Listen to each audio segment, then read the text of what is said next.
Hi, everyone. So we are extremely excited to have this beautiful, beautiful program for you.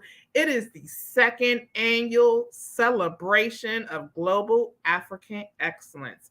And when we talking about global this year, we are global this year, darlings. So as usual, like last year, I just want to tell you guys a little bit about the program. We're of course going to have Brother Kwame open up in the drumming. From Cape Verde. And then from there, we'll have Sister Rashena to sing Lift Every Voice and sing. I just can't wait till she has the most fantastic voice. If any artists out there and they needed like a front single or backup single or a side single or a halo singer, Rashena is there for you. She has such a beautiful voice, you'll see. After that, she will be praying. We do universal prayer before we start the program. Then we're going to start the program. I'm going to bring up Brother Kwame so he can start drumming. So Brother Kwame, you are in here, and I'm going to actually remove a lot of us back here, and then you can start, Brother Kwame. Okay, I'm Professor Kwame, RLA's Kriolu teacher from Cape Verde, and we are here to represent the Bloc Afro Aberjasit, our cultural organization, with our percussional orchestra called Pantera. Okay, Pantera, Batucada Pantera. I came to the school because I wanted some of my students to be here, but I think they're late. But the instruments are here. I will start me and my son, and then when if they arrive in time, they will join us. Okay. Then we're going to do a piece with several pieces. Right. So.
Okay, Zumbi, coloca.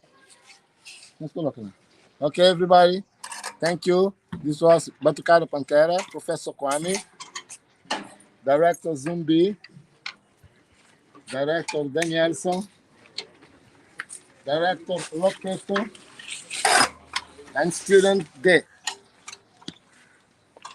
Thank you so much. That was amazing. Thank you for opening up the show. That was amazing. Thank you so much, Brother Kwame.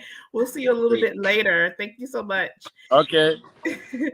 So now, without further ado, it's Rashena's turn. She's going to sing "Lift Every Voice," and then again, she's going to open up with a universal prayer, and then all of the tribe with Resplendence is going to come up and introduce themselves. So let's go ahead and add Miss Rashena. Hi.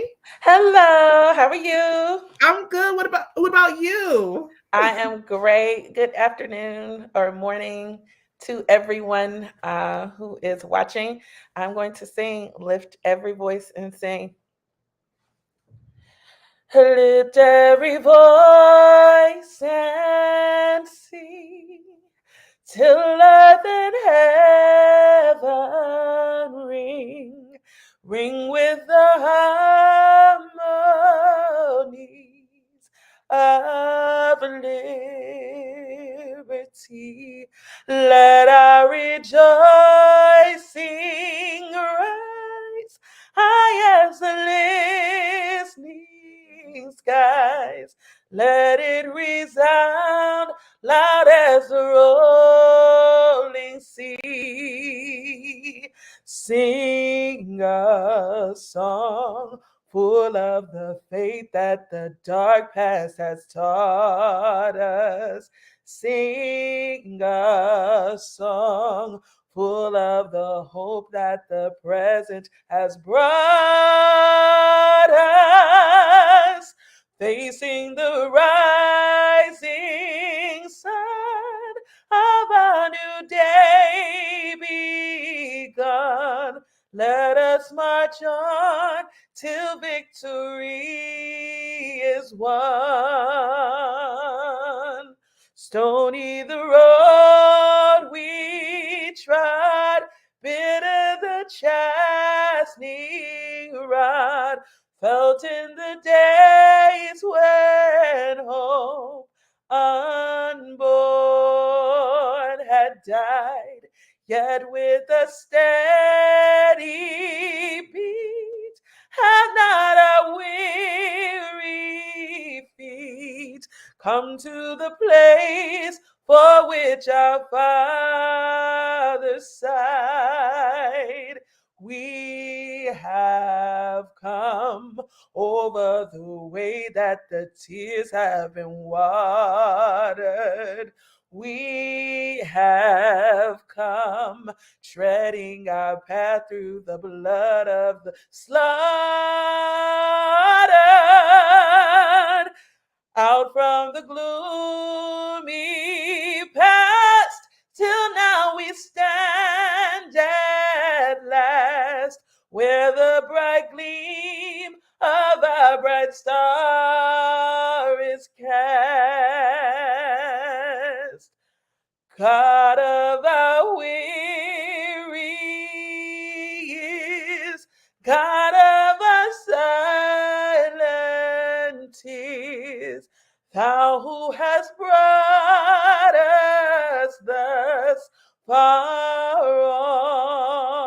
on the way, Thou who hast by thy might led us into the light, keep us forever in thy path, we pray, lest our feet stray from the places, our God, where we met thee, lest our heart, drunk with the wine of the world, we forget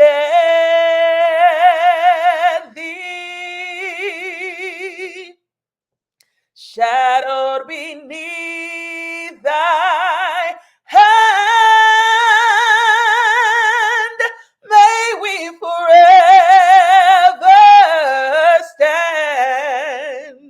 true to our God, true to our native land.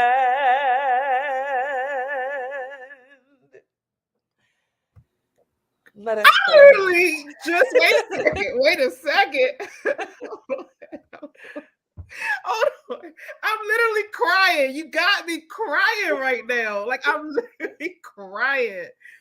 Oh my gosh. Amazing. Because we needed every syllable, every word. All of that is relevant now. So before you begin prayer, I just had to stop you and just bless you. Bless God. Bless God for giving you that amazing voice. Just bless you. Thank you so much. Thank you so much. You're literally crying. So if you can, go ahead and do the universal prayer. I'm going to bow my head and I'm going to give you the whole entire stage. I just literally had to come back because I couldn't take it. It was just too much. Bless you. Bless you. Let us pray. As we have just stated, God of our weary years, God of our silent tears, thou who has brought us thus far on the way. God, you have by your might led us into the light.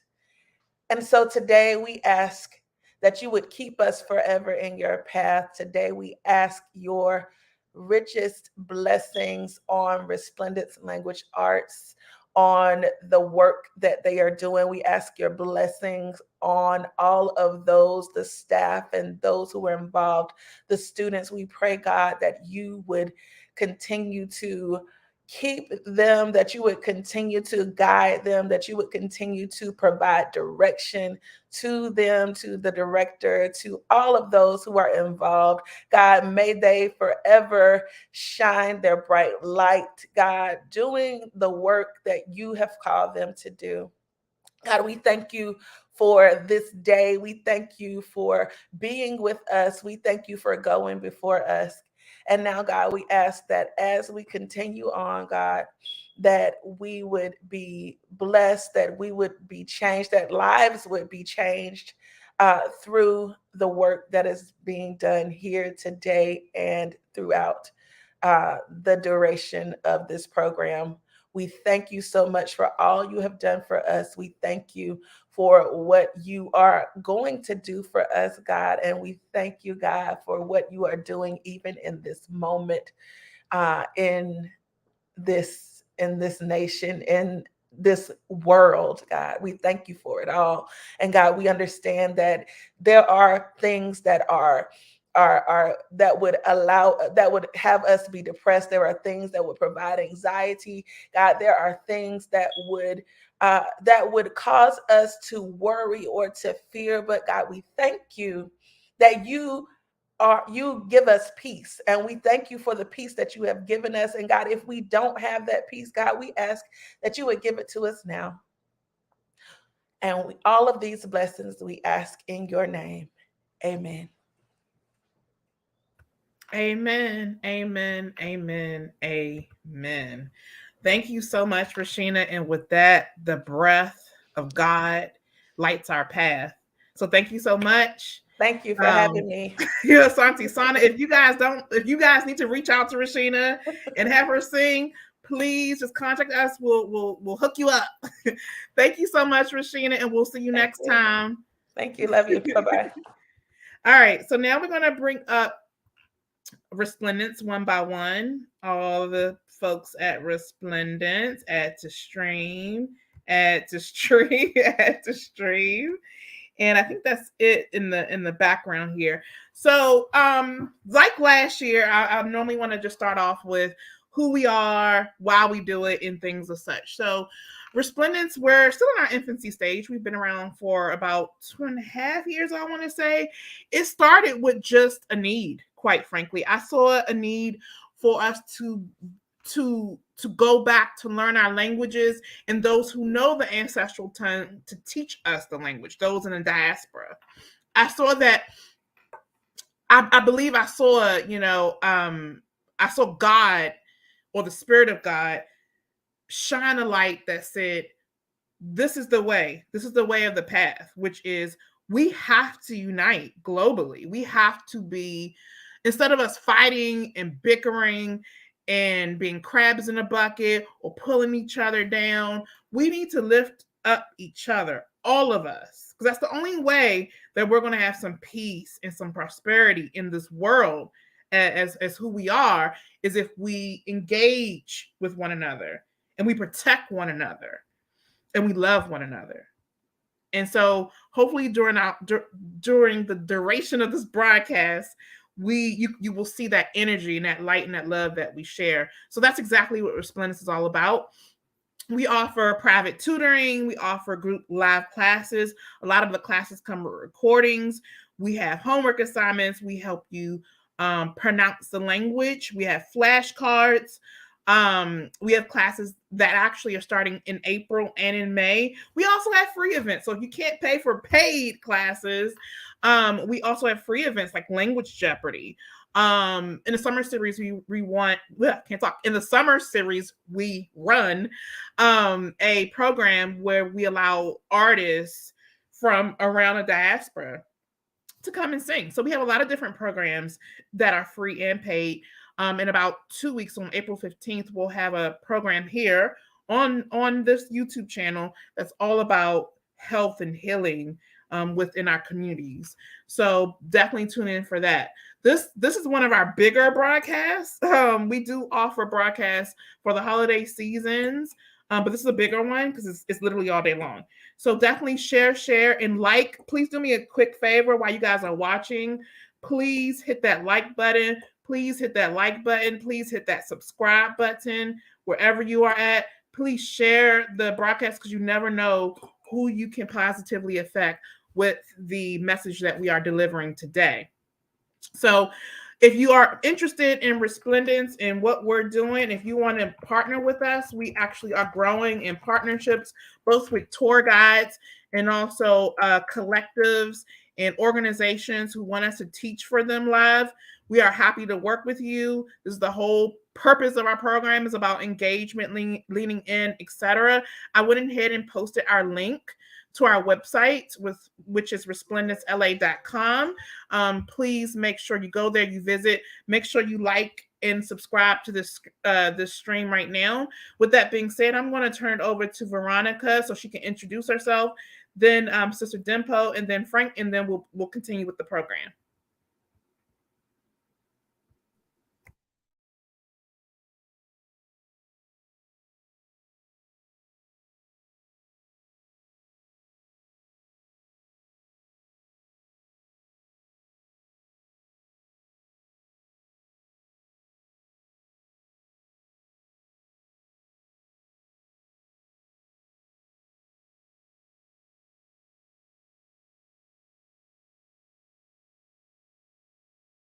Oh. All right, you can hear me. So, hi everyone. My name is Veronica Mutisia from Resplendence Language Arts. I am based in Kenya, and I am a happy member of the RLA tribe. Today we are very happy celebrating this day. So everyone watching us, please share the broadcast. Come join us, know what we are doing and what other Black folks are doing to make Africa great. So I am the education director at Resplendence Language Arts. I also teach Swahili, and as Shayla has said, we do offer lots of classes and so much stuff. We do not only teach language but culture, because we are looking at the bigger picture of connecting people to their motherland, of the community, of the language that they're learning. So it's all about, it's not just about language, but everything that entails culture, to make sure that we have a good stay when we visit the communities that we learn the languages that they speak. So once again, karibuni sana, welcome very much, and have a good stay here as we celebrate this together. Thank you, Shayla.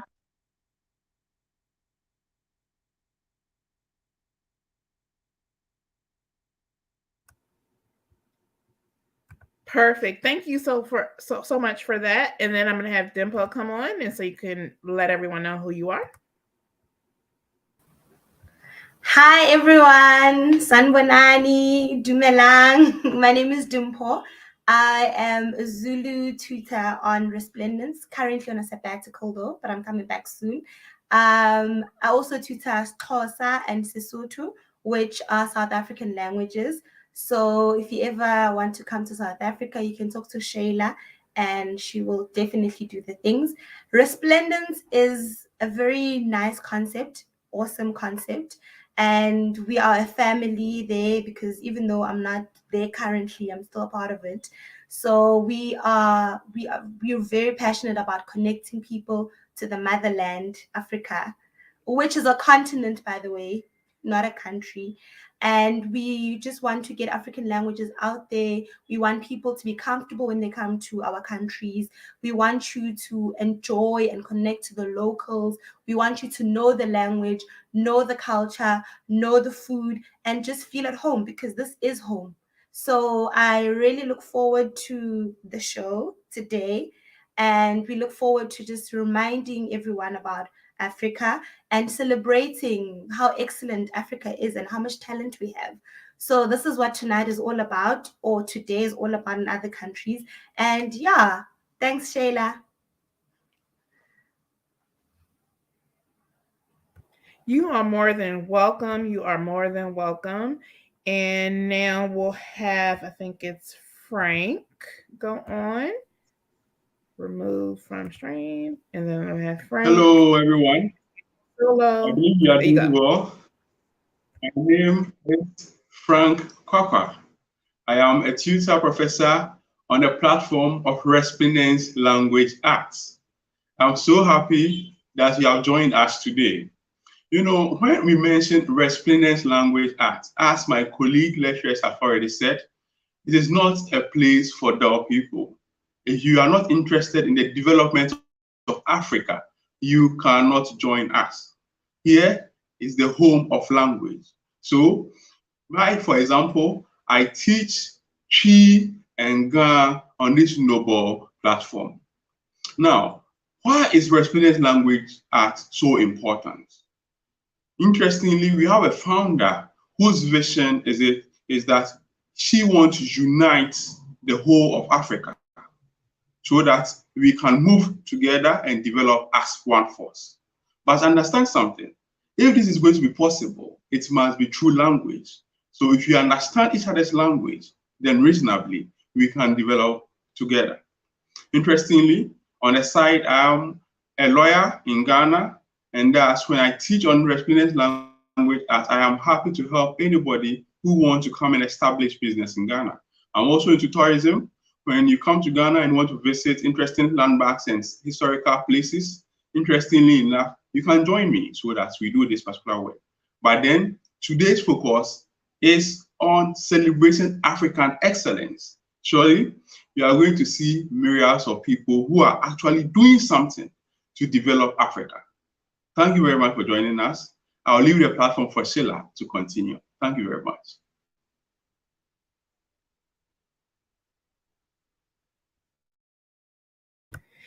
Thank you so much, Brother Frank. That was amazing. I'm really happy that you're with us.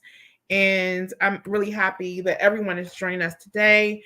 As you know, again, our goal is to really share globally the positive things we're doing. So I'm going to add now Linford Sweeney to the stream. Hello, Baba.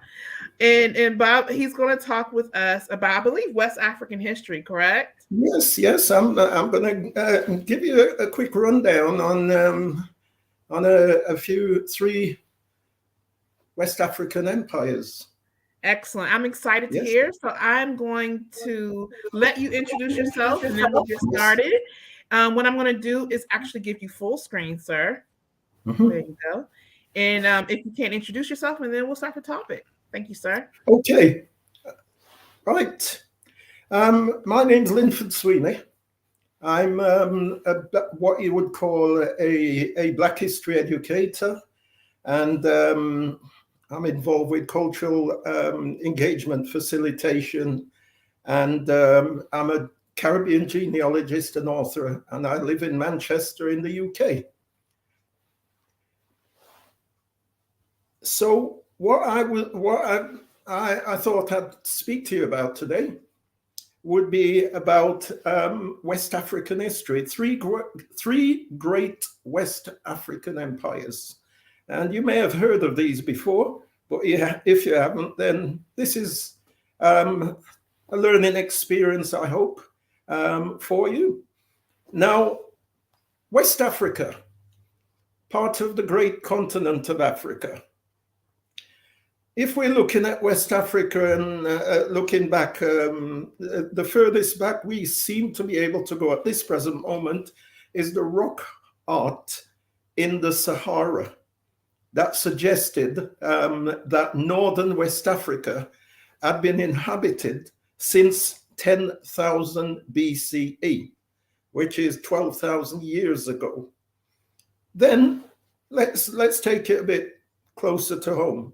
Around 3,500 years ago, that's about 1500 BCE, complex societies already existed in West Africa. So when the clans of the Soninka, people of Soninka descent, were Mande peoples, they decided to get together. And in getting together, they were able later on to have three independent, freely allied states, namely Mali, Mima, and Ouagadougou. And they were composed of 12 garrisoned provinces, and they decided to become an empire. Okay. They were located along the main source of salt and gold fields of the upper Senegal River, and took advantage of trade with the surrounding cities. The ancient Ghana, which is not in the same place as current Ghana, it was much further up, nearer to Mali, Mauritania, etc. And the empire arose over 1,700 years ago, or 300 CE, and was located in what is now southeastern Mauritania and western Mali. Ancient Ghana took advantage of the extensive gold, ivory, and salt trade routes to North Africa, the Near East, and Europe. The empire grew rich from the trans-Saharan trade in gold and salt. And with the increase in surplus, they built larger urban centers. They also expanded their territories so as to gain more control over the lucrative trade routes. Ancient Ghana was first mentioned in Islamic documentary sources almost 1,200 years ago, around 830 CE. It was claimed by writers of the time that Ghana, ancient Ghana, could put 200,000 men into the field, 200,000 soldiers into the field, and more than 40,000 of them would be archers. And it was noted that they also had cavalry forces as well. And that's from a writer called Al-Bakri. Descriptions of the population and rulers of Ghana stated they were Black Africans. By the 10th century, ancient Ghana became an immensely wealthy and rich, prosperous empire, and it controlled an area larger than current-day France. It included parts of today's countries of Senegal, Mali, and Mauritania. The trans-Saharan trade routes connected North Africa's great cities with the ancient Ghana Empire and ensured that ivory, salt, gold, and copper were sold in exchange for various finished goods. The Ghanaian ruler was described as the richest king in the world because of his gold by Arab travelers in 950. A Moorish nobleman by the name of al-Bakri wrote in detail about the king. He says about the king, he sits in audience or to hear grievances against officials in a domed pavilion around which stand 10 horses covered with gold embroidered materials. Behind the king stand 10 pages holding shields and swords decorated with gold. And on his right are the sons of the kings of his country, wearing splendid garments and their hair plaited with gold. The governor of the city sits on the ground before the king, and around him are ministers seated likewise. At the door of the pavilion are dogs of excellent pedigree that hardly ever leave the palace where the king is, guarding him. Around their necks they wear collars of gold and silver, studded with a number of balls of the same metals. So that's an eyewitness account of ancient Ghana. About 900 years ago, the decline of the empire began when a devastating drought damaged the cattle and cultivation industries. Clans became fractured, vassal states were rebelling, and there were attacks by the Soso and other Mande people. Eventually, Ghana was incorporated into the Mali Empire, which comes next, but still retained its functions as a sort of kingdom within the empire. That's ancient Ghana. Let's move on to another kingdom, another empire, and that was called the Mali Empire. The Mali Empire, also historically referred to as the Manden Kurufaba, was a Mandinka empire in West Africa from around 1230 to around 1365. The empire was founded by Sunjata Keita and became renowned for the wealth of its rulers, especially Mansa Musa, who you may have heard of. Modern oral tradition states that the Mandinka kingdoms of Mali had already existed several centuries before its founding by Manjeta. It was a small state just to the south of the Soninke Empire of ancient Ghana. The empire originated as a federation of Mandinka tribes called the Manden Kurufaba, as I mentioned before.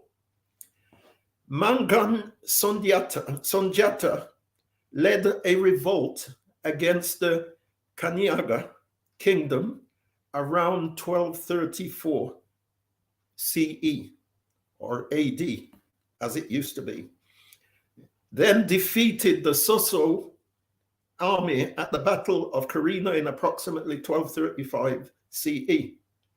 This victory resulted in the fall of the Kanyaga kingdom and the rise of the Mali Empire. Sunjata received the title Mansa, which roughly translates to mean emperor. And at the age of 18, he gained authority over all 12 kingdoms and became the first Mandinka emperor. Mansa Mari Jata's reign, that's what he took as his title, reign saw the conquest and or annexation of several local key locals in the Mali Empire. The empire extended over a large area and consisted of numerous vassal kingdoms and provinces. The Mali Empire had many profound cultural influences on West Africa, allowing the spread of its language, laws, and customs along the Niger River. Continued expansion in the west as far as the Gambia River and the marshes of Tekru. This enabled him to rule over a realm larger even than the Ghana Empire at its apex. He ruled Mali at a time of great prosperity, during which trade tripled, and he doubled the land area of Mali to become a larger kingdom than any in Europe at the time, and an area more than twice the size of France. The cities of Mali became important trading centers for all of West Africa, as well as famous centers of wealth, culture, and learning. Take Timbuktu, for instance. It was an important city in Mali, and it became one of the major cultural centers, not only of Africa, but of the entire known world at the time. Vast libraries and the Islamic universities were built, and these became meeting places for the finest poets, scholars, and artists of Africa and the Near East. Mansa Musa was Mali's most renowned king, ruling from approximately 1312 to 1337. He was a Muslim, and he was perhaps best known for his pilgrimage to Mecca from Mali, and also expeditions to the Americas.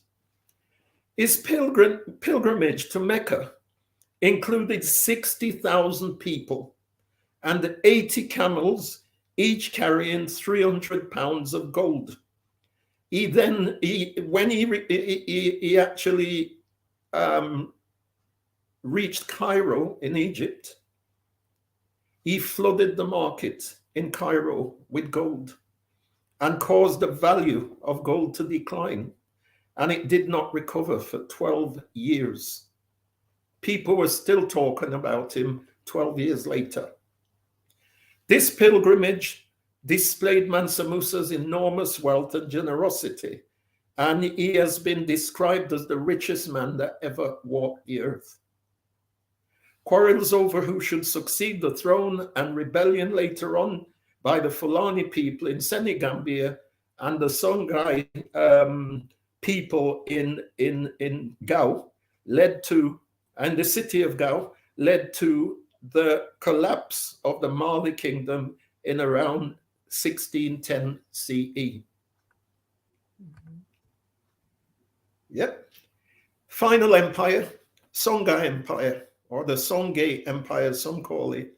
It was from one of Mali's former conquests. So it had been conquered by Mali initially. But the kingdom of this particular kingdom was the last major empire of the Western Sudan area. Although the city of Gao had been occupied by a Songhai dynasty prior to being conquered by Mansa Musa's forces in 1325, it was not until much later that Songhai Empire emerged as a force in its own right. It became independent of Mali and rivaled it as the leading power in West Africa. By that time, Mali was slowly declining. The Songhai Empire was the biggest empire to emerge in West Africa, and it was almost 3 times the size of France. Timbuktu, which I mentioned before, a center of learning and the arts and universities, became a permanent settlement early in the 12th century. After a shift in trading routes, Timbuktu flourished from the trade in salt, gold, ivory, and slaves, and later became part of the Mali Empire early in the 14th century. The empire rose, the Songhai Empire rose in 1464 when Sonny Alibert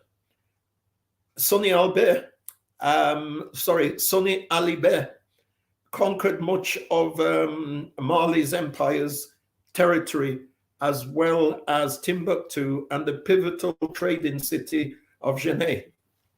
Askir Muhammad became the first ruler of the Askir dynasty, and under the Askirs, the Songhai Empire reached its zenith as Timbuktu and Jhon flourished as centers of Islamic learning.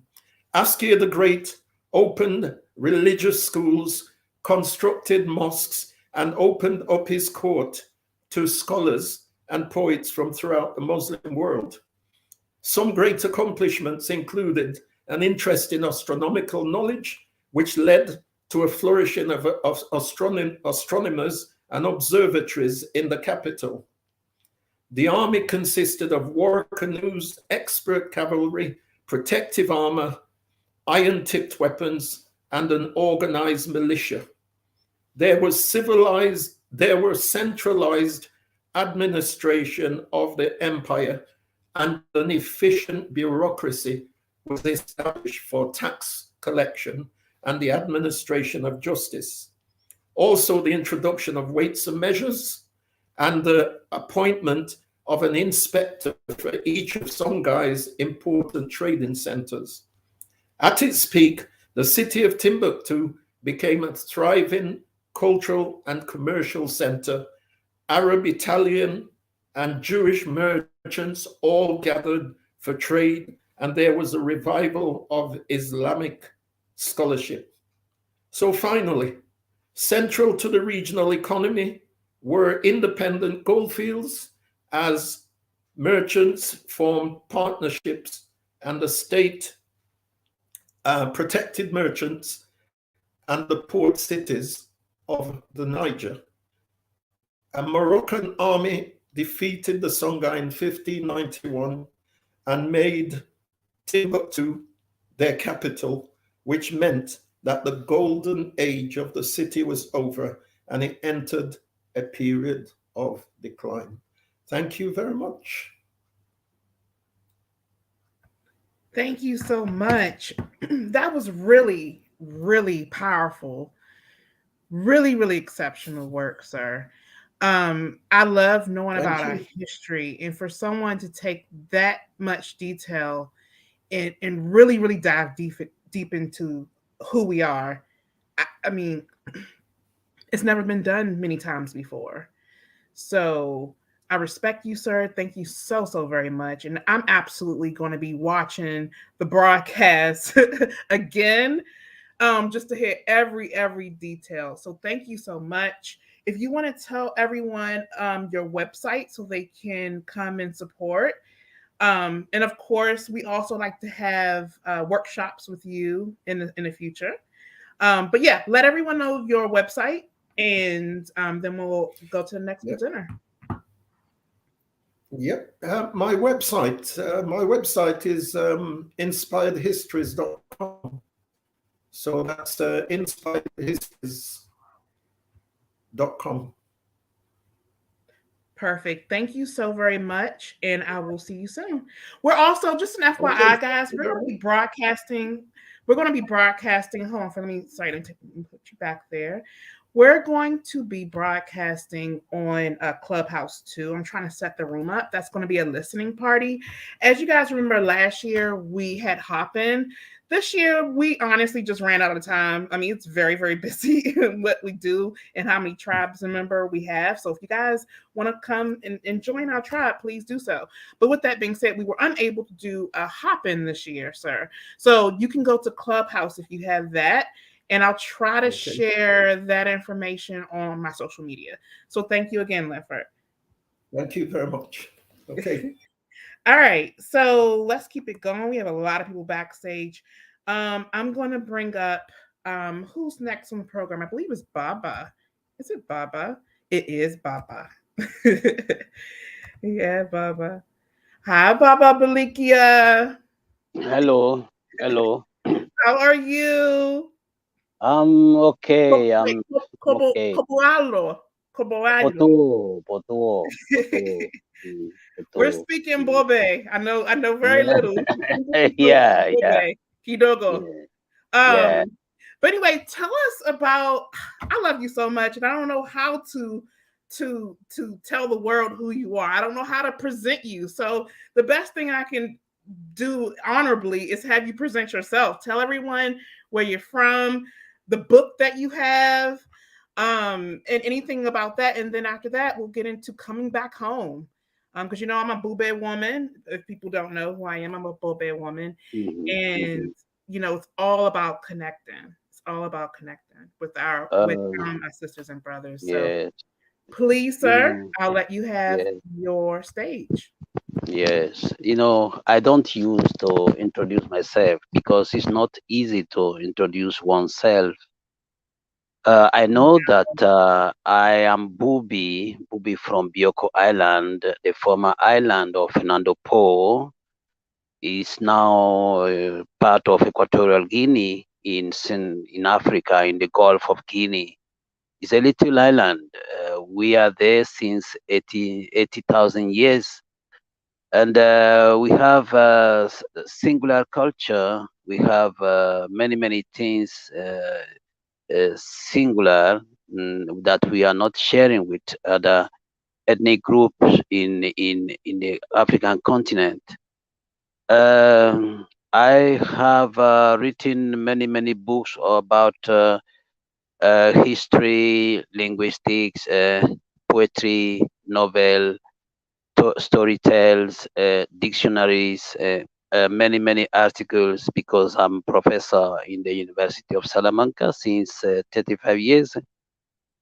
So I'm trying to communicate in English because I have to, because I have to connected with my brothers, sisters, cousins from America, from United States, from the Canada, from Jamaica, from Brazil, everywhere, because Bubi people are everywhere because they are descendant of those who were kidnapped by the slavers during maybe 600 or 500 or 700 years ago.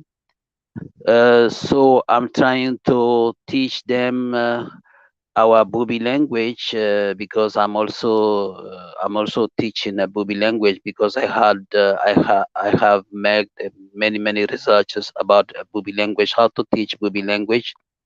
That is why I have many dictionaries.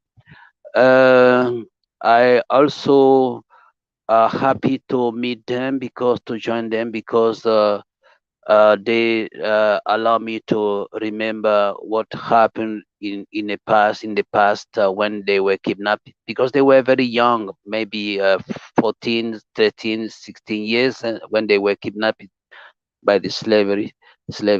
So now meeting them now is for me it was very wonderful, very amazing, very sad at the same time because I couldn't think that I will one day meet my Bubi people.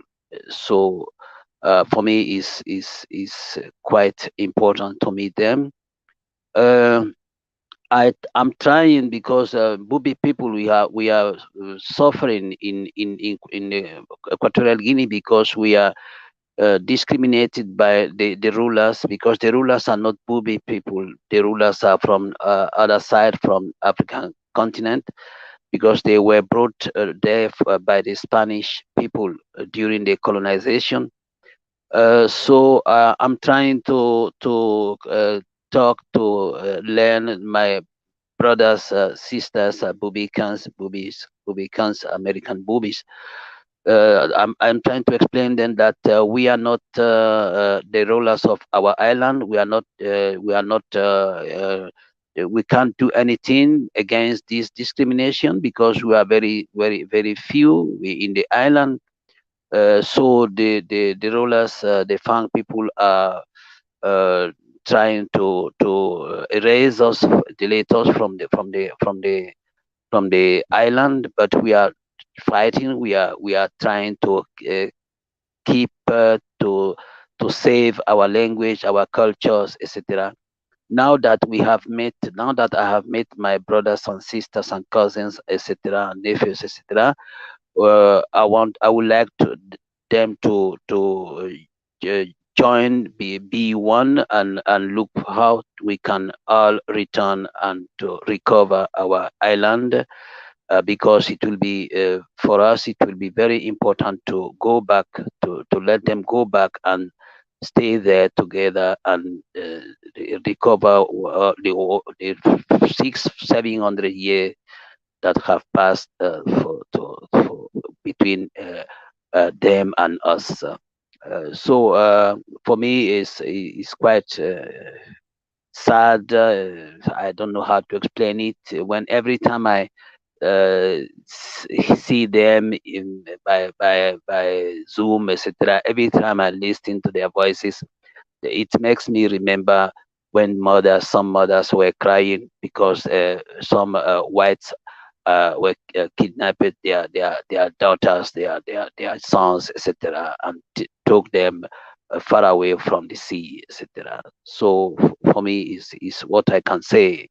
I will not introduce myself because I have during 35 years been professor in the university. You can imagine how many books, how many articles, etc., how many papers I have present in many international conferences, meetings, etc. So this is what I can say. Forgive my poor English.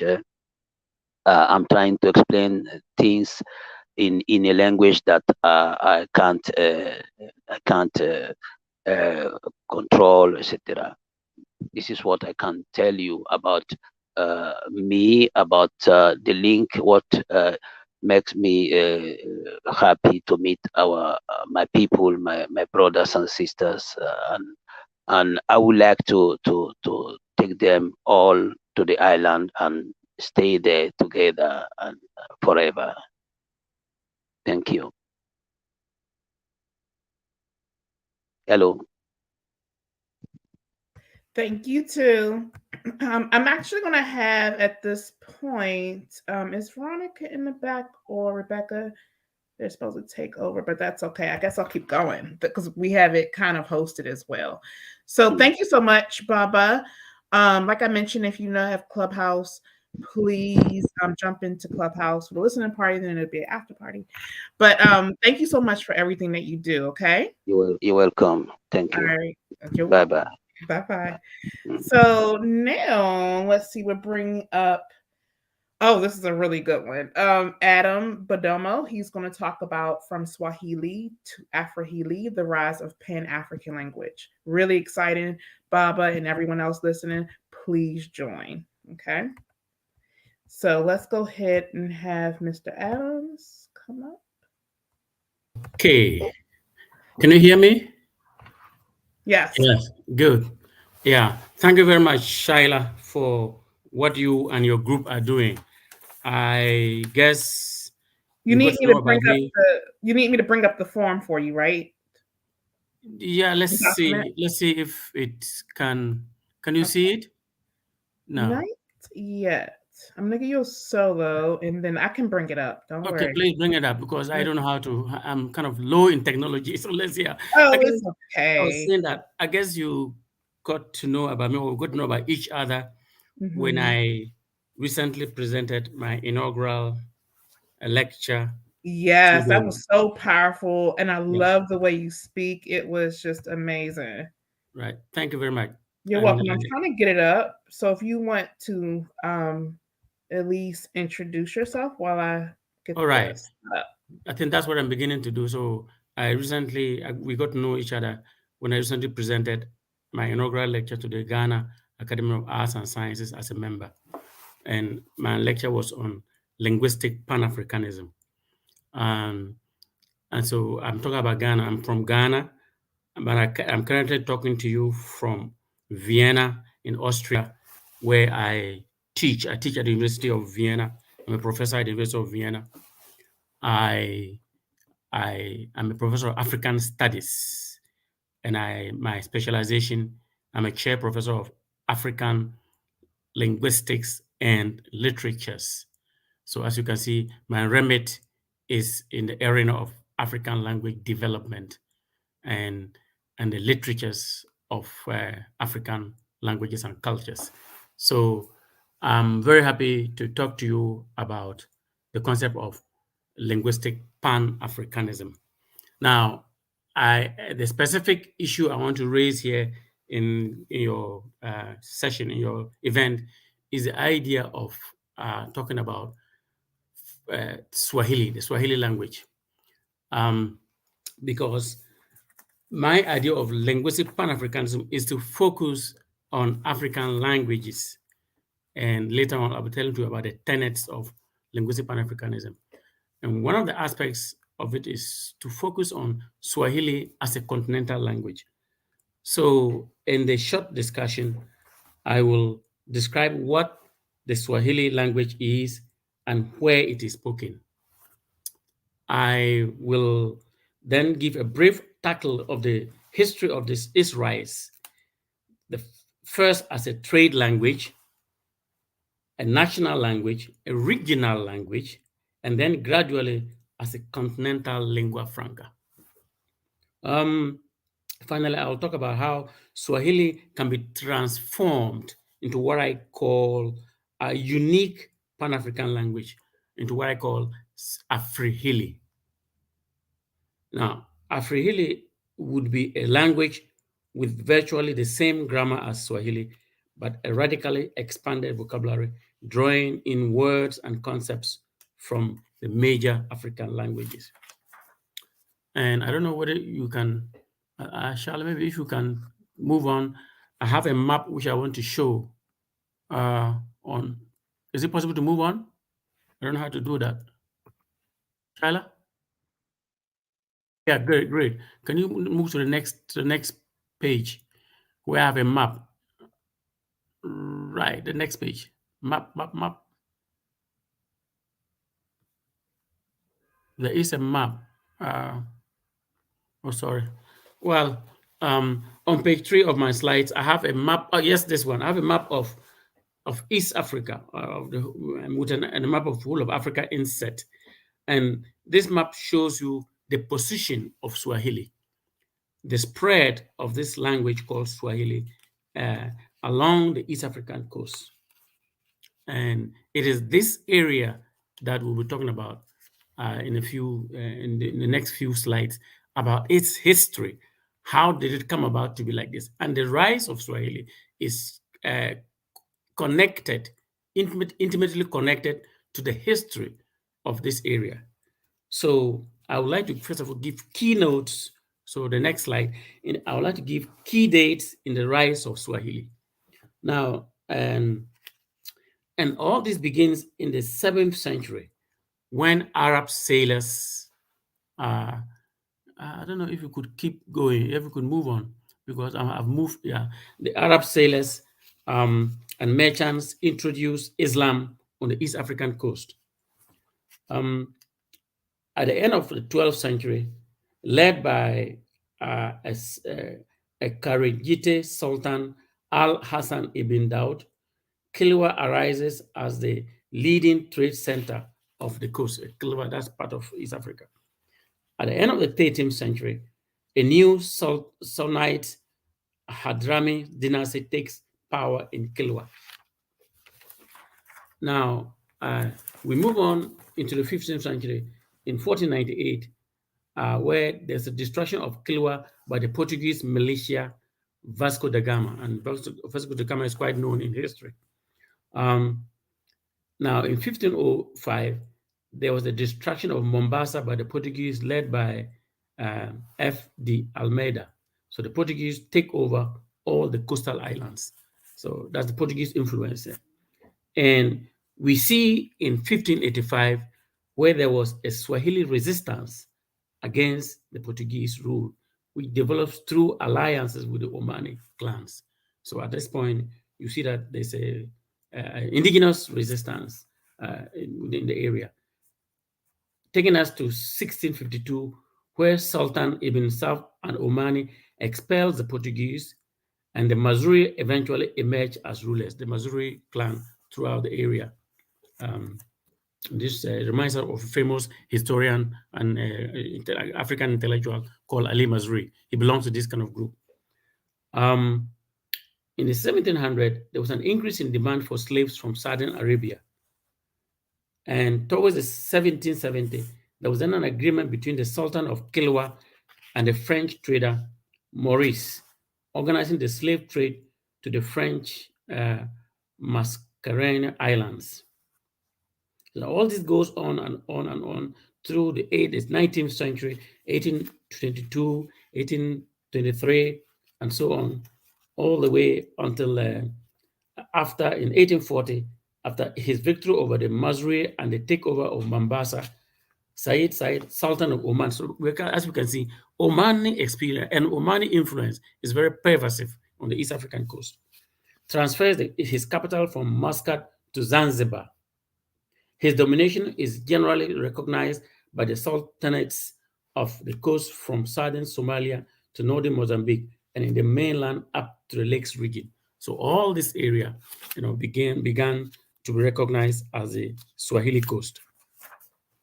And all of this goes on in the 1850, 1845, 1850, 1870, 1880s, and so on, until the 1890, the British protectorate over Zanzibar. And Germany also purchases the southern part of the coastal strip from the Sultan of Zanzibar. The northern part is leased by the Sultan to Britain in 1895 and ruled as a protectorate distinct from the mainland. As we continue, it all goes on until we begin to see the rise of independence in the East African coast. So Britain, so the rise of and failure of secessionist movement in Kenya in 1956 to 1963. And then in 1961, there's what is called the independence of Tanganyika. In 1963, we see the independence of Kenya. And then in 1963-64, we see the independence of Zanzibar. But the Sultan's government is overthrown by a revolutionary council in January, which negotiates a union between Tanganyika and the United Republic of Tanzania. So Zanzibar and Tanganyika come together to form the United Republic of Tanzania.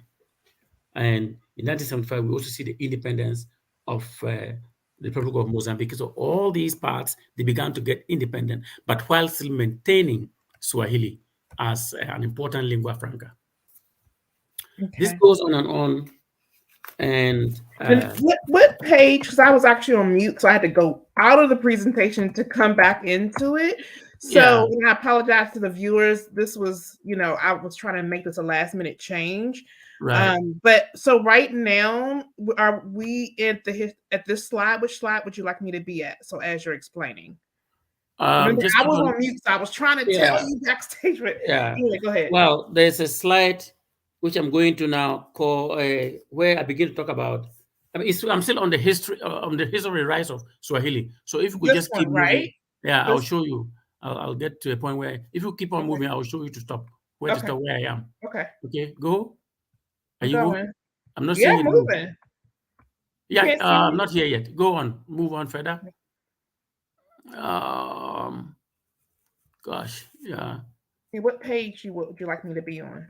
The page is page, I think, 10. Page 10 now. Okay. Then you see. Yeah. This one, History of the Rise of Swahili. Yes. Okay. What is the name Mugani beginning? Mugani, yeah. Yeah. Mm-hmm. A colleague of mine I work with at Stanford University. I'm using his material here. So there's a place, where if you keep going, I don't see it yet. If you keep moving, Are you looking at the screen in StreamYard? Because it's up in StreamYard. No, I don't know. Anyway, let me just keep going because maybe you can. From what I say, you can look at the slide and let's move there.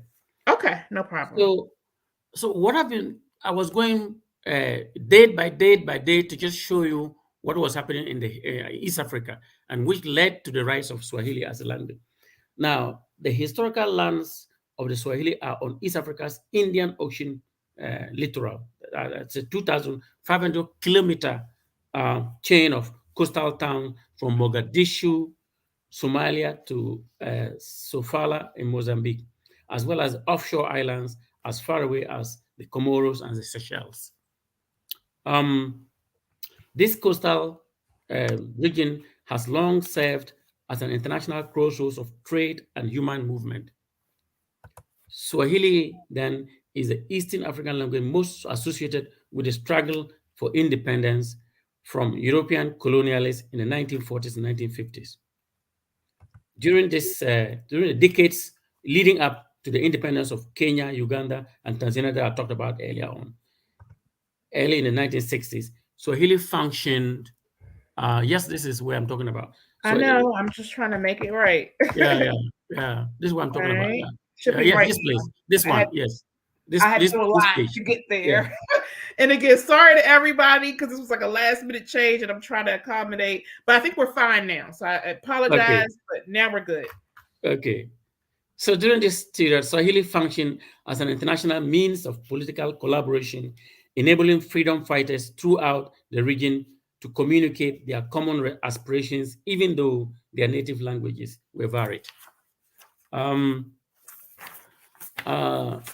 Now, the rise of Swahili for some Africans was a mark of true cultural and personal independence from the colonizing Europeans and their languages of control and command.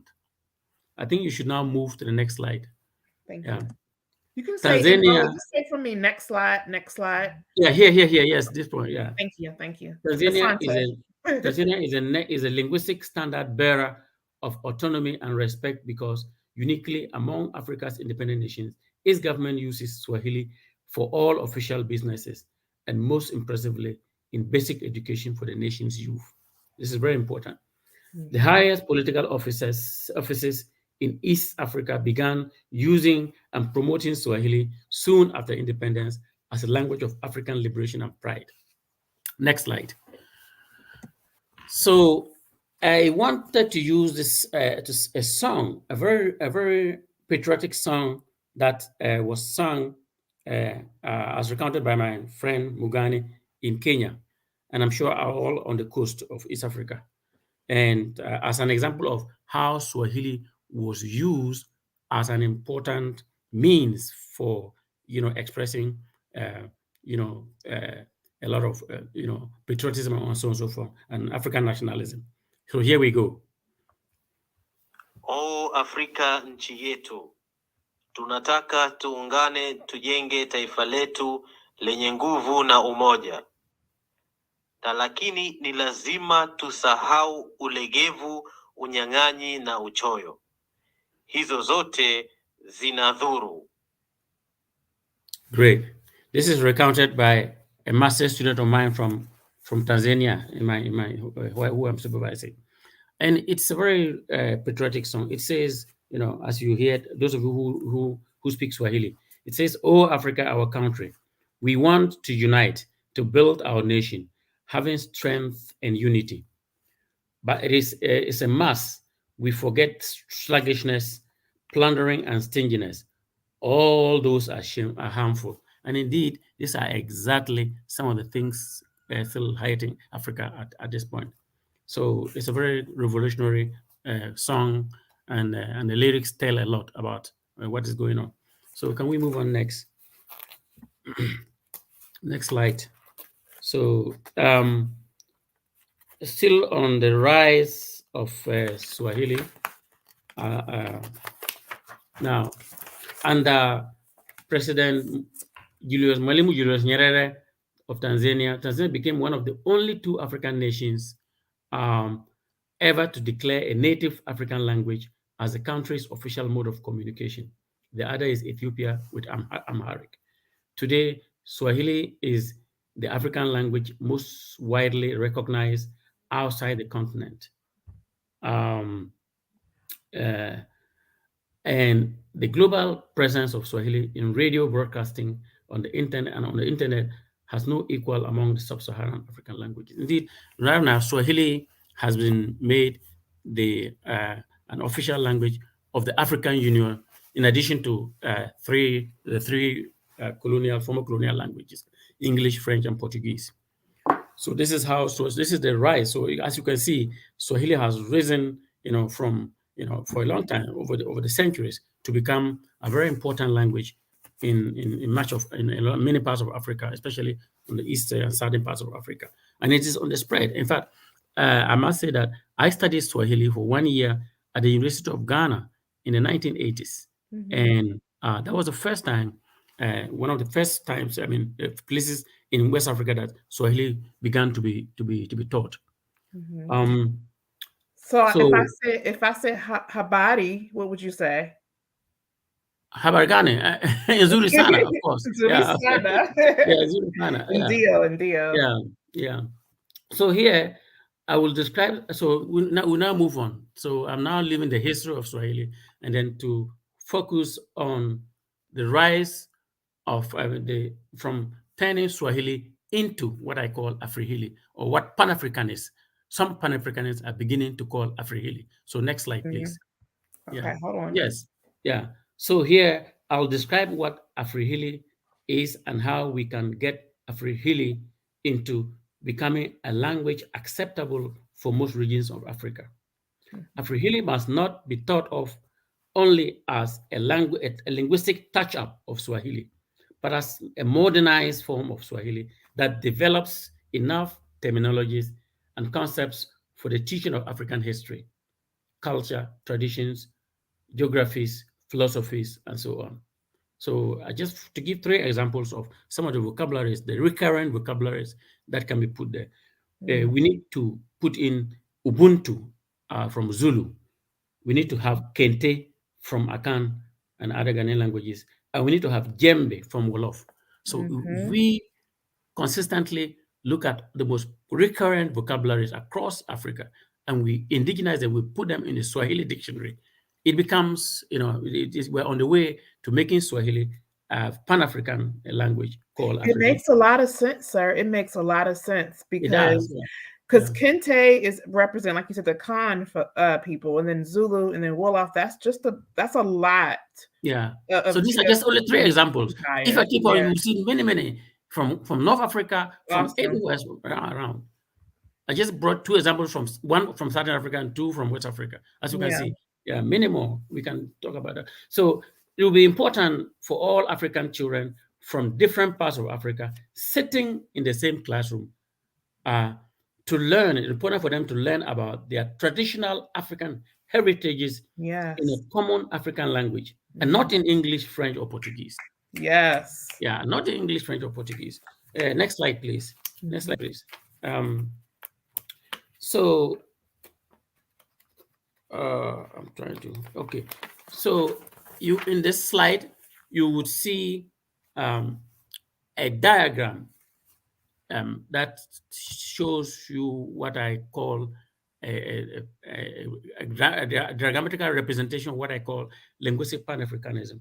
And at the base of this diagram, you will see that I am talking about emphasis on mother tongue education, involving all indigenous African languages. So the idea being that every African must be given the opportunity to learn, to use and speak, read and write their mother tongue. So this is important. Mother tongue education is very important. Governments in Africa seem to be, glossing over this, but it's an important thing we must do as part of the, And then the second level of linguistic Pan-Africanism is that we must begin to develop regional lingua franca, in each of North Africa. I agree. I definitely agree. Central Africa, Southern Africa, West Africa, and so on. And then the third part, which is what I'm talking about today, and which is a little bit controversial, especially in West Africa, is that we should begin to think of what I call a continental lingua franca, and with Swahili Afirihili as an important, candidate. And next slide, please. I do have a question about this. If yes, you please, take questions. Yes, So we're at the base. So from a diasporan standpoint, like myself, Yeah. is at the base, where would I fit in there? And then within the regional language, I'm guessing it'd be others. Because if we look at, like, for example, others in the second tier, where it says regional lingua franca, and it talks about others. What I'm learning in the others part is you have communities like Afro-Colombians, right? Yes. In which we have an Afro-Colombian on the program today. Yeah. And there's a whole new, there's a culture, there's a language there too. That's a part of, the other tribes. Yeah. So when we're looking at the base of things, what would you say for people of the diaspora? Yeah, I have an assignment for people of the diaspora at the top there. But I have an assignment for you at the top there. But at the base, yeah, of course, at the base, the concept of mother tongue can be very tenuous in linguistics. So at the base, I wouldn't mind. I mean, I don't mind anybody who is not on the continent and wants to emphasize their mother tongue, whether they call it in any form. That's not a problem for me. Okay. But this part addresses mostly Africans on the continent. Yeah, those we have a myriad of languages over there, but for Africans and for Africans, the diaspora, especially Africans in Europe, Africans in America, Africans in when I say Africans, I don't even talk about, and I'm talking about people of I know what you mean. Yeah, I know what you mean. Yeah, I prefer to call Africans in America, not Africans. Right. Yeah. So, I got you, brother. I got you. So please, let's move on. I don't want to take all the time. Sure, no problem. Yeah. I know we can do a whole program on this. Yes. So I'm ending soon. Okay. So yes, next slide, please. Next slide, hold please. on. Yes. There we go. Yeah, just to summarize what I was saying. So the future of African languages. First of all, the tenets of linguistic Africanism, therefore, summarizing, include mother tongue education, the development of linguistic regional lingua franca, and the development of a continental lingua franca. But we must not stop there.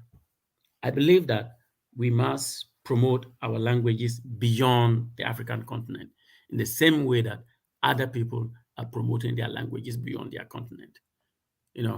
So that's why I propose that the African Union and many African bodies, important continental bodies, should set up what I call African cultural institutes throughout the world.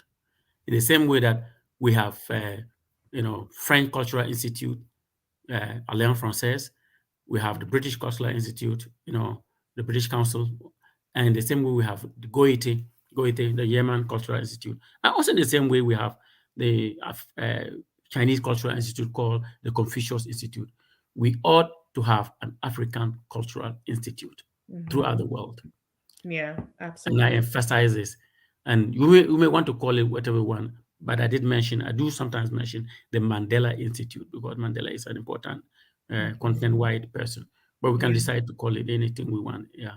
But this is very important. As nations rise, they rise with their languages. Africa cannot rise leaving behind its languages and rise with English, French, or Portuguese. We must rise with our languages. Absolutely. Yeah. So I think I should be ending here by saying that again. Thank you, Baraka Medase Asante Sana. Inase. Yeah. Am I saying that right? Medase, yeah. Medase, Inase, right? Yeah, Medase, yeah, Yandase. Okay. No thanks, yeah, Yandase. Yeah. Thank you. So now, guys, I'm just going to turn into the camera person, and I'm going to let you go, sir. Thank you so much. And honestly, we should do a whole program and just let you talk for like 2 hours. I have so many questions for you, and you have so many answers that people deserve to hear. So thank you so much, okay? Okay, thank you. Yeah. Bye.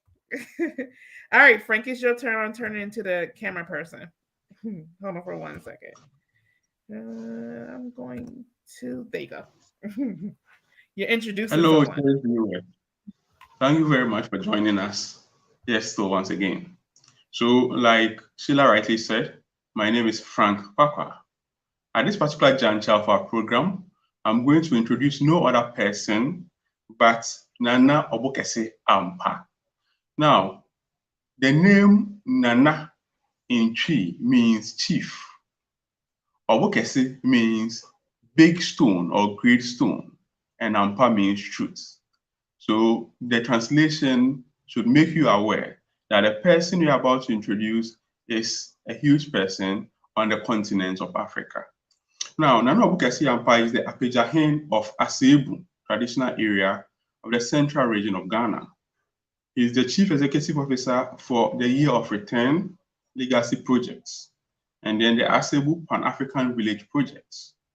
He is also the board chairman of the African Union Arts Festival Foundation. Nana Obokese Ampa is known in private life as Kojo Ampa Sahara and is a Fordham University graduate. He is a serial entrepreneur, a tourist, or a person who is into entertainment, hospitality, and tourism. He serves as the ambassador and High Commissioner of the Universal Negro Improvement Association and African Communities League for Ghana. Interestingly, today he is part of our program. Nana, thank you very much for joining us. We have a lot of questions to ask you. Please, if Nana is on the program, please let us see him, please. I can only see myself. We want to see Nana being part of our program.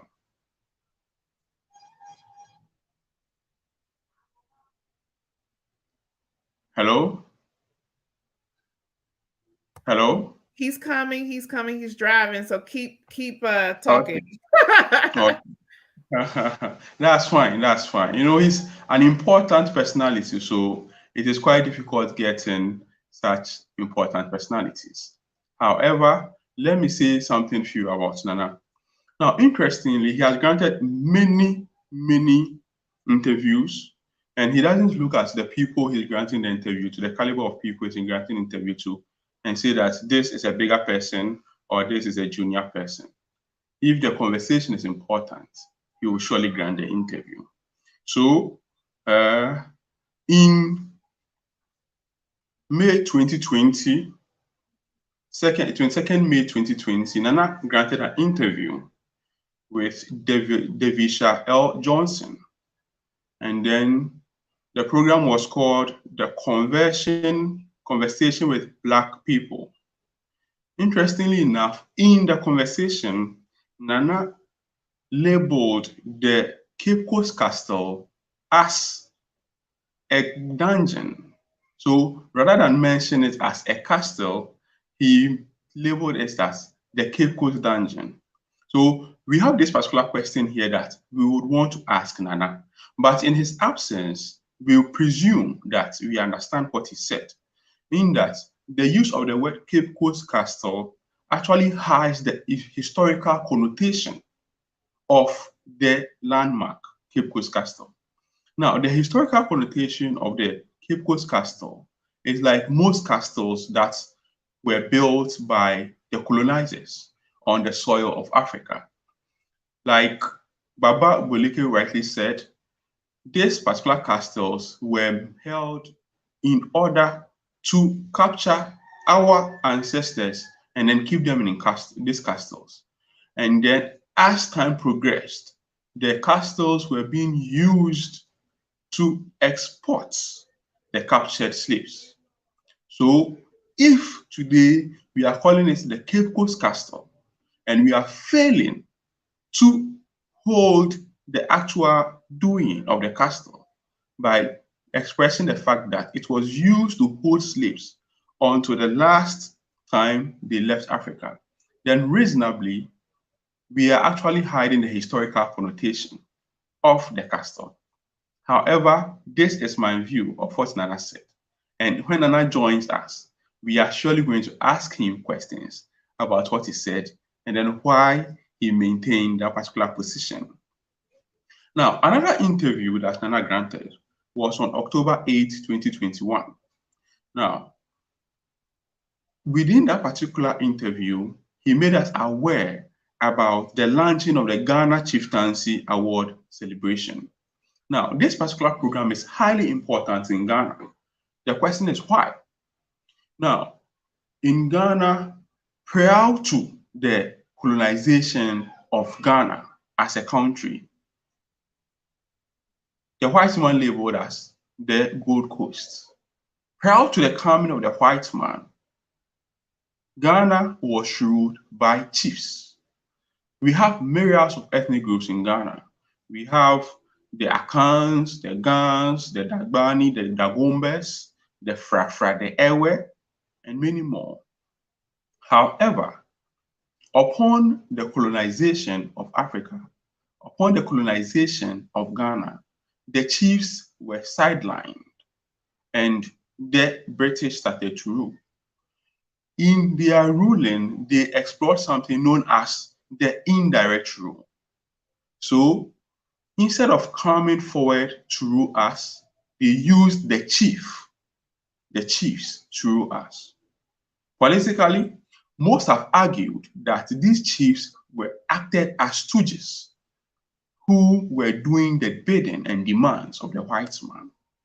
Thus, today, it is highly important that we make sure that we are not having our chiefs who have been in existence since time immemorial are functioning as stooges for politicians and the white man.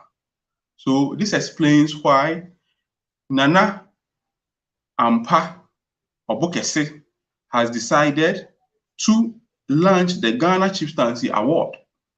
Now, we should understand that in the fight of Ghana's quest to attain independence, the chiefs performed their fair share, their lion's share. So when it comes to Ghana's constitution, it is reasonable that in Ghana's constitution, there is a place for customary law, which gives grounds and respect for the existence of tradition. Now, this goes to show that in tradition, there is development. So presently, as things stand, there are three arms of government: the judiciary, the executive, and the legislature. As people rightly put it, there exists the fourth arm of government, which is the media. However, Resplendence Language Arts, being the powerhouse of language, we now believe that there is a fifth realm of the organs of state, which is the traditional rulers. Now, the traditional rulers are very important to the development of every community in Ghana. This is important because when formally we have the MP who is politically elected, voted for, to go to parliament and make decisions or speak for the members who have chosen him, the constituency, the district who have chosen him, the chief traditionally acts as the embodiment of the opinions of the people. So in Ghana, for example, a member of parliament can go to parliament and make a decision. When the decision doesn't augur well with the people can decide to go to the chief and tell the chief that what the member of parliament has decided is contrary to what we want. And thus the chief has the responsibility of convincing the member of parliament to say what the people want. Interestingly, this goes to show how powerful our chiefs are. And thus it is important for Nana Obokese Ampa to have launched the Ghana Chieftaincy Award. When you are mentioning chiefs, one of the greatest chiefs in Ghana that we can mention is the present Ashanti king, who is Osei Tutu the first. The Osei Tutu the second. Now, he has academic schemes, scholarship schemes that helps the youth to develop. He also has myriads of companies that provide jobs for his people. He also has tourism sectors that allow foreigners to come and understand the nature of how the Akan community is. Thus, rightly, it is important for Nana Obokese Ampa to have established the Ghana Chieftaincy Award to celebrate our chiefs who have taken developmental projects upon themselves to actually push Ghana forward. So when it comes to Resplendence Language Arts, we are not just looking at the oral language which is being discussed. We are also looking at action, because mind you, when we talk about language, language is an embodiment of both action and oral spoken word. So we are also looking at the activities that is being established, propelled, developed by our chiefs in order to ensure that there is development in Ghana. Now, in a given interview granted by Nana, he mentioned that Africa to the Western world may seem as a third world country or a third world continent which is incapable of development. That is to the Western world.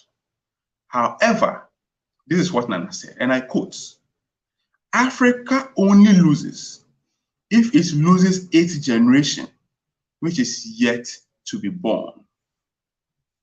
Africa only loses if it loses its generation, which is yet to be born.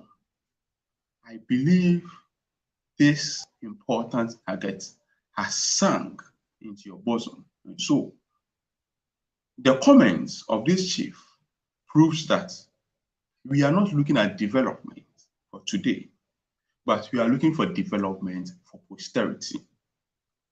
If we fail to protect our children, then we have failed the next generation.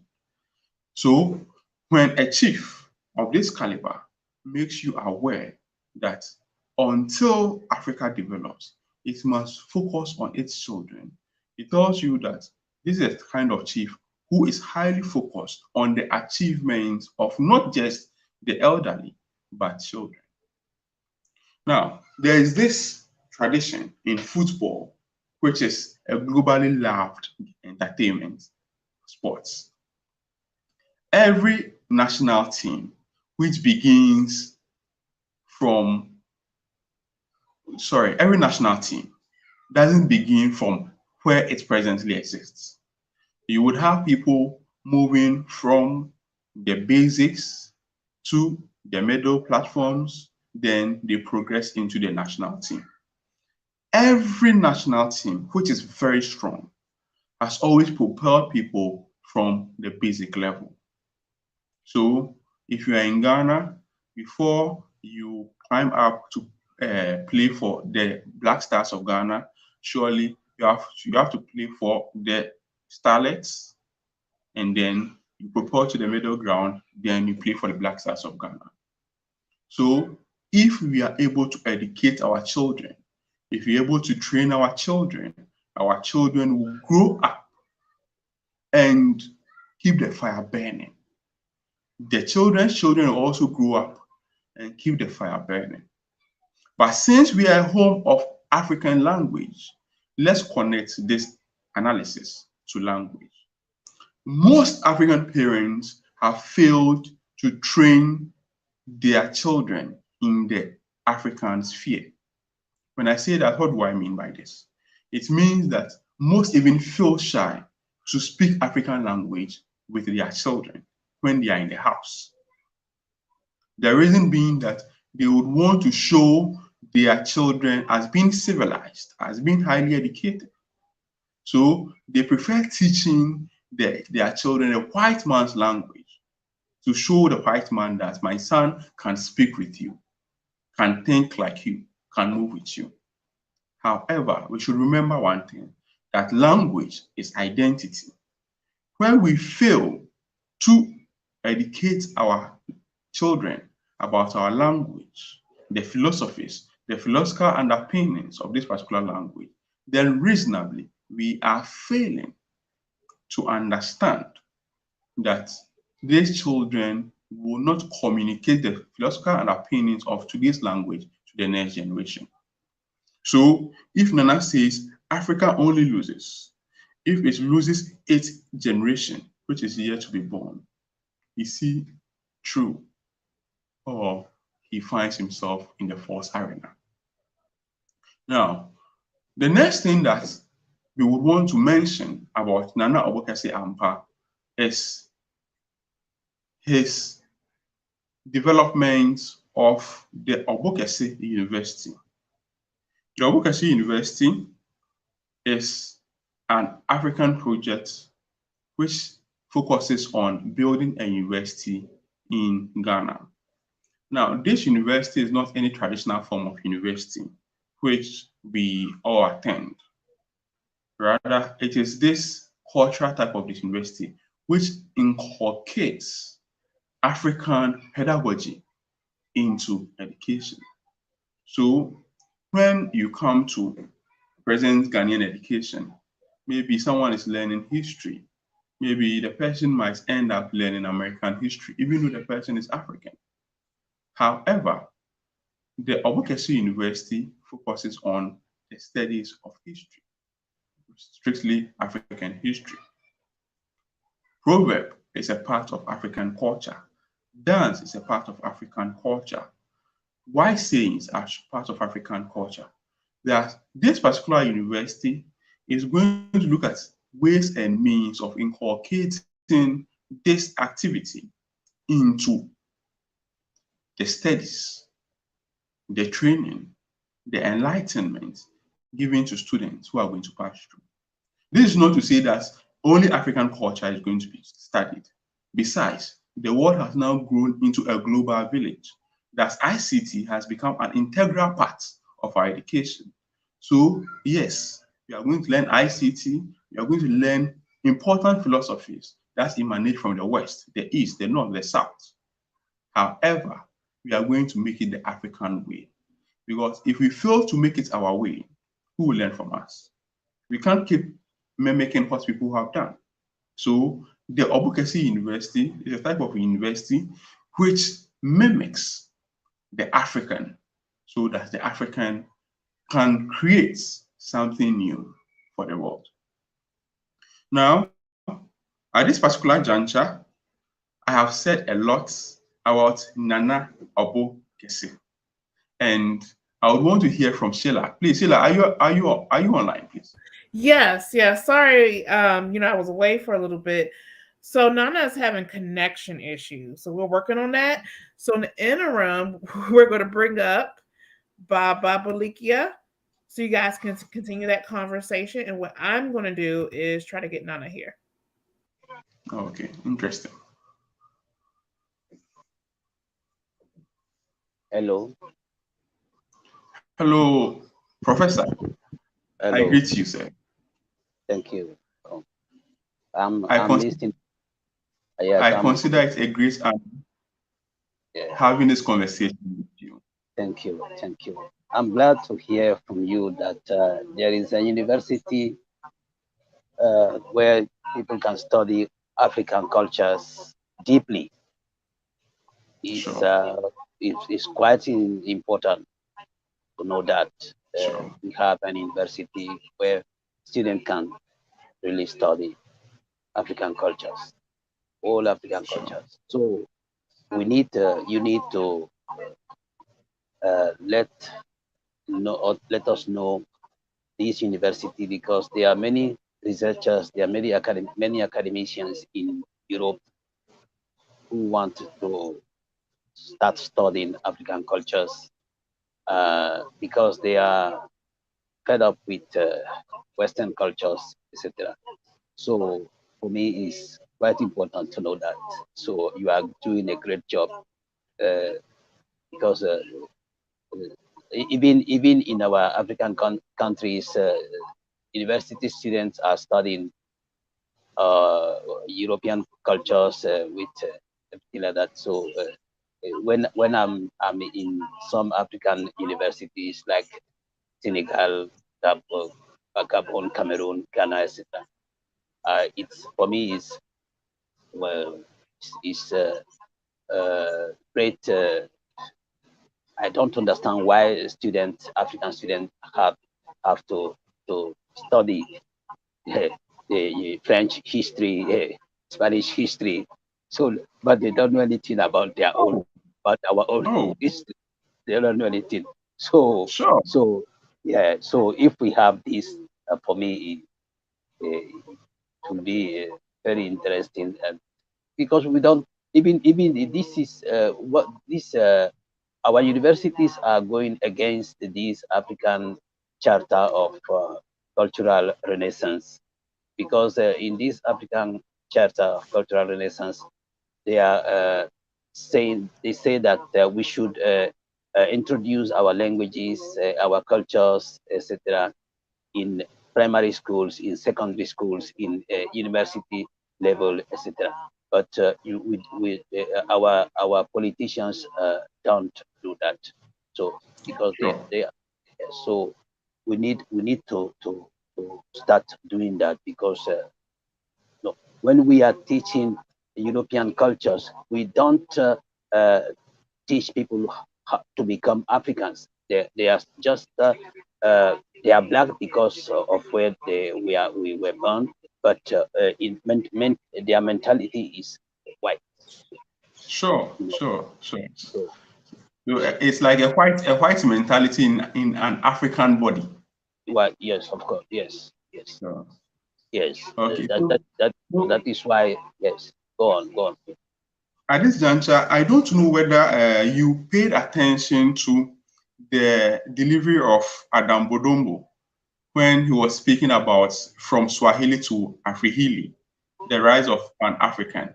Would you agree with what he said, that Swahili should be made an African language, the first African language, so that the whole continent would speak one particular language? If you agree, why? Yes. See, we have, even when we are talking about Swahili, we don't forget that Swahili is a pidgin language. It's a mixed language. So Swahili it has African words and Indian words and English words, etc. It's time for Africans to have one or almost two languages. Okay, so Swahili is one of the wild language spoken in Africa, Swahili. But in the Eastern Africa, okay, and in Western Africa, you have other language like what we call Creole language, which is pidgin English, etc. So even when we choose Swahili, choosing Swahili or choosing the African, this pidgin English, we need to have one or two languages in Africa, for all Africa. It's not difficult to have one or two languages, but the first language like Swahili is not difficult. It's not easy. It's not so difficult to learn it too.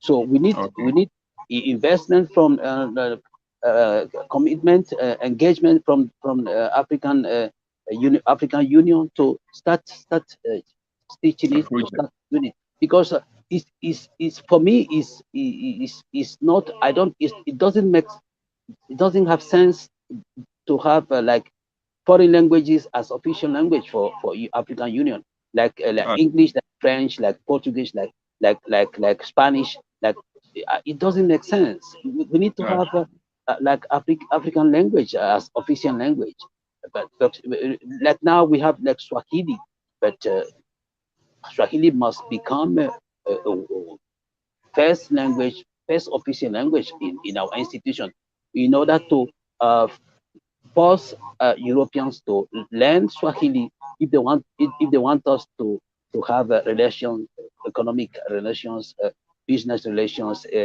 scientific relations, etc. We need a language that can define Africans, but until now we don't have African language. So all what we have is European languages. So European mentality.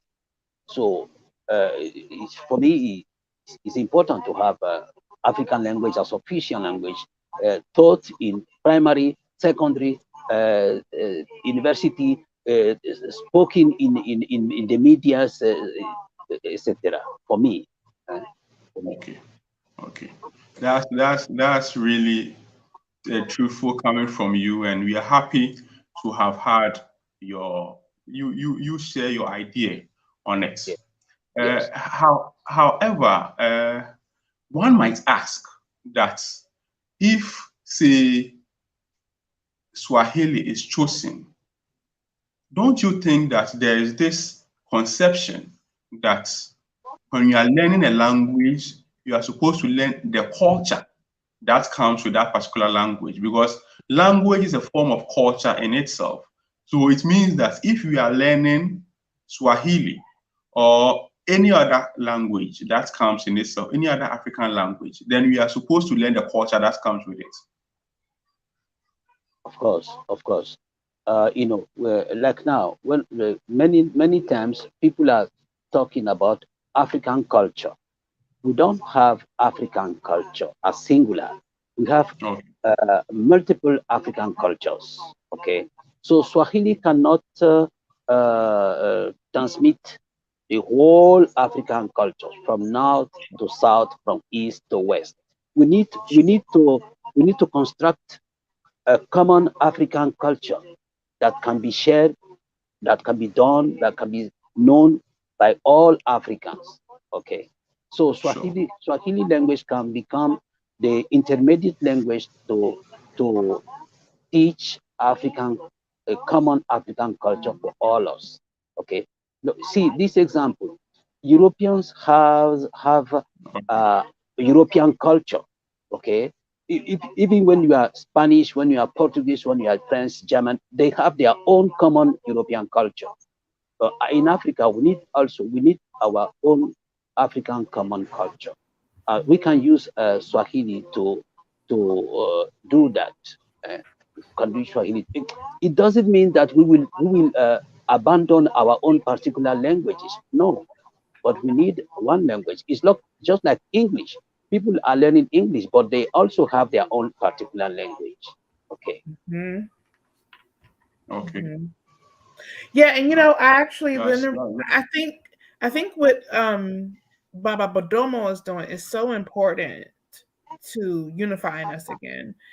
I actually 100% agree with him, and I'm agreeing with you, Baba, as well. I feel like, so I'm learning Swahili, right? Everyone knows that. And I've learned so much since this time last year in the broadcast. And it is definitely a unifier because it does take different languages, right? And it merges into that, and that becomes the culture in many ways. Now, as you know, like I've been to Zanzibar. Zanzibar has different culture than say mainland, and then likewise with different areas in Kenya, but they speak a united language, right? So I think we are going to have to get to that first, and then get to Afirihili, which connects it all. And I really like Bodomo's expression of how he had Zulu, the Khan, and so forth, all these great empires that we can language share, when we get to that ultimate. And it takes a while. It takes a while, but we got to start somewhere. sure. Of course, sure. We have to Yeah, we got start. to start somewhere. Yes, we have to start. But this our first president didn't do what they supposed to do at any time. Mm. Our dictators are not doing. They didn't do what they supposed to do at the time, because this French language has been imposed by French rulers. English language has been imposed, German, Spanish, Portuguese, etc. So even when people are complaining in 60 years ago, if in that time the head of state of 3, 5, 10 countries imposed Swahili as official language, like today, Swahili will be spoken by more than 300 million people in whole Africa. But they didn't they agreed to accept what the advices of Western people, white Western people, that you African, you can't have one language. You can't choose your language because you have in a stem in a simple country you have like 200 different languages. So you need our foreign language to communicate. That was a big trap. That was a big lie said by these Western people, because in their own countries years ago, France has like 80 different languages. Spain has like 32 different languages. But when they choose the Castilian, when they choose the French, for all the people, they just force the students to learn French during their training, so they forget the other language. That's right. That's right. And even with, go ahead. That's highly enlightening. However, you know, as a Resplendence language, we call ourselves the home of African language. So I think if the politicians are not doing it, then we must do it. So it is good that our founder, Sheila Gaskins, have started something. But if we are supposed to brainstorm around this particular arena, that is creating something like Afirihili, a language which is spoken by every African, how are we going to do it?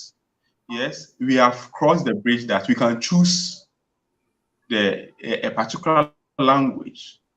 We have also crossed the bridge that we must accept that when we choose the language, we are supposed to learn the culture that comes with it. It doesn't mean that we are throwing away our language.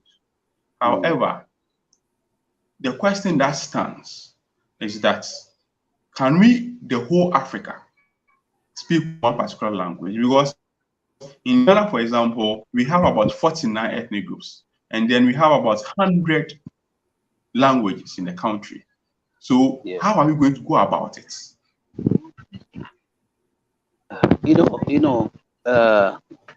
Our European mentality tell us that we can't do anything because we have many different languages in our countries.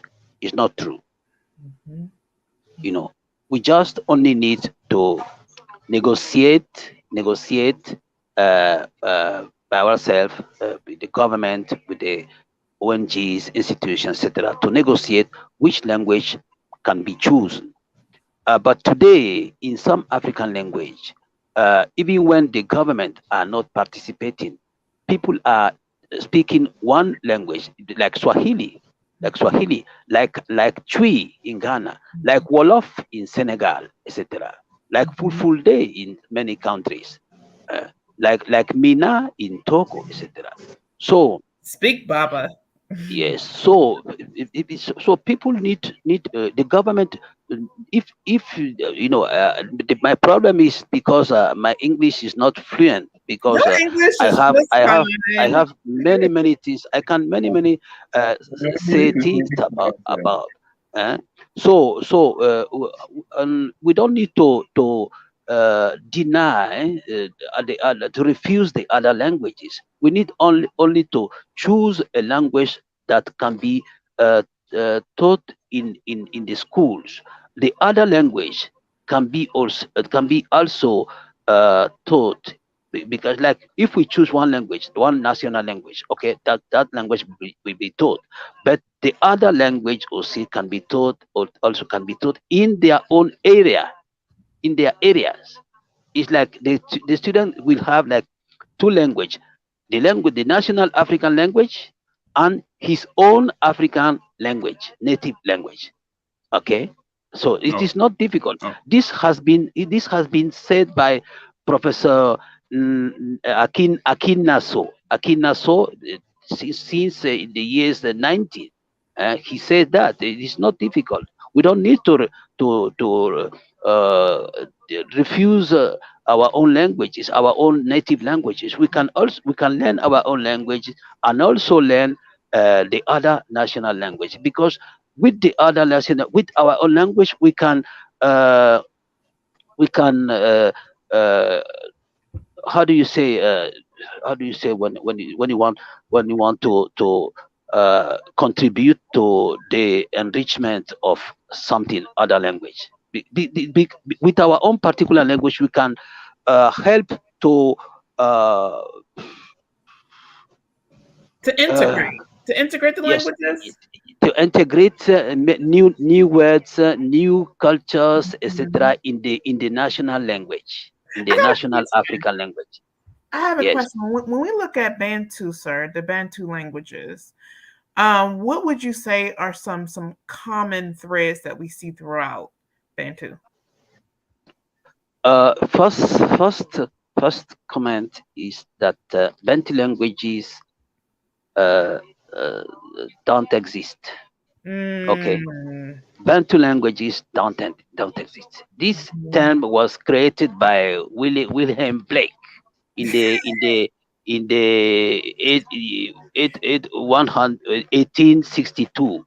He creates the term Bantu, and as I have explained my student, Bantu become from Ba, which is the prefix of plural, and Ntu is the term of to say person, human. So Bantu is plural of people, humans, etc. So he creates this word, and until today we are using the word Bantu. So some academicians are talking about Bantu culture. We don't have Bantu culture because Bantu languages, we don't have Bantu language. Which is the who can speak Bantu language? Nobody can speak it because it doesn't exist. Even when they try to create a Bantu languages like Meusen, like Guthrie, etc. They try to create Bantu languages, but Bantu language doesn't exist. It's a term that are using to denominate some African languages. Okay, so this is the first thing to know. Okay, Swahili is African language. It's not Bantu language. Okay, it's African language. Okay, because the characteristic of some languages can also be seen in North Africa, South, East, West, Central Africa, etc. So we need to choose one of our languages to start creating a common African background culture for all us. But until now, we don't have it. We don't have common African background culture.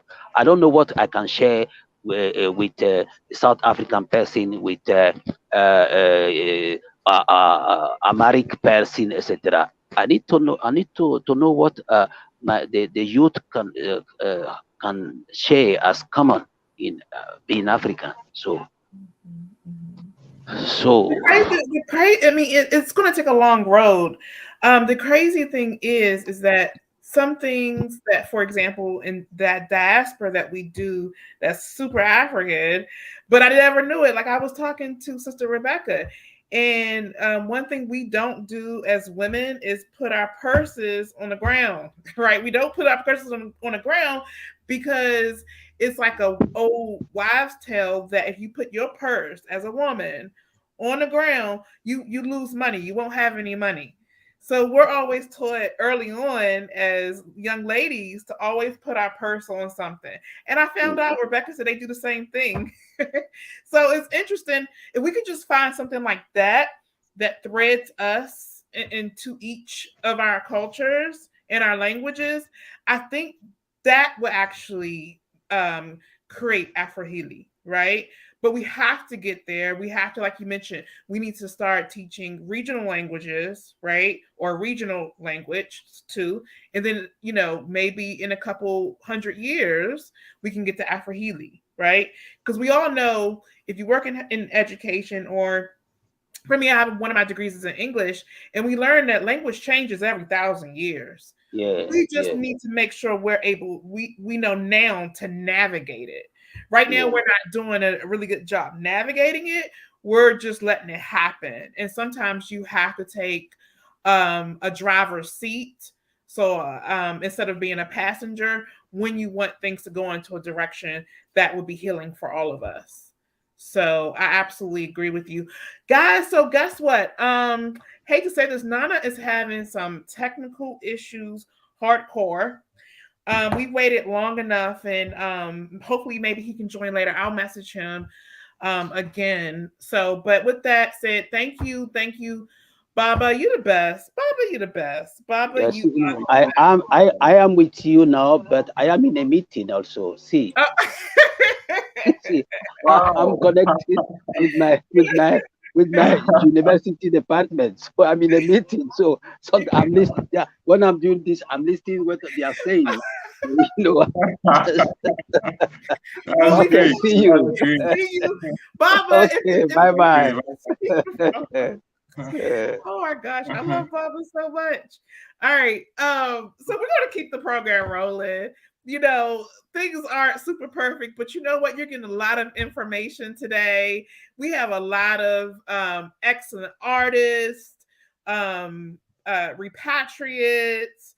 There's a queen coming on later. We've been serenaded so far. We've learned about West Africa. We've learned about United Africa, Afirihili, and how we're going to get there. So we actually have a roadmap of what we need to all of us need to be on code with. So we're getting there. We were supposed to speak to Nana, but unfortunately, well, I can't share his number, but like we're not there, and that's okay. We pivoted with the program, and now we're just going to continue going. I'm excited to welcome our next guest, Abochi. And Frank, I'm going to have you do the honors. I am most privileged to do the honors because I've been listening to his song for a long while. Senior. I am so happy to meet you today, Senior. How are you doing, sir? Please, you have muted yourself, please. Oh, sorry. Don't worry. It's a pleasure to be on. So I was asking, how are you doing, please? I'm fine, thank you. Thank you very much for joining us. So before we go further with our interview with our senior musician,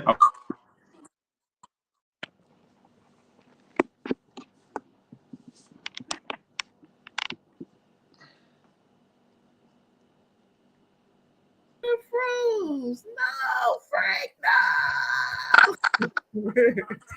I'll wait out. We don't have to wait out. Too bad. He'll be back. This happens. These are connection issues that happens all along the continent. But I love you, brother Abochi. You're doing amazing things. Like you have a new song coming out tomorrow, right? Sunday.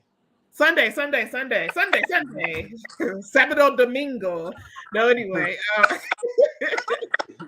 But so tell us about you. Obviously, I wanted, just to make sure you in your own words who you are. And then after that, we're going to have you sing and serenade us. I'm so excited. I loved it last year with the summer series.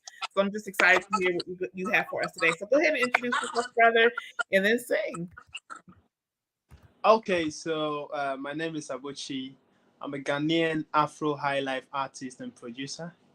And I do what I call friendly music. Friendly music because I want you to see my songs as your friend, a good friend. What can a good friend do for you? A good friend can advise you, can console you, can entertain you. So I want you to see my music that way. And that's who I am.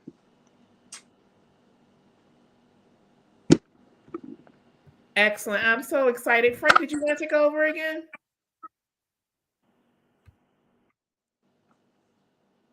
Oh, I don't. You know what? His mic isn't working. That's okay. Well, now since we know who you are, I'm already a fan. I'm really a fan. Let's have you sing. What are you singing for us today? Okay, so I'm gonna sing Bestie, and then my favorite. I'm gonna sing some part of the new song I'm releasing. Okay. Oh, so we're getting exclusive. Wait a. We're getting exclusive, huh? Of course. Bless you. Medase pie. Hey, you got it.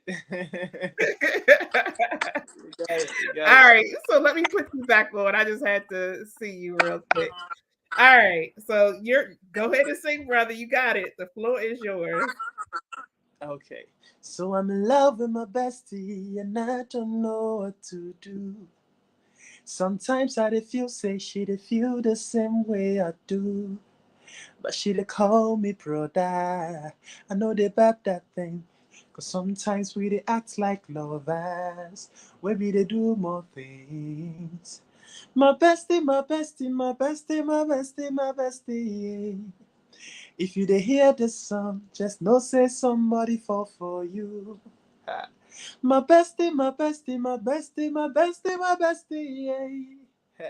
I know say I know for catch feelings, but it be too risky to lose you to another one, no. So somebody tell me waiting man for do. Cause I know one lose waiting I get plus you. Is it my brain or my body? Maybe my heart know well.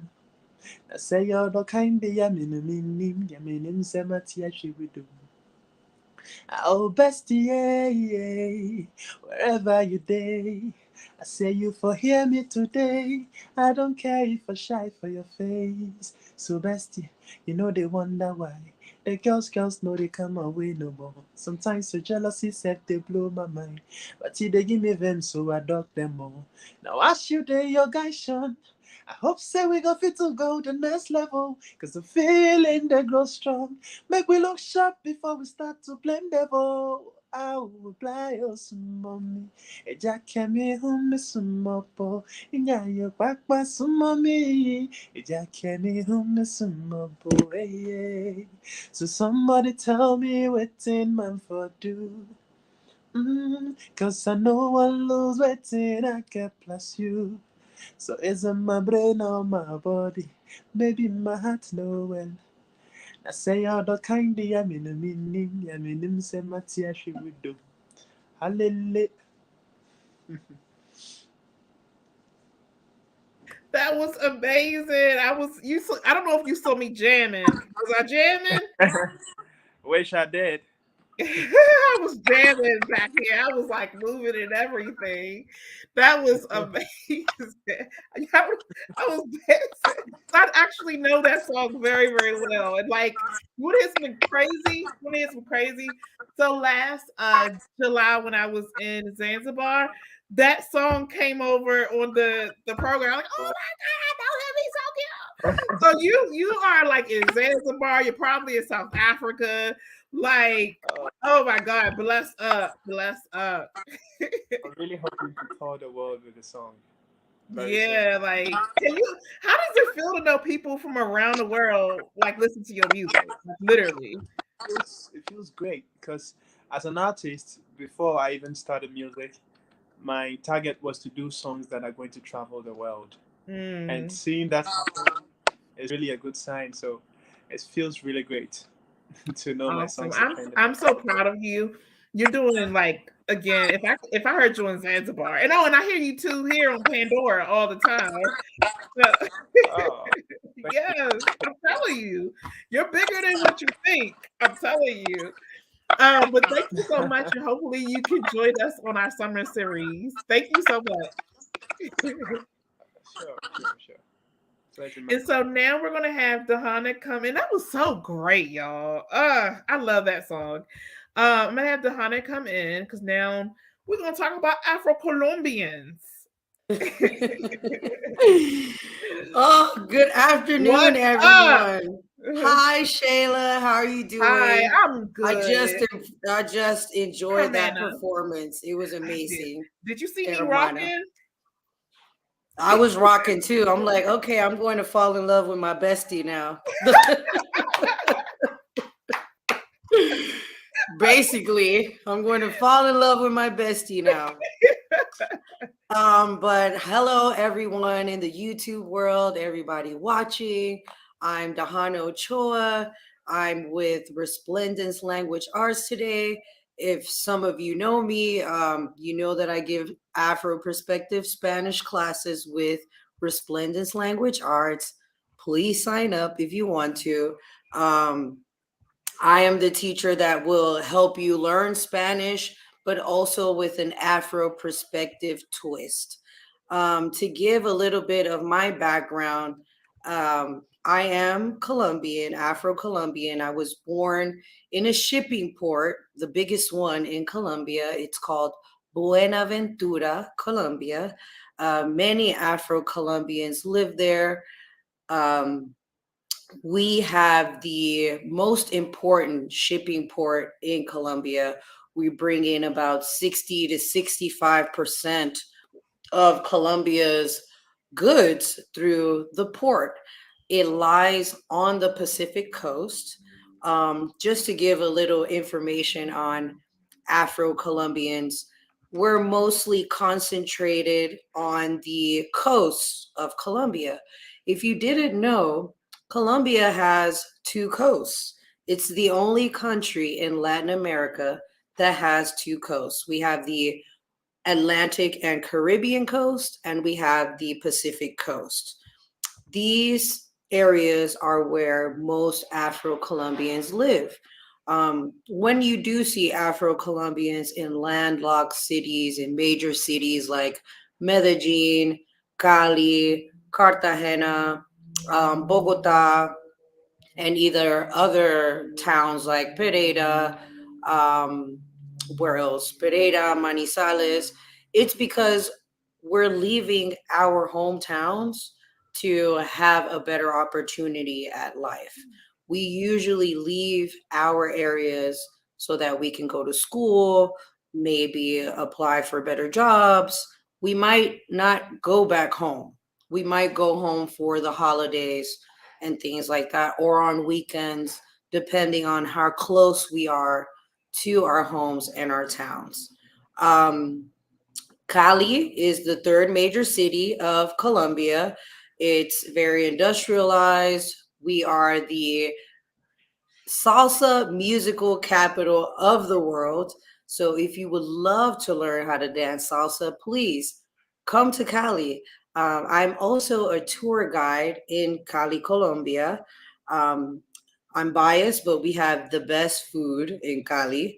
You could ask anyone.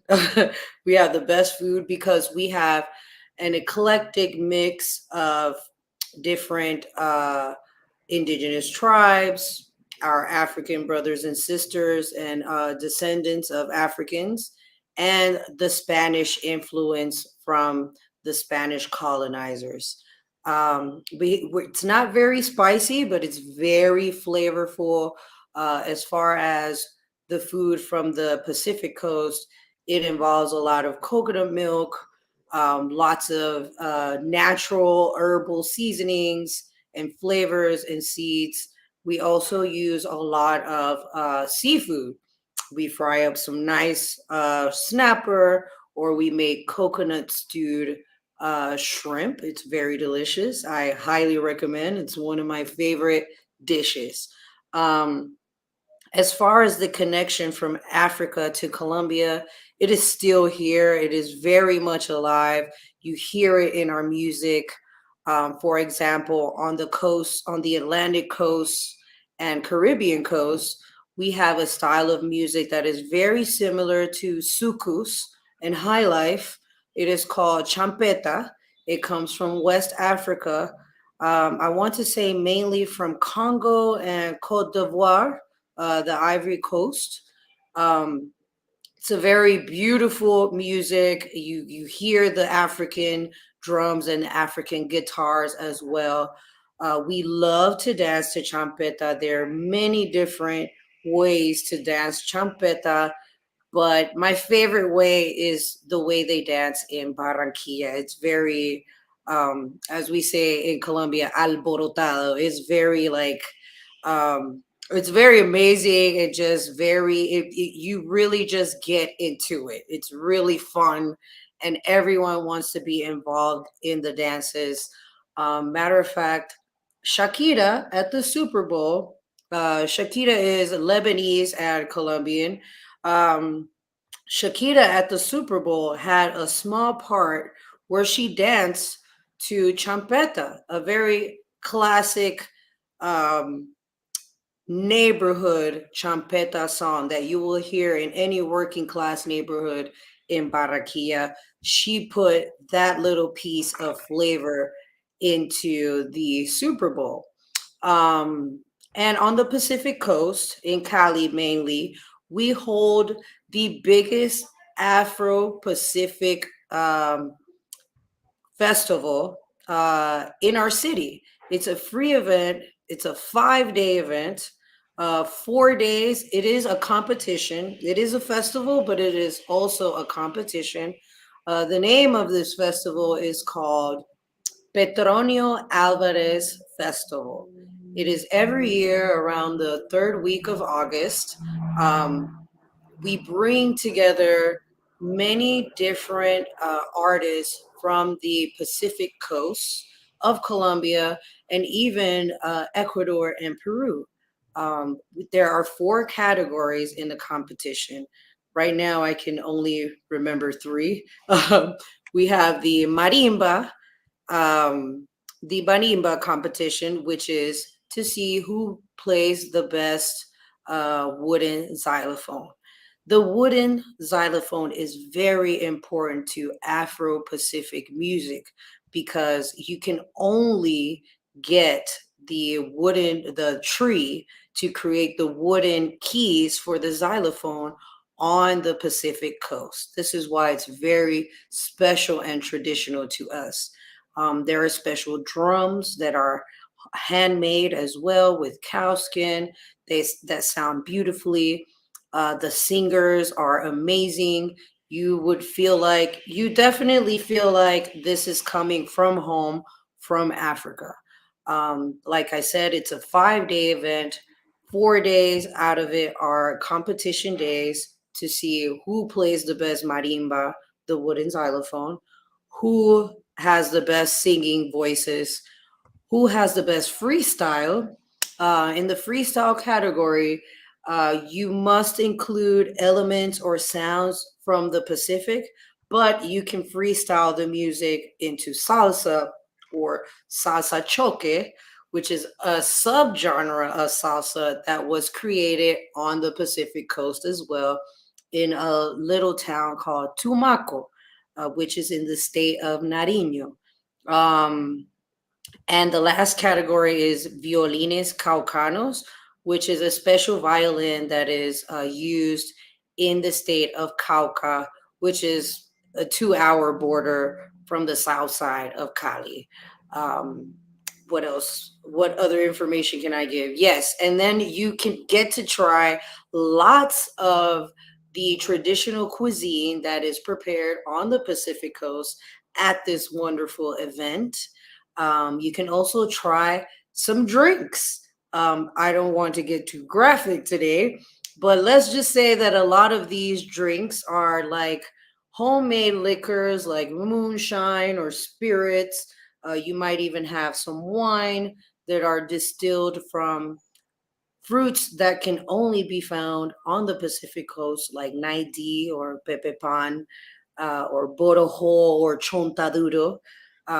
Most of these drinks, some of them have a lot of medicinal uses with traditional, medicinal, and indigenous herbs that are only found in Colombia and on the Pacific coast areas or in Colombian jungles and forests.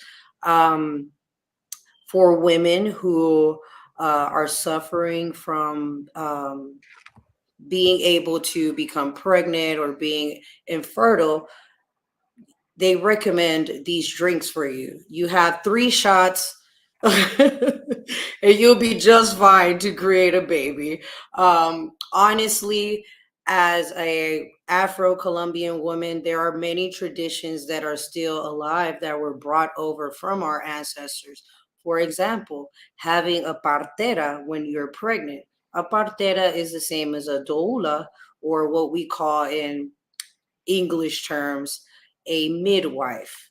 My mother, when she was pregnant with myself, she went to a doula to prepare for her labor with me, and she had a very smooth labor just because she went to the doula. She wasn't used to this type of thing. But because my father is Afro-Colombian and my mother is half Afro-Colombian and half indigenous, they believe that going to the doula would help her to have a better labor with me, which it did. She had me very quickly, easily, no pain at all. Again, at the festival, you can try these drinks. They have many different names like tumbacatre. Tumbacatre means knock you out of the cot or knock you out of the bed. We have arrechon, right? Arrechon. Arrecho is a word that signifies like freakiness. Yes, things to do in the bed. Yes. So you catch my drift when I say when you have a shot of arrechon, you will be ready to do some things with your partner in bed. Okay. I didn't want to get too graphic, but this is the truth. Okay. A lot of these drinks are mainly for men. Basically, let's just call it liquid Viagra. It is very good for men. But at the festival, everyone is very friendly. Everyone will give you a drink. You will feel safe. You will feel at home. There's so much blackness around you. The event is a 5-day event, like I said. Many people come from all over the world just to experience the gloriousness of being around all this blackness, all this tradition, the wonderful sounds of the music and the energy of the people. I would highly suggest that at least one time in your life, come and experience El Petronio Alvarez. It's very, very amazing. At least 50 to 60,000 people come to Cali every year just to experience this. Like I said, I am a tour guide, and I'm actually thinking about creating an event to where I will host at least 4 to 6 people, and we will spend one night out at the festival, at the after parties, being with the locals, and just having a really great time with connecting with the Afro-Colombian Pacific culture. Um, if you're interested, please let me know. You can reach out to Shayla at Resplendence Language Arts, so that you can get in contact with me as well for my tour services or for our Spanish classes. Talk about your tour services and also Spanish classes, because you're like known in Colombia as the tour guide to go to. So Thank you. Talk about that real quick. Okay, thank you so much. So yes, again, I'm also a Spanish teacher. I do give classes online with Resplendence Language Arts. Please sign up. And I usually do private tours in Cali, but I'm also hired for groups, maybe 10 to 15 people in a group, and I'm hired as a translator for the day as well. I try to connect everyone with the importance of the Afro-Colombian culture in Cali. I do tours going to the city of Buenaventura, where I was born, the Black Shipping Port. We do a day of immersion, of immersing ourselves into this culture, trying out these drinks that I just explained, having some of our delicious food, checking out the wonderful views of the Pacific coast and all those beautiful Afro-Colombians that live at the port. And in Cali as well, we can go and visit the working class neighborhoods where Black people live. I take people around on walking tours. I take them to experience the farmers market so we can try new and exotic fruits and our delicious foods. People from Cali are called caleños, and we have a tradition on the weekends.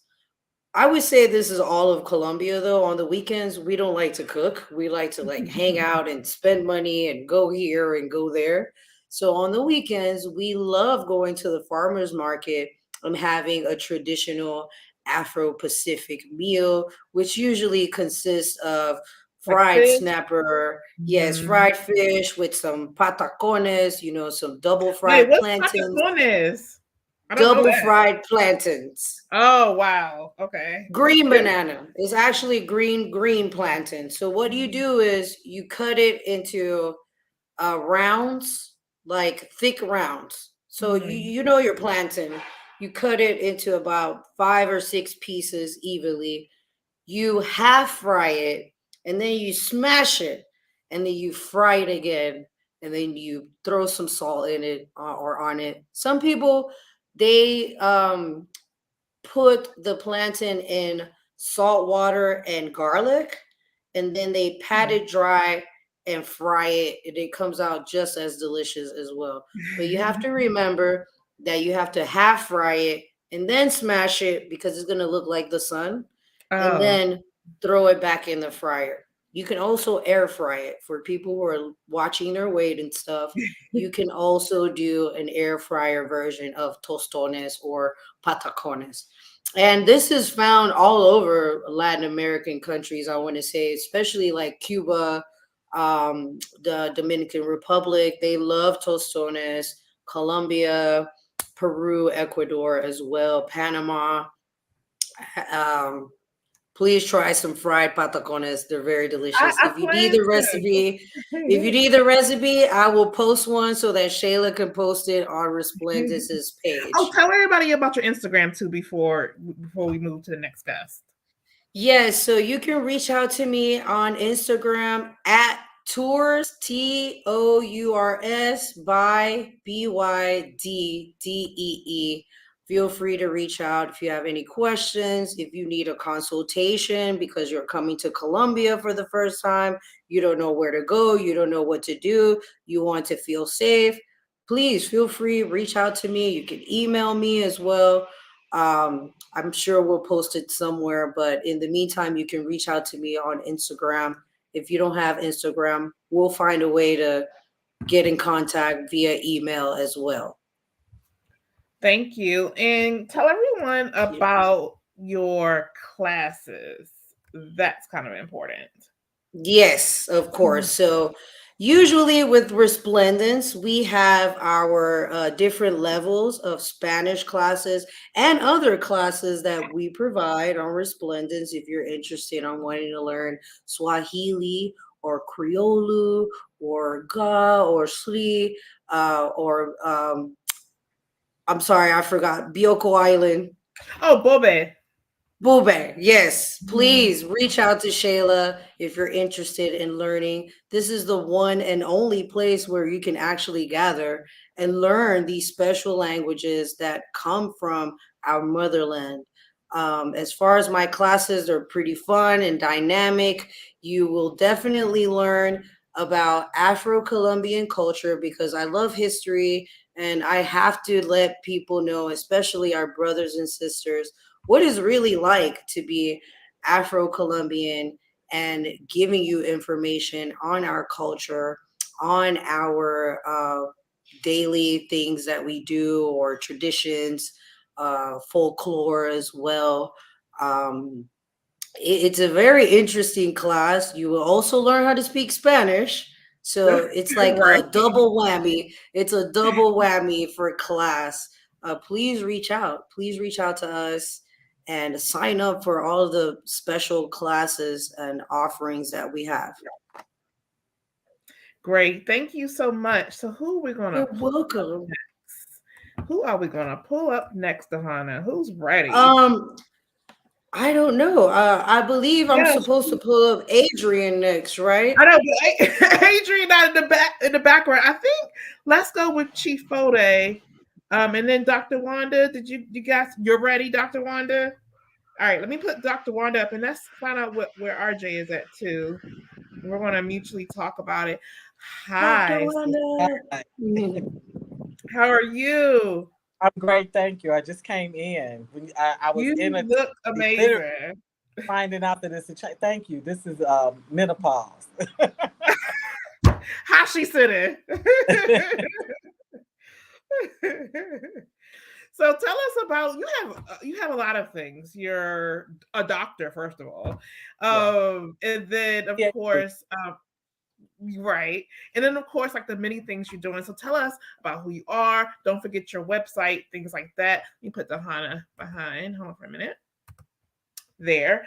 So just talk to us. Talk to us so we know what you're doing. You're doing a lot of work. Okay. Professor. There you go. Sorry. That was Okay. me. That was my fault. I'm a globetrotting professor. I'm a Pan-Africanist. I'm an education specialist. I'm a full teacher. So I've taught every level, preschool, grammar school, high school, collegiate. I want to say I'm kind of winding up the college level. I taught college since 08, 09. And so I am the full professor, teacher, professor. In fact, most professors haven't taught all those other levels because you can actually go from a bachelor's to professorship if you find a school that has an associate's program, because the requirement is to be 1 degree above your students. And so, I'm an education specialist. I have my doctorate. It's in professional studies, so it encompasses everything. I didn't have to lose anything. But the main thing I am at this point is sort of transitioning. I'm a transnational. I'm transitioning from life in America to life in Africa. And so I have no commitment to any nation. I am a true Pan-Africanist. So even when I'm in serving a nation, I let them know, like, I respect your tribes. I'm interested in your tribes. But at the end of the day, I am a descendant of the stolen African. So that I always identify myself that way.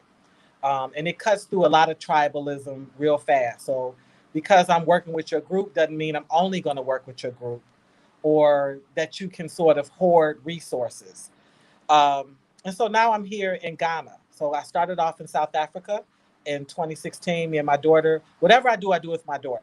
So me and my daughter went there. We stayed for 2 months, and we worked among the Zulus. I taught, I counseled.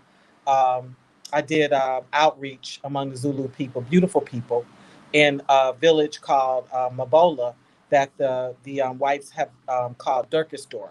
So I stayed there, and from that work, the Ugandans saw me, and they asked would I come to Uganda. The particular gentleman had a special needs school, and so I told him, I said, I can come, but, and I've worked with special education, but that's not my specialization.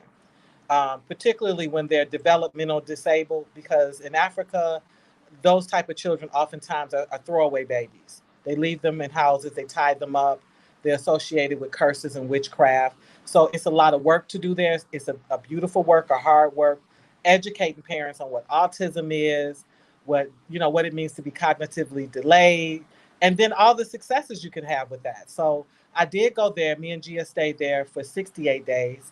I went there twice, but the longest we stayed was 68 days.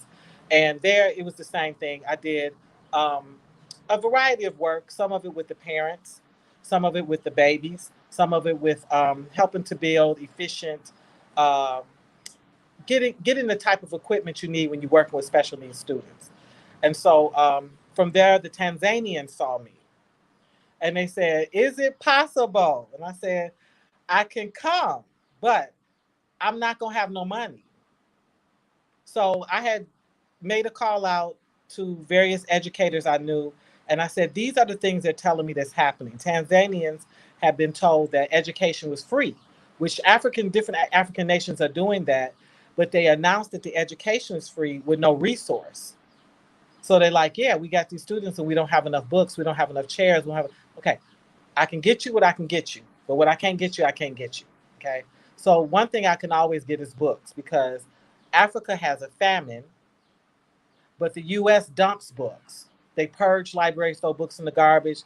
When they shift out principals or superintendents come into a district, they take whole volumes of books and literally throw them in the garbage. And so I am a dumpster diver. You tell me they over there, I got my little crew, we coming, okay? And It's one of the few things that you can ship to Africa where you don't get penalized by the exports and imports, because they beat you down with mail and anything. It's not even worth it. It's just silly. And so if you can't suitcase it, then yeah, you can use the boat. And so yeah, you don't get hit real hard with customs when you do it that way. So I'm able to get them books and technology. So that's pretty much what I'm doing now. Is that I, as a professor, an underemployed professor in the U.S. who had been fighting for better wages and better commitment, because they don't really want us to be tenured. It's far more adjunct professors. It's like 70% adjunct, 30% tenured. It really, I knew it was bad when white men was complaining they couldn't get classes. I said, oh, when they knock them out, this is rough. So yeah, I was on that platform arguing and fighting and leading and willing to tell the truth that many of us are on welfare, that we've had to move back in with our parents, that we've sold our assets in order to, we've had to liquidate in order to survive, because you're not guaranteed a course load. And even when you're guaranteed a course load, it's not a load. It's one class here, 2 classes there. You can't really live off of professorship life anymore. So people see people like Cornel West, and God bless him, but most of us aren't Cornel West. We don't get to say we're turning down any sort of 10-year anything, because we're lucky if we even get 1 year, 6 months. So I determined to take whatever they were giving me to keep my professorship alive, mainly because white youth, Asian youth, Latinos, and our own youth need to see Black brilliance. They need to understand that, like, yeah, there are amazing Black professors. We have our own brand. We present materials in certain ways, and that's good. That's good that we have our perspective, much like every other culture. But what I devote my time to is Africa, because a brother told me, he said, listen, I'm gonna be honest with you. If you was any place else in the world, they would scoop you up. I had opportunities to teach in Germany. When I went to South Africa, the people that originally hosted me said they knew some German, basically a school, a private school that could get me a position. The youth were encouraged to put their phones up, and they didn't drive their cars to school. And so I said to them, I said, well, if you think I'm that good that I should be in Germany, what about these South Africans? What do they get? Why can't they get the best of the best? And so that's what I give them. I give Africa my absolute best. I don't make it apologize to me for its problems, which she has many. Mama is sick. Mama ain't doing well. Depending on what the issues are, it can be water, it can be solar panel issues, it can be self-esteem issues with girls, it can be, all types of stuff. So I only pick up the projects that mean something to me. That's what I do. So I care about pads and panties. I want young women to be able to not lose school time because they don't have Kotex, or because tax here in Ghana, the tax on Kotex is intense. It's high. So you have to think now, if a teacher is making 350 Ghana per month, and that's about $50-$60 if that CD is strong, and your Kotex is 20 Ghana, that's a lot of money. And so they make tough decisions about that. So I do stuff like I take the locals, I give them the sample of a reusable tampon, a reusable Kotex, that you wash it, you hang it in the sun, and you can wear it again. Okay. And I let the locals build it. The schools I donated to, but I let somebody back in the US sponsor it. I said, listen, do you care about this? You're gonna go to Starbucks. You're getting ready to go, and you're gonna go back to Bath and Body Works, and you're gonna spend at least $100, like having a good time. And that's your money, and you got the right to. But if it's possible, could you break off 20 of that so I can get these pads and panties to these girls? And if they want to do it, great. If they don't want to do it, I do what I was trained to do when I was a little leftist and a little activist back in Detroit. I don't waste people's time. I go to the next person. And I'm not mad at you. But I love what you're doing. I love what you're doing. Thank you. Yeah, Thank no, you. I really it's so needed, especially when you've gone to certain places on the continent. And I mean, they love you so much, and you're just trying to figure out, okay, what can I do? What do y'all need? Like, what do you functionally need, right? And that's really good for young women, because you know, especially when they're young and they can't afford some things that we can. And the women, they all act. Listen, one thing I don't like is this level of, there are, you know, at least in Ghana, okay, you got a lot of Christianity. You can't out-pray them.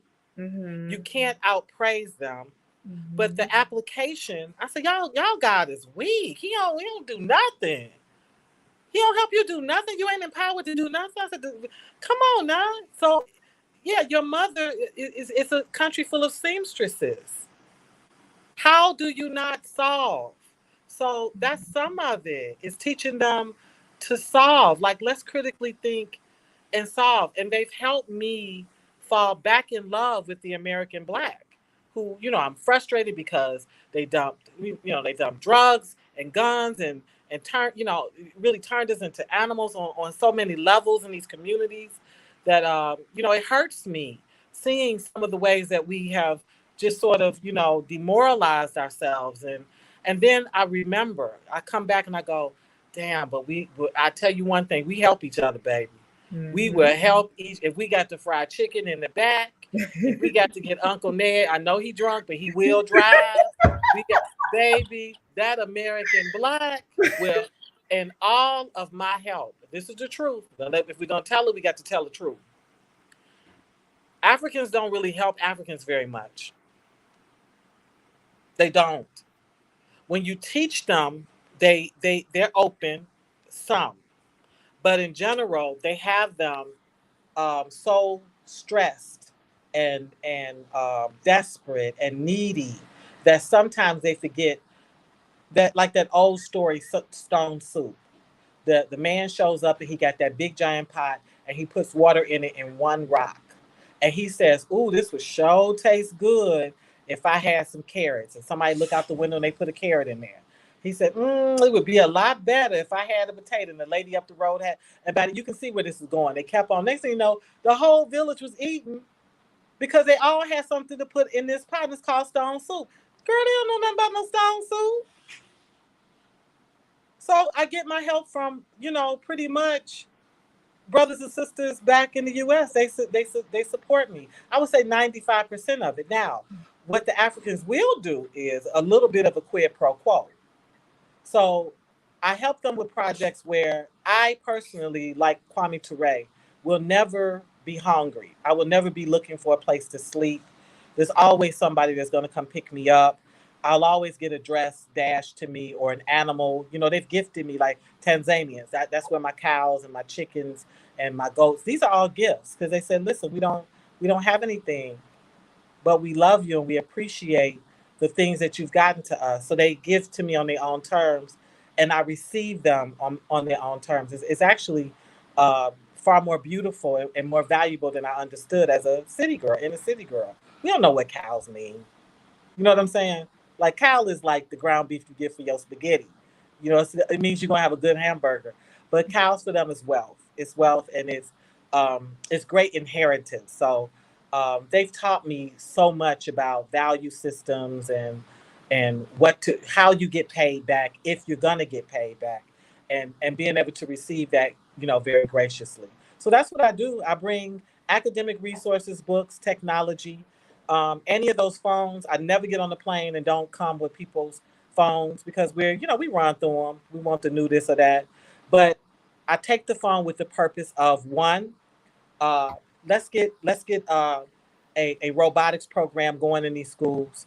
Because the phone is old and it's junk, that doesn't mean that the motherboard is no good. It doesn't mean that the camera don't work or that the soundboard, you understand? So a lot of phones they can't talk on, but the other features of it allow them to be as creative as they are, because that's the other thing. I see that the Africans are brilliant.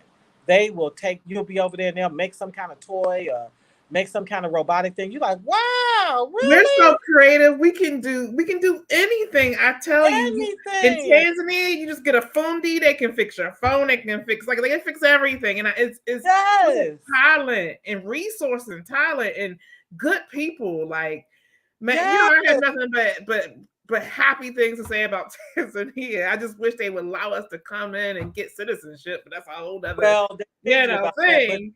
But I love it. You know, you can marry you one. I know. And be a citizen that night. I know. You know, a lot of people are doing that too. Like I'm actually getting residency through my business, so it's renewable every 5 years. But you know, would I like to have a passport? I sure would like to have an East African passport. But you know, and I don't know why. I don't even know why, but some of them have pushed back on us coming. Yeah, Ghana is easy. Ugly. Ghana, and actually Sierra Leone and Chief Foday is going to talk about that soon too. But yeah, some places are like making. Ghana not that friendly with it. Ghana doesn't come off this stuff easy. Oh. And I'm married to a Ghanaian. Oh. They make it work. They lied. They put their little marketing campaign and got us to come over here. And no, they're not coming off that citizenship easy. But well, you know what? We got to start somewhere. I'm taking care of my little ID card. I'm not worried about it, girl. Listen, the U.S. didn't get rid of me, and they ain't gonna get rid of me. I feel like I never was on that year of the return. I was always doing. This is my ancestral birthright. This for me was always that. It was always the Abrahamic experience for me. Mm-hmm. God told Abraham, leave your nation. I'm going to send you to other nations. Mm-hmm. If you're blessed, the people that bless you will, and curse the people who curse you, but you will prosper. And so I've been living under that Abraham's daughter. So I'm his daughter about it at all. Yeah, I had to do my snap for you. So.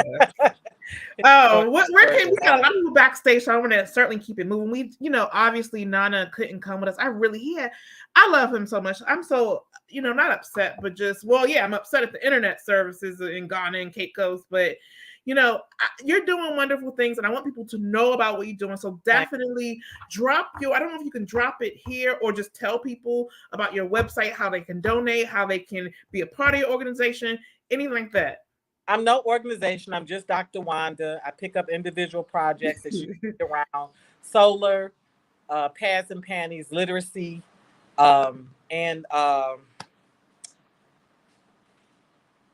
can they donate? Can they donate? Can people donate to you? Donate. I am Dr. Wanda Evans-Brewer throughout the internet. It's always going to be that. So I'm Dr. Wanda Evans-Brewer on YouTube. I'm Dr. Wanda Evans-Brewer on Facebook. Wherever I'm at, I just use the same name, okay? And usually you can find me, Wanda Evans-Brewer, DR. And I do Cash App. I do all the stuff we do, Zelle, PayPal. There's nothing. But I'm not always, here's the thing with me. I'm not always looking for money. I'm not opposed to money. I want money. I need money. But it's not always about the money. Sometimes it's network. Sometimes it's about the contact. Sometimes it's about the access to. Do you understand? Sometimes we need a facility to do something from. So I don't necessarily need the money, although I don't send your money back void. It's always used for the purposes. Exactly. Well, thank you so much, Sister Madase Pa. And we'll see you soon. Actually, I want to invite you back to the program. I think we're having a May 15th health like journey thing. So I'll talk to you more about that. You know, Ghana healed us. That's why we came. We reversed her diabetes, got my blood pressure down way. Both of us dropped tremendously. I got rid of sciatica through soursop bitters. Soursop? Okay, thank you. Sciatica. People can come. They can check me out on Etsy. I'm at Wanda Lands Naturals at Etsy's, and a lot of the things that healed myself and Gia, I actually now am a bit of an herbalist. I always work with the masters. I am a grasshopper. but very, very much excited about learning. But yeah, I sell a lot of the things that did great healing for me and my daughter there. Could you also post that link in the general chat, not the backstage one, but the Renaissance comments? Because we really need to know everything. Thank you so much. Thank you, Madase Pa. So we're gonna keep the program rolling here. I'm gonna add who are we gonna RJ, you're here. And hopefully we can get Chief. I know Chief was having hi brother. Is Chief there? My brothers, we're brothers. We're happy and we're singing because we're color. Boom, What's going on, Shayla? What's up? Wow. Can you hear me okay? Yeah, I hear you. Okay. So I guess we'll just kind of have a rail table. RJ, I don't know what to say about you. Everything, both you and Chief Foday, like y'all are everything. Y'all out here putting people on, like I can't get it out. Like the mission, your mission forward. You're putting your foot on the neck of progress. Like it's so many wonderful adjectives and words and superlatives I can use. But I'm gonna let you talk. So have RJ speak first. Oh, by the way, RJ, we finally got a Wolof teacher. It took us a while. You know, I'm really, really particular. Finally. Okay. Stop it. I'm very, very particular though. They have to have this certain energy. You know what I mean? Right. Because when you're teaching virtually, you have to have energy. And so he got it. So I'll probably send you some samples of what he's doing. He's gonna start like kind of in a couple, I think 2 or 3 months roughly, like actual start classes. But we gotta ramp him up first. But anyway, RJ, tell us about what you're doing. Senegal, all that stuff. I'm gonna actually give you a solo first, if that's okay, and just let us know what's going on, what projects you have going on, how the projects are going, how you're helping people repatriate, all that stuff. Well, thanks a lot. Thanks for having me, and also thanks to the other guest I was just on. Dr. Wanda's doing huge things, so I want to give a shout out to her for sure. My brother Chief Foday, who I just shared the screen with, also, and you know, there's so many of us here on the ground that are just doing just like Dr. Wanda was saying. Like we just want to pitch in and be of service wherever we can, and so that's really where my journey started. Been here on the ground now 8 years. In Senegal, West Africa.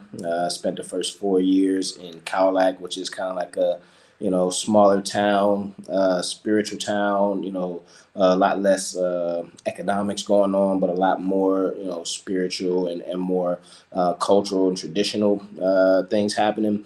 And then in the more recent years, I've been based in Dakar, where we've been able to help, you know, hundreds of African Americans and other members of the diaspora to visit here, shop here, come here for their products, whether it be clothing or jewelry or household goods or decor or art or whatever it is. And then also helping them to not only relocate here and be able to live here sustainably, but also to be able to invest here. And to be able to create industries, everything from agriculture and poultry to education and medical, tons of real estate things. A lot of people are investing now into little smaller operations like you know, little stores and boutiques and, you know, laundry services and just, you know, a variety of need-based industries and businesses.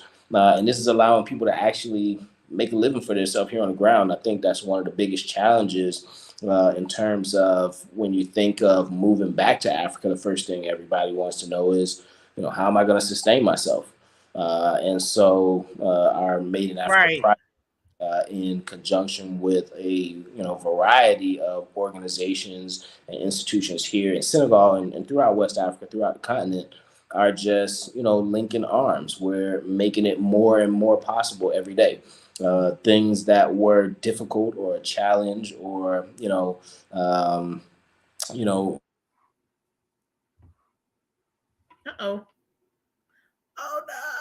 created some type of few years an issue today. And so those are the things that we see improving. Things like transportation, things like the ability to do banking internationally, Can you guys hear me? Big. Now we can't. You kind of. Hello? But you back now. You back. Can y'all You hear me? good. You solid. You good, bro. Uh-oh. Oh, he'll be back. He'll be back. Chief, let's talk about you. What you're doing in Sierra Leone. Again, massive, massive big ups to you. Please talk about yourself. Well, thank you. Thank you very much for the invite to the platform. And hopefully Brother RJ can get back on. That's my man right there. You know, he does what he does. There he is. I think he died. Oh, well, I'll pass the mic back to RJ. Let RJ continue. Folks are calling in on the phone while we're on here. My apologies. So yeah, just finishing. I was just explaining that we've all linked our arms here together on the ground to make it more and more attainable, more sustainable for people who are coming, more comfortable, more reliable, more secure. And we're seeing more and more people coming. So every week or so, we've got new families landing here in Senegal. We're helping them get their homes, their land, their apartments, start businesses, get jobs, get their kids in schools, whatever it is that they need to get settled in comfortably. And so, at this point, our objective is to just provide larger spaces where we can all get together and build. So bigger land spaces, larger areas where we can create large economic projects, larger farms, transformation operations, and then really begin to dig in with development. Like, it's one thing coming here and getting settled in and just kind of integrating and doing that. But it's another thing when you can come here and develop whole areas and then bring our people to, build collectively and live, among our brothers and sisters on the ground. So that's what we're doing here. What do you have any land projects that you are currently active involved with or building? Can you tell us about that? The actual, real quick, obviously, but a bunch. So we have a 40 unit property next to the Pink Lake, Senegal. Senegal has a bright pink lake. So we have a 40 unit property that we're building there. We're about 60%, 70% through with the construction. We're allowing members of our Exodus Club to actually invest in that project, to collectively, put their hands together on that project and receive returns from it. And it's a community project where we can land that and have like a soft landing, be able to get here and learn the language, live amongst each other and just kind of develop a project together. It's got a farm, about 3-acre farm, hundreds of lemon trees, a lot of vegetation. And so that property is under development. We also have now one 600-hectare project off the northern coast of Senegal, and hopefully it'll come back. Let's just hope for a minute. Man, he's doing a lot of stuff. Wait, he might be back. RJ doing a lot of stuff. And it's needed. It's so necessary because wait, here it go. It's back, I think. RJ? Oh, it's still out, but he'll be back. Y'all know how the continent is. But he's doing so.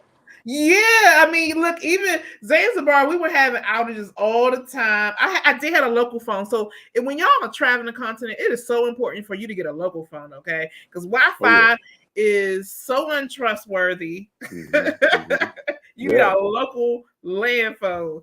Or excuse me, like the little flip phones. Mine was like an old style phone. I just used to make local calls. Yeah. And then I had this one, but this one, of course, needs Wi-Fi and all that kind of fun stuff. And yeah. But the one thing I'm really enjoying right now about what you're doing, Chief, and what RJ are doing is building. I noticed, so in Zanzibar, we have a couple. It's just starting. So you got, Tanzania, in terms of this current movement that we're seeing, it's a little bit behind Ghana. And I think I would say Sierra Leone and Tanzania are just about at that same level right now in terms of people are coming home, they're buying property, they're making establishments, restaurants, hair parlors, schools, things like that. and I'm loving it. The one thing that I was concerned with, I'm not going to mention the name of this place because it's a live broadcast, but there's this community in Zanzibar that a lot of us go to. I went there too. And what I want to, I'm trying to work this so nicely without being offensive. Let's go. I know, right? Let's just, to be real, but keeping it real might go terribly wrong. No, it's all good. Let's go. So, like, there's this company, right? I'm like, why are we moving there? We should be building our own things, right?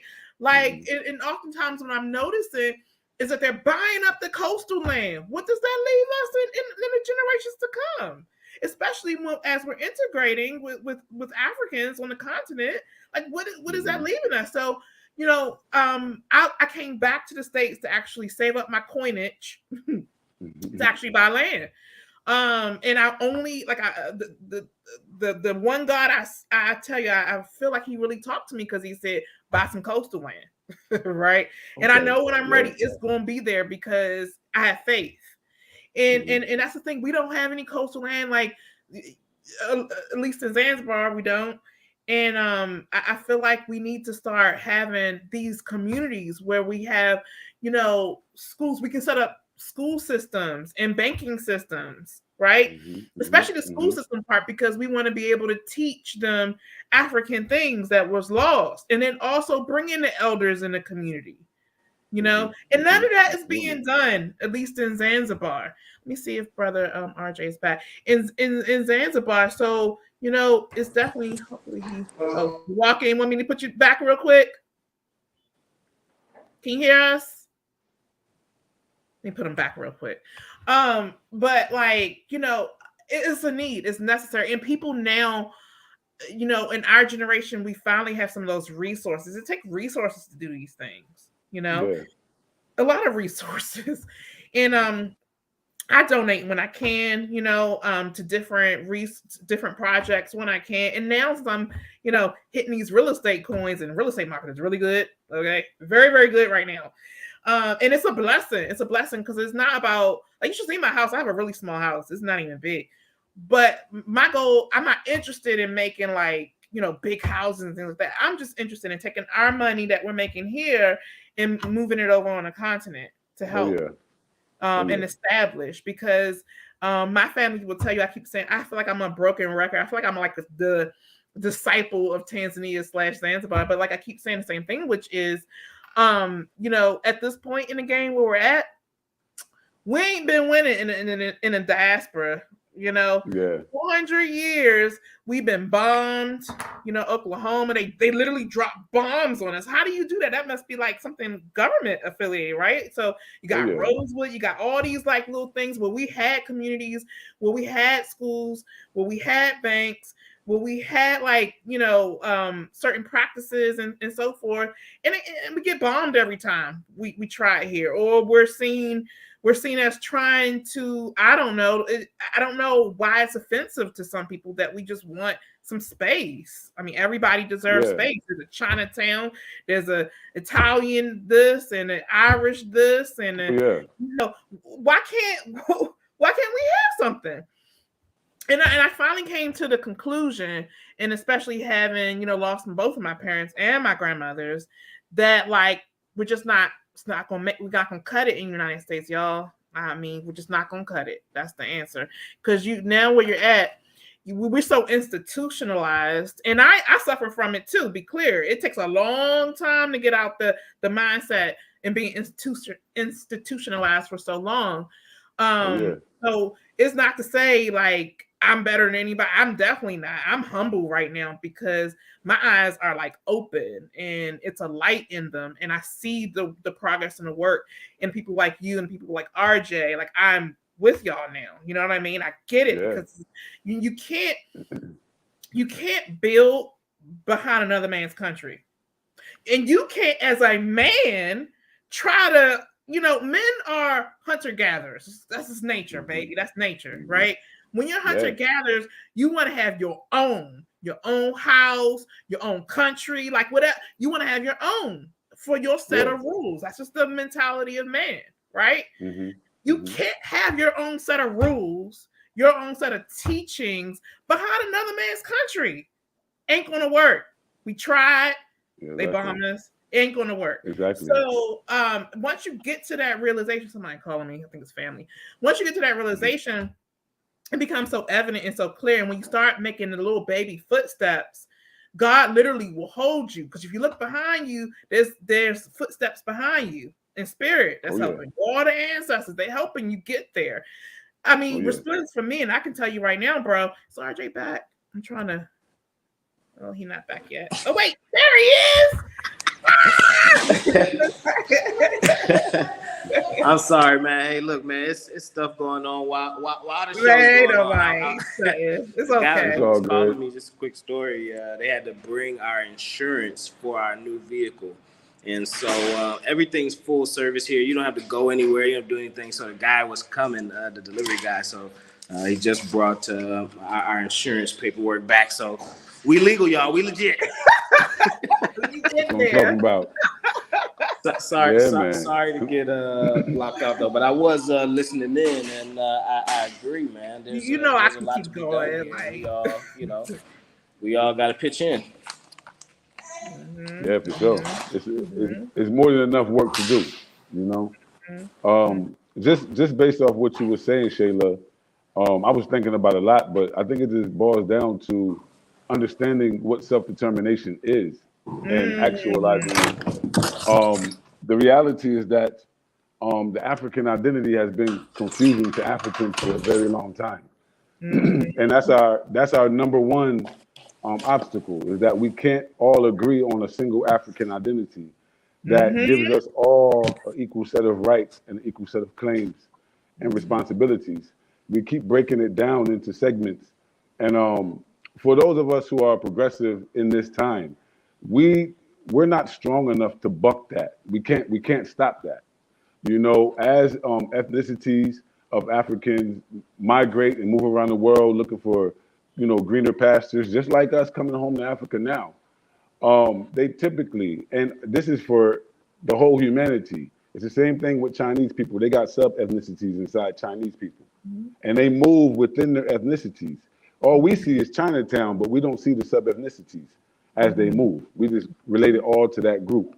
And, you know, when you see people moving like that, and everyone's moving like that but you, then you have to remember what Marcus Garvey was trying to really convey to the race. Not to the nation, not to the ethnicity, not to the culture, not to the spirituality or the religion, but to the race. We represent and we occupy space in this world. And so one thing about the African diaspora is that the primary thing that was stolen from us, other than our labor, was our sovereignty, our ability to be self-determined. We've lost that, and we lost it in Jamaica, we've lost it in Brazil. And like Martin Delaney, Dr. Martin Delaney, father of Black nationalism, he literally said that the Black American population in the United States particularly, that we're members of, existed as a de facto nation within a nation. That we are an ethnicity that exists nationwide, and we have a national relationship with the ruling class whites. They don't care about our class divisions among us. They just manipulate them against us. And so just us understanding this. Now, for me coming back, I think that we're all being called back for a special assignment. There's over 47 million African Americans that they admit, and there can't be more than 5,000 of us on the continent full time. And there can only be a very small percentage of them that are prioritizing the Pan-African initiative. And I say all that because I really appreciate you having this show. You know, not even the show, this commemoration, this annual gathering of minds that's actually involved. It's important for people to see us come together and see that it's peace and love. Like RJ is motivation to me. It's just like, you know, if we was physically together and we was working out or jogging, you know, RJ would say something or do something and I see it and it give me speed, it give me inspiration, like I got to catch up. So I've been here 9 years, but this brother's knowledge of what he's doing is vast and the whole race needs it. It's not just about personal friendship. So I tried my best to align myself with my brother and make sure that he knows that, yeah, there's different ways to skin the cow, but you definitely are working to master one of them. And whether it's Tanzania or South Africa or Ghana, we need to be paying very, very, very close attention to what you're doing in Senegal, because we're producing.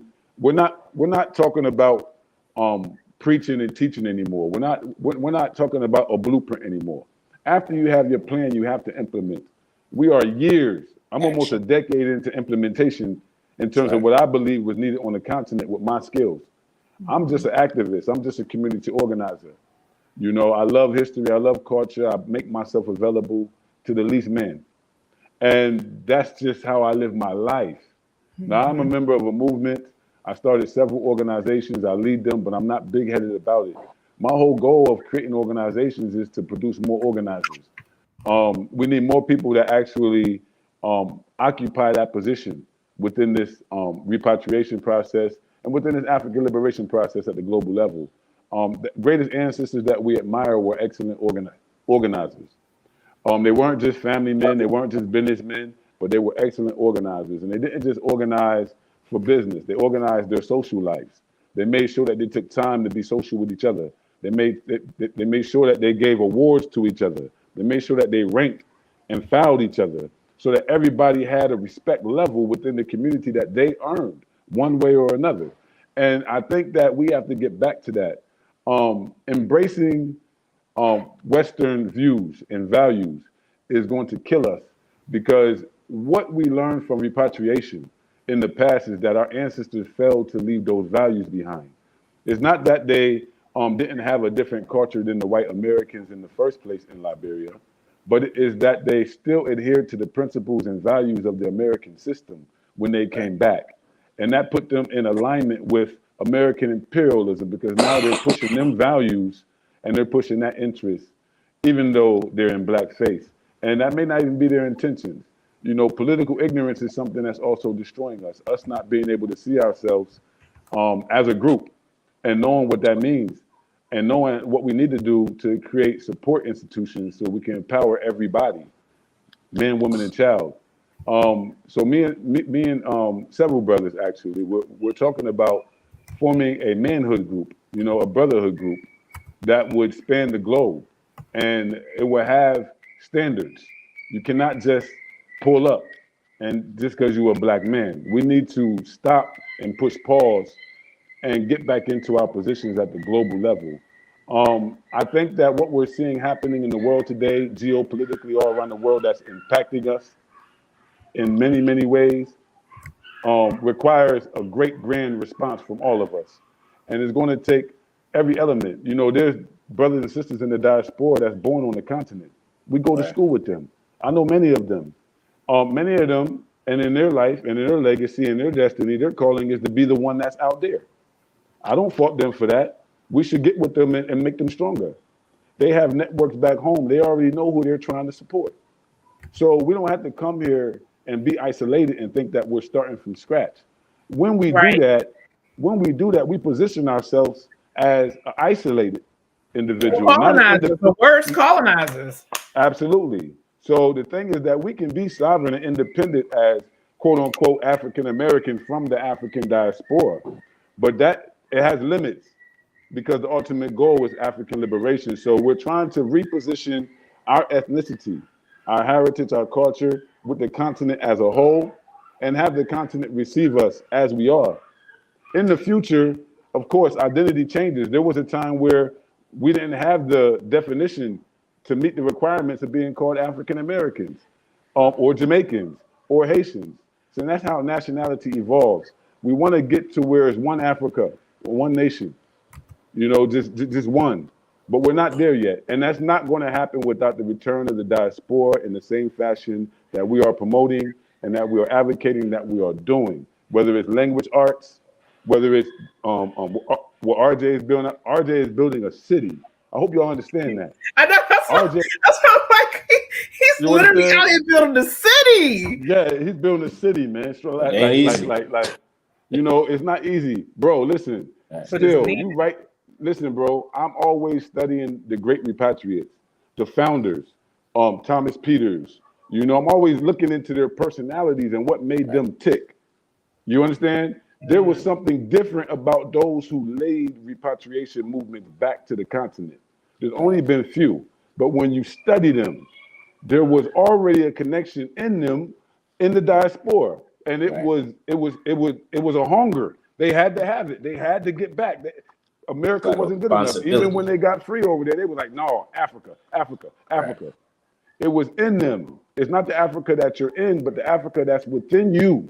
And that is where you feel the calling. That's where I felt this hunger. Even when I was in America protesting police and shit, I know I was doing the right thing, but I'm like, is this a waste? Is this a waste? Because I really need to be able to stop this at the source, at the root of the crime. The scene of the crime is the scene of the crime is not what's happening in America. That's the reaction. That's the result. That, and you figure out that that's not the root. Right. Exactly, bro. So you know, I really appreciate the platform. I can go on and on and on. Bushes. Yeah, honestly, if just us three, we want to just talk. I mean, like literally, I can talk about the subject because, you know, and I want everybody to know this is coming from a place of love. Because oftentimes when you say, "Hey, we need to do this," we need to change the root. The root is poison. Like we got to change it from the source. People say, "Oh, you get so negative. It's you know, it's pessimistic." But this is not. This is amazing work. We are healing the root, healing it. Just like my brother Foday said, it's about action. It's not just mentality. It's not just what we believe to be the way. You know, you can't just sit in your, you know, mess and know that there's a cleaner way, right? So you got to actually get up and clean up, right? You got to actually make it what you know it can be. And so that's what we're doing. Each one of us. I mean, you're doing it yourself. Foday's doing it himself. People like Sister Ya is doing it themselves. Dr. Wanda is doing it herself. We're all actually doing that now. It's just applying action to what we understand and to be the way, right? Which is to reconnect with our people. And just like we were saying a minute ago, you know, over there, you may try to attack small portions of the problem, but you're never actually reaching the root of the problem, right? So, yes, we can protest police brutality. Yes, we can try and vote in, you know, certain candidates that we prefer. Yes, we can try to be, you know, proactive in those ways, but that's not the root of the problem, right? That's just the top of the weeded tree or bush, right? We got to actually get to the root. The root is we don't know ourselves. That's probably the deepest root is that we don't know ourselves. No matter how much we think we know technology and we've got all of this culture and the rest of the world wants to be like us, right? You know, we have that kind of ego sometimes. But really, in all actuality, out of everybody in the world, us, Black members of the African diaspora who never touched the soil, we have a very small complete understanding of ourselves.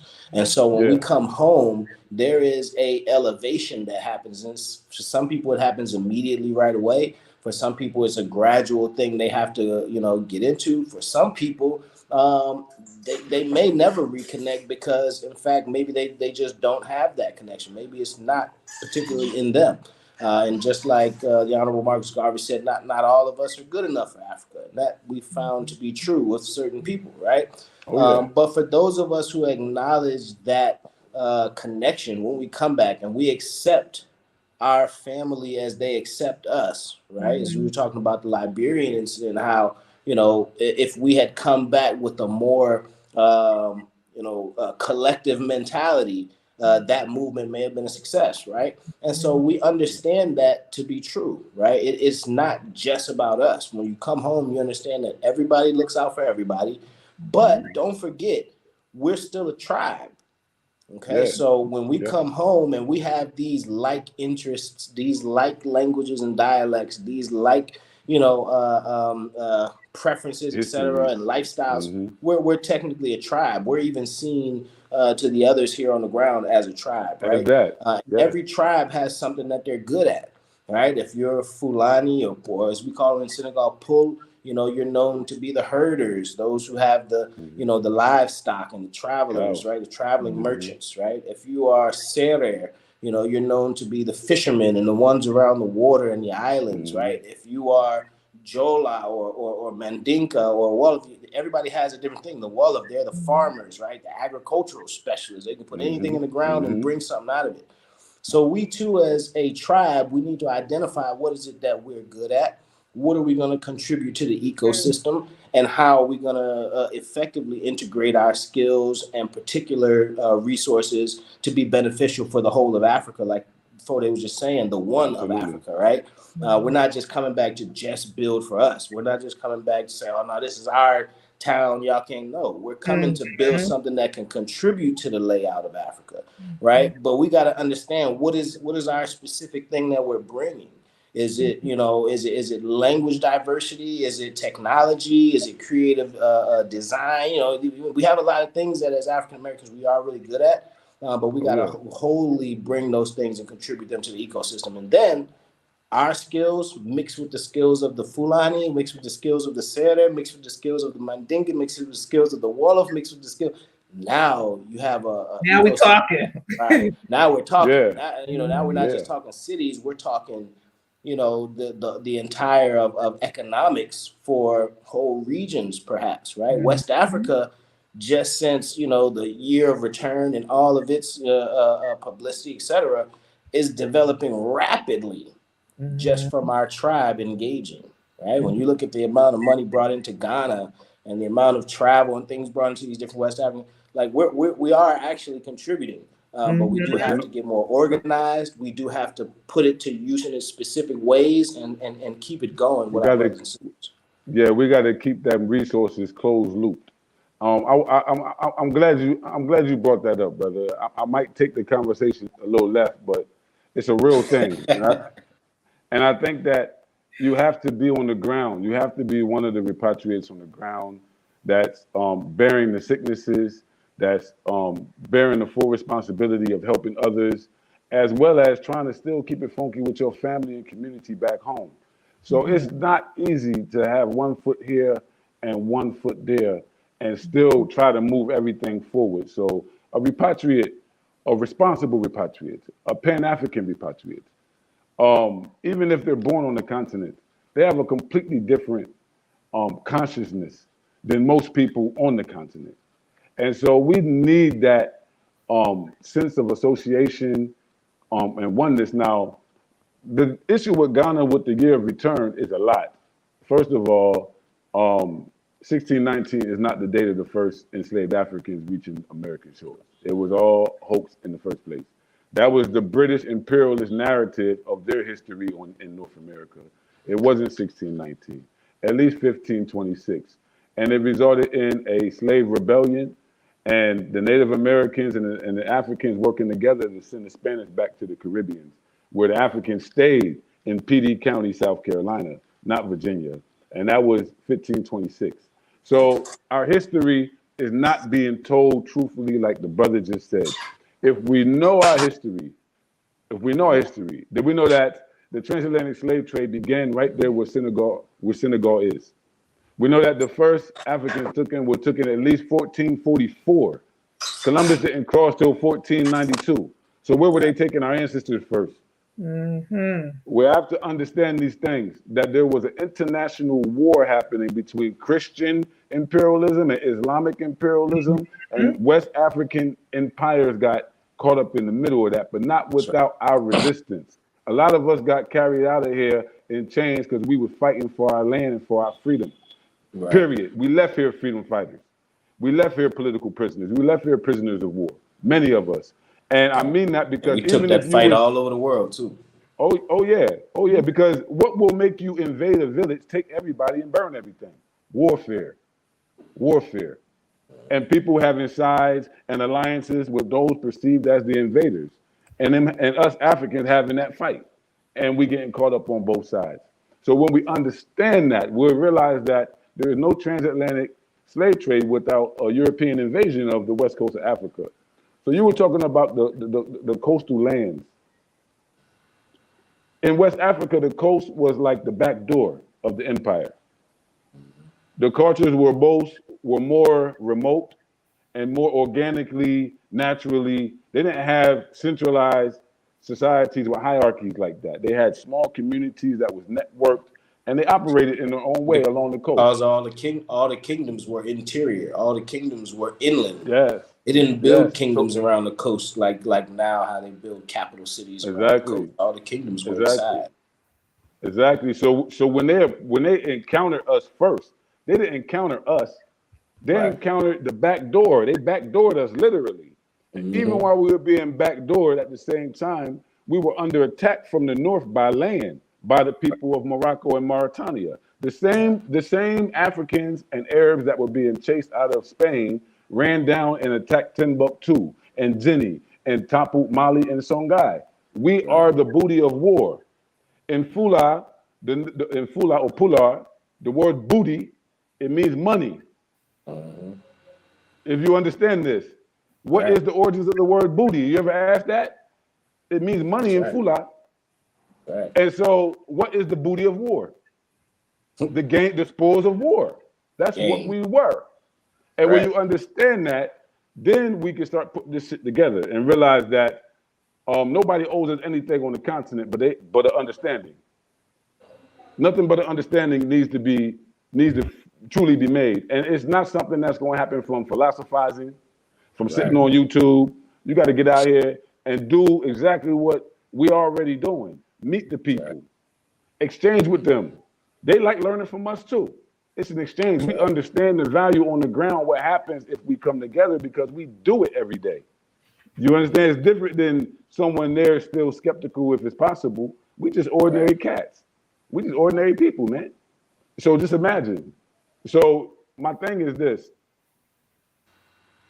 In the case where we're coming back and 1 million people are going to one out of the 54 nation states, and we've been going to that nation state ever since independence, the African-American population in particular poured a lot of knowledge, wisdom, and support into Kwame Nkrumah, the father of Ghana's independence.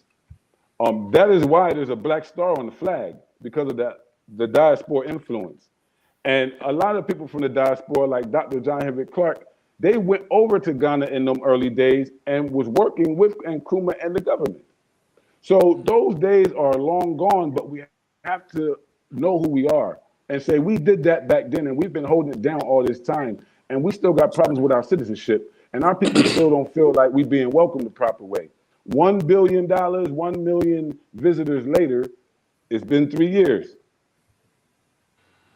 The question is this, is that the right approach for us? Should we just choose a place and just pile up and take money there and just give it away and go back and feel good about it? Is that what we should be? Is that what we consider our solidarity and support with the continent?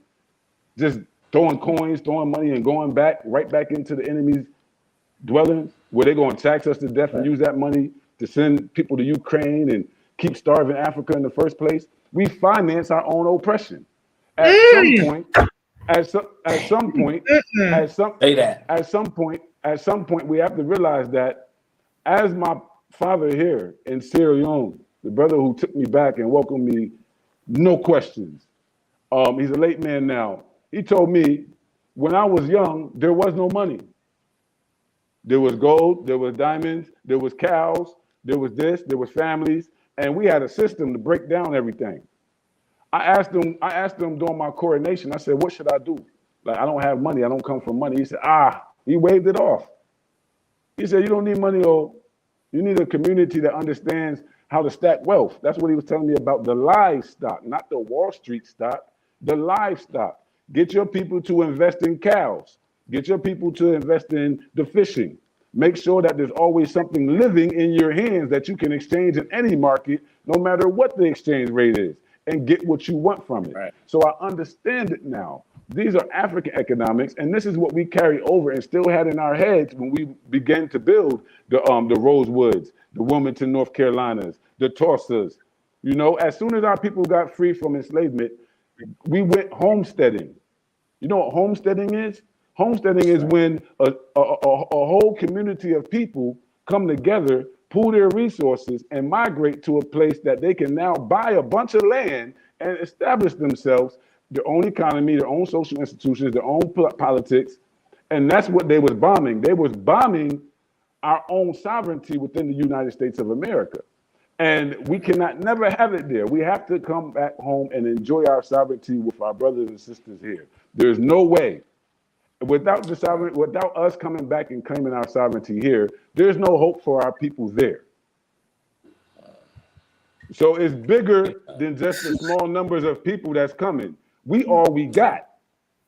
Right. Mm-hmm. And this is where the brothers and sisters in the diaspora still, even if you're not here on the ground, you impact these kind of things by still engaging them economically, by still, shopping with sources on the continent, while still investing in industries on the continent. You don't have to live here or live here full time to still be a part of this kind of economic development that we're talking about.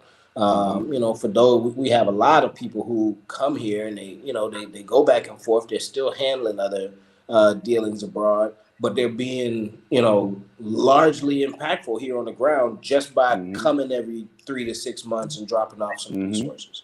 Yes, just by coming a couple times a year and putting some, different properties or projects in place for, greater economic deals.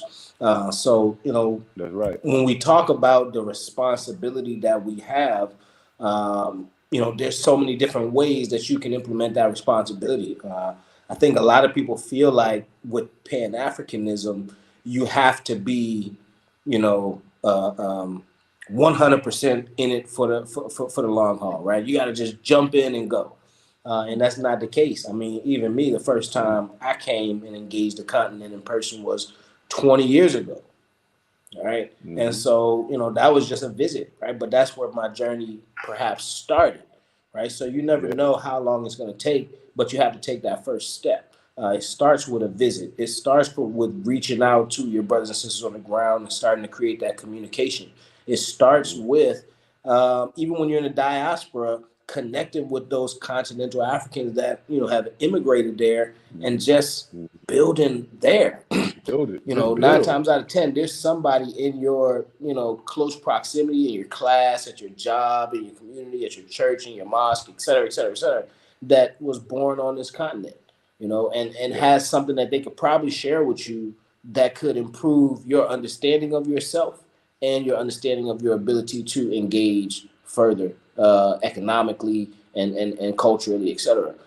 So, what I say is just take the first step, because you never know what impact that first step have on you. Trust me, it's people who come, and all they do is long to come back. They came one time for a 3-day trip. That's me. And that 3-day trip is calling them back for years, and they still try to make it. So, yo, you never lie, man. It's the same thing here, bro. Same thing here. People come out here, man. They take 2 weeks, man. They like, man, I do not want to go. I see tears, bro. You know what I mean? So I'm talking about, we can talk about it, but we've experienced it. You know what I'm saying? Like, it's different. Like, once you go, oh man, that was deep. When you look back, you really don't understand it until, oh wow, it takes some time to realize what you just did. Like, I crossed the Atlantic, I'm in Africa, or I went there and I'm back in America. Like, to put that in your head, like, oh my goodness, did I do that? And understanding that you meeting hold on to that. Yeah, hold on to that, because our ancestors couldn't do it, and that's all they want to be able to do. You know what I'm saying? They want to get back home. You know what I'm saying?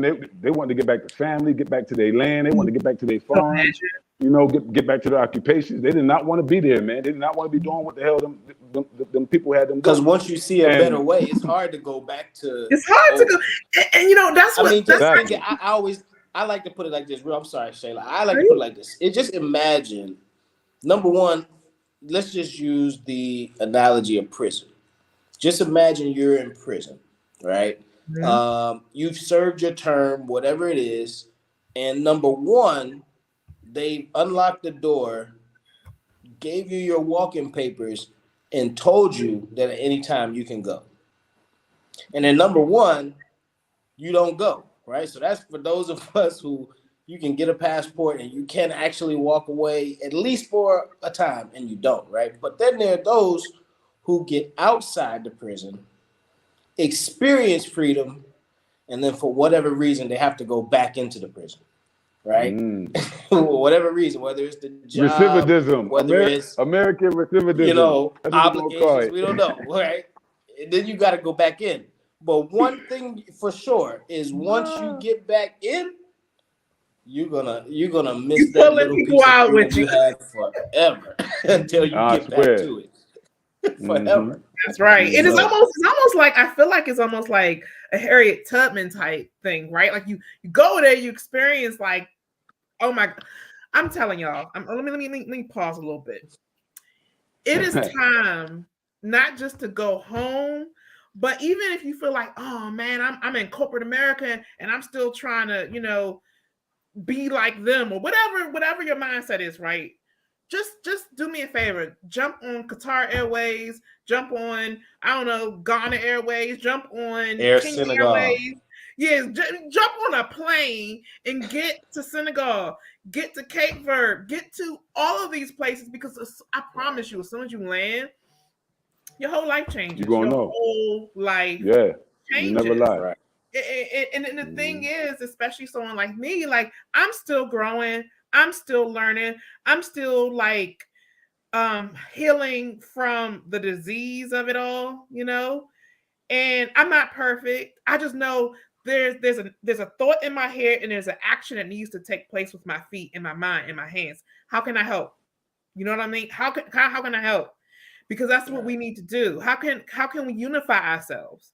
Through music, through language, through shaking, like, you know, when I went to all of it, right? And when I went to Zanzibar, like the locals, they loved me. They wanted to know like about me. I wanted to know about them. They call me sister, and they really do mean it. They really do mean it, and I really mean it too. Hey, sister, look, pan means all. Welcome. Pan means all. Pan means all. And when we talk about Pan African, that's what we're talking about. All African, and the issues that affect all of us, the interests that we all have. That's what the Pan African interest is. Now, if you belong to a certain group and they got their own interests that don't impact all, then that's your group's interest. We care, but at the same time, the priority of the Pan Africanism is what's going to impact all, both sides, all sides, and that's the mandate. That's the Pan part. Now, I'm always saying that we have to be more than Pan Africans. At this point, we have to become pro Africans, because you have Africans who are anti-Africa, and we have to be able to distinguish among ourselves and say, okay, this is African, but this is an anti-African African. And there's no need for me to waste my time or open my opportunities up to this person who can potentially become a destroyer in the movement. We have to do that. We have to safeguard ourselves. There's no doubt about it. You know, people here is always a part of building the kingdom. Oh yeah. Look, people here have high expectations of us. Their expectations of us are not low. And they see Lebanese come here and they see them work together as a community and dominate. And they see the Chinese come here and they see them work together as a community and dominate. And what they pray for is, please, brothers and sisters, come back and help us in this domination. And we don't get that. We think it's about escaping America, 9-to-5 life, the rat race, coming over here and then living high off the hog. And the reality is that many people will feel like, yeah, that's what I'm coming to do. But it's not going to work like that. You have to have the all-African Let me tell you spirit. something. You have to be Pan and pro-African. At the same time, let me tell you something. Just about a week or so ago, we were welcomed by the mayor of a town here called Ngogom, Senegal. And not only were we welcomed by the mayor, but we were welcomed by about 1,000 people, maybe close to 1,500 people from that town. Including several other nearby mayors, like mayors from nearby towns, ministers, deputies in the national government. Very big event.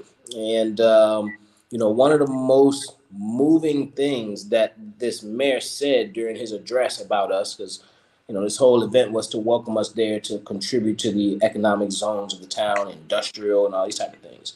But he gave a speech, and as he was addressing that crowd of about 1,500, you know, of the population of that place, he goes to say that, you know, these are African Americans, and you know, they're Africans, and when they come here to work with us, their goal is not like those others who come to take and leave. Their goal is to come and be a part of the development. But when and it's not even so much what he said that was moving, it was the response of those 1,500 people in the crowd. It was probably one of the few times during that entire ceremony that the crowd erupted in applause. It was moving to me because the entire time there was song and dance and it was jovial. But when he said that, everybody was listening very carefully, and he, worded to them very clearly that, these people, because I'm sure over past time they've seen the French come, they've seen Peace Corps, they've seen Chinese people, right? But he made it clear to say that these people, we're welcoming them into our town because they're not like those other ones that are coming to take and leave. They're coming to live with us, develop with us, teach us, train us, learn from us, etc. And the response from the crowd was almost moving to tears. It was really probably in my 8 years here, the first time I really felt a large fashion community welcome at once.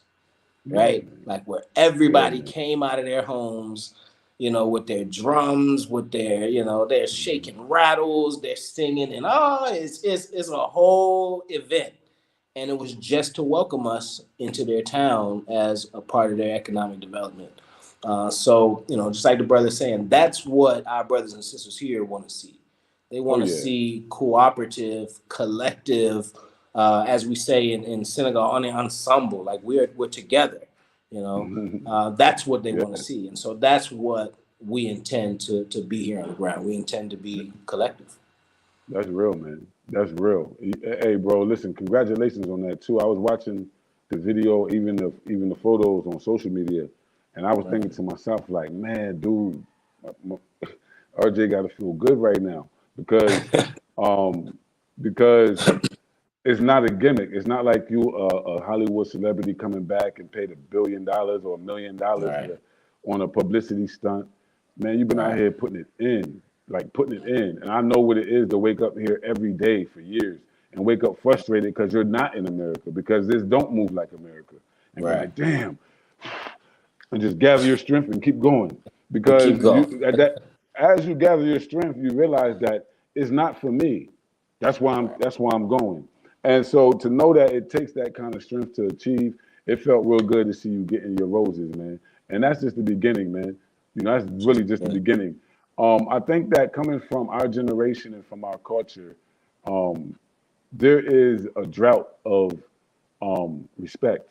There's a serious drought of recognition. Like our ancestors, they jumped over themselves to recognize when someone did good in the community. Just so that maybe the kids can see it. It wasn't about personal ego, like I don't like RJ. No. Listen, if there's a few thousand people on the continent, I don't know anyone who's doing exactly what RJ is doing. And that's why I appreciate this platform. It allows for us to show our excellence, what we're doing in a way that it might be early stages, and some of us might be on different levels and different time zones, but at the end of the day, that we do have this consciousness that's binding us, that helps me understand that when RJ wins, I win. You understand? When Shayla invites me and RJ, it's not just an interview. It's a family conversation we need to have with those who want to tune in. And it's not about all our accolades and what we do. Y'all can go find that on our social media. But it's time to have a real serious dialogue with the people out there, because we literally have the responsibility of keeping people updated on what's going on. We, as the African diaspora, cannot allow for anyone but us to define us and our approach to returning back to Africa. Not the AU, not a single African nation state. Some are being more progressive than others. Sierra Leone is giving citizenships to a portion of the population who can meet a qualification. That's great. But what about the other ones? We have a history here of coming back without DNA tests and starting whole capital cities that still exist. But now we have to take DNA tests to prove that we belong to the original tribe. And the problem with that is that when our ancestors were being taken away from Sierra Leone, the ancestors of many of these tribes hadn't yet fled to the coast. You understand? So it's like we weren't in these current positions when our families left anyway. That's why you get a DNA test. It says you're a Mende, but it says Sierra Leone. But when you look, Mendes don't just exist in Sierra Leone. The tribe is also in Liberia. So why you don't have this? You understand? It's a colonial thing that DNA is not going to be able to cut through. We actually have to get back to our roots and know our history, but start making some new history deliberately. That's what the enemy does. The enemy makes deliberate history. They make it deliberately. They stage it, they document it, it's there, their children can reference it. We have lost our way. We have lost our way. And it's because go ahead, sis. Brother, you mentioned something earlier, and I actually agree with it. You were about to say it, and you didn't go all the way with the football with it, which is, as we start coming back, we start coming home. We're building. We have integrated communities. One thing that I think that a lot of Muslims do, that I think we can probably use this page, is that they have events or meetings for men only, and then they have a meeting and events for women only. Because there needs to be a level of not just respect, but a level of organization. Amongst the men and the women. This is how we're gonna move. This is how we're gonna handle problems and have solutions as men. That's African society. That's African society, and your most recent ancestors practiced that tradition. Like our grandparents and them, they practiced that tradition. That's why a lot of our grandparents, they married brothers and sisters because they was family building. They knew what they was doing. They wanted everybody to be super close. So me and my brother might have children to two sisters. We want our family to be that close. You understand? We want them to be that connected. So we was building family and responding to oppression in a completely different way than what we are now, because we believe that we're out of that situation, and we're not. Everything is still continuing to happen. But like the sister was saying, also another thing, in addition to the separate groups having their meetings, I think one of the things that we're missing, particularly in the diaspora, is, and this is outside of the traditional church or mosque setting, right? One thing that they do a lot here is they have like conferences very frequently where the elders all come together. You got 20 of the most intelligent, scholarly elders of the whole community on a couch, a big couch, and sitting in front of them is 500 young people. And we're not just talking about like, something that your mom or your dad, the old people go to, some old church camp. No, we're talking about 18, 19, 20, 22, 25, 30-year-olds sitting in a big crowd listening to the top 10, 15, 20 scholars of the area or the region or the country or that city or that town. And they're giving them game. We're not just talking about religious stuff. Like they're sitting there giving them game, like stuff, politics, science, like we're talking about real geopolitical stuff. Like how do we maneuver? And I sit sometime in those conferences, and as I can understand the Wolof, and I can get portions of it, but there's portions. But what I really get from it is the fact that these young people, number one, care enough to take hours out of their time to sit down and do this, and number two, these elders are at their old age still holding themselves to the responsible to pass that game on. And that's something that we don't see enough in America. I can't think of a regular setting in which our elders, African-American elders, all get together and just give, frequent game to the young people outside of the traditional church or mosque setting. I can't think of that at all. And that's what we're missing. We're missing the game from our elders. It don't happen. It don't happen until they got some books to sell It don't happen until they got some T-shirts to sell. It don't happen until something happens in white America that grabs the attention of the masses that they want to sell some books to. We've commercialized our whole movement, and you cannot commercialize our movement. And that's why I really think that they destroyed the Black Panther Party. The values of the Black Panther Party was opposed to American capitalism. They were saying that to be black and be free here, we have to oppose these values. We can't function like the white man, even though we're here. Right. We have to do something different. And when you understand that, it's like, that's why they destroyed them. The Black Panther Party was destroyed for the same reason why Tulsa was burnt to the ground, the same reason why they dropped the bomb on the move in Philadelphia. Right. So this is an ongoing occurrence. And when you come back to Africa, you realize where it originates. All of what happens in the diaspora originates here. What happens in Ukraine impacts our fuel price here. And so people don't understand it, but we have been blessed with the land and the resources and the population and the ability to reproduce rapidly. That we truly don't need other people. What we need is the right ones of us. Here on the continent too, I met some brilliant brothers and sisters over here. They don't want to go to the diaspora. Right. You know what I'm saying? I've met them here. It's usually the young people who's ignorant about what the history, about themselves, that first thing smoking, they want to jump on. But the more senior elder people who've lived here 50, 60 years, never went out, they made a way for themselves here, they really adhere to the traditions. We have to get back to that. Even with like organization, when we were talking about organization, people are coming back to the continent, to the same countries, and not organizing themselves there. We're still coming back, and some person's going over there and setting up a competitive business on this side. Coming back, and then it happens over there. We're like, yo, this ain't America, man. Y'all bringing them values here, and in order for us to be effective here, we got to show all that we got to practice everything we preach over there. We got to implement the blueprint of Black Power in Africa. Because who you gonna blame now? Who you gonna blame? It's easy over there to say, oh, we all divided because, racism and, we're all crabs in the barrel. Who you gonna blame now when you come over here? That's the game here. Because, so it's true, bro. Yeah, give me the program. Nobody. Yeah, it's a lot of work to do. It's a lot of work to do. And I think, like you said, having programs like this, having you, RJ, and Chief Foday here. And by the way, I want to do a whole nother show with just y'all too, because literally I have so much to say about this subject. And I know y'all do too. But we have so many people behind the scene waiting.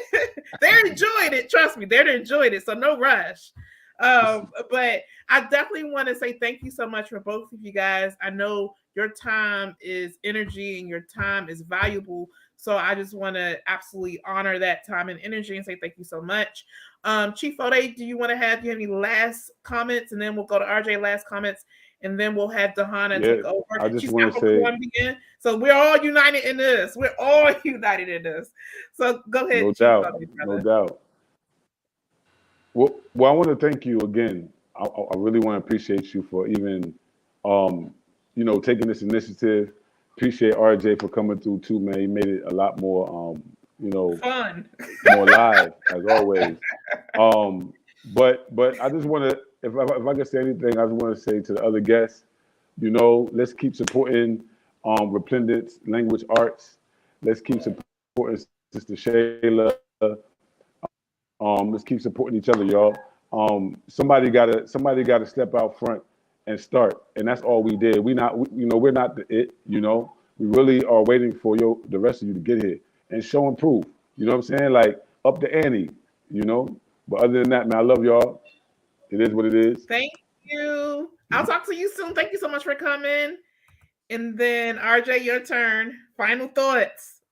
I want to just thank you, just like the brother said, and for everybody out there, like if you see me on a particular program, especially more than once, that means I really believe in what they're doing. That means that I really stand for what they stand for. My sister Shayla is she's doing the work. It's such an expensive job to be done out here. Everybody who's taking the reins is important. Right. And this sister right here has been doing it consistently. So I just really thank you for keeping this up. And thank you for bringing the wall of classes. As you were saying earlier, I'm excited about that. So we can start getting some wall of, I be nanga deafing y'all. We're going to have to do our little exchange. I can teach you a little something. But I just encourage everybody to just keep reaching out, man. Keep, finding your place in this particular movement. I've been here almost a decade now, and the amount of development I've seen, the amount of growth and the amount of change and the amount of ease of access that has come about is overwhelming sometimes. Development is pretty quick. And so when people like my sister here is, putting in the work to educate us on our languages and get us more, closer to our people, it's a contribution to that same development. So I support you. I thank you for inviting me on, and I look forward to anybody that looks to connect. Actually, I want to be involved. We'll talk. I want to be involved. So we'll talk. We'll talk. For sure. I'm waiting on you, sis. I know. I had to get them coins up. I had to do a lot of things beforehand, but now we're finally, in a part of the storyline where I can do more and develop where it more. Works. Thank you so much. You're doing amazing stuff. You. I dropped your information, your link tree in the chat. I did the same thing to Brother Foday, and I hope to see you soon on the continent. I don't know if I'm going to be going to Senegal very soon, but maybe next year. Right. I'm here. Thank you, brother. Thanks. Take care. You too. All right. So now we're going to move on to Dajanna and bring her back up. Hi, sister. We are back, Dada. Hermana. So that was such good information. I'm going to drop off because I'm going to have you bring up our next guest. And then after that, we'll have Kyera. Hi, thank you guys for being patient too. It's been a kind of broadcast, but we're bringing it together. And then after that, we'll have Queen Kennedy joining us. So I'm gonna let you take over and talk to Adrian. Okay. Okay, no problem. There you go. All right, Adriancho, where are you? Hola, wow. Hola, Adrian. How are you? Creo que es por Jhon acá. Alex, how are you? ¿Cómo están? ¿Todo bien? Todo bien, todo excelente, gracias. ¿Cómo está tu inglés? ¿Muy poquito o bastante? El mío bien, pero aquí con Alex le vamos ayudando. Okay, no problem. So we're going to begin slowly in English, okay? Tell me a little of yourself and where you come from. Quiero que me digan un poquito de ustedes, de dónde vienen, qué parte de Colombia, y solo un poquito de ustedes mismos, que nos cuenten, por favor. Cualquier cosa yo lo traduzco. Ok. Bueno, buenas tardes. Mi nombre es Jhon Alex del Castillo Cortés. Soy de Tumaco, Nariño, Colombia. Soy músico percusionista. Toco la marimba de chonta. Oh, wow, me encanta. Okay, everyone. So Jhon Alex comes from a town that I mentioned earlier. It's called Tumaco. It is a Black town that sits in the department of Nariño. It also sits on the Pacific coast. He plays the special wooden xylophone that I mentioned earlier. It is called Marimba de Chonta. It is right behind them. I'm sure he will give us a demonstration after I ask my questions. And Jhon Alex, ¿tú de dónde vienes? Where are you from? Pues yo soy de verdad, perdón. Adrian, perdón, Adrian. I'm sorry. Hay mucho está pasando de todo. Adrian, tell me where you're from. Okay, thank you. Thank you, Dajanna. First of all, thank you very much for having us here. Yeah, when I first got the email from Sheila, I was surprised, like, wow, what is this amazing project reaching us. So we are very glad to be part of this celebration. And I'm a musician, and I will tell you a little bit more my history and why I'm here in this Afro celebration as well. Yes.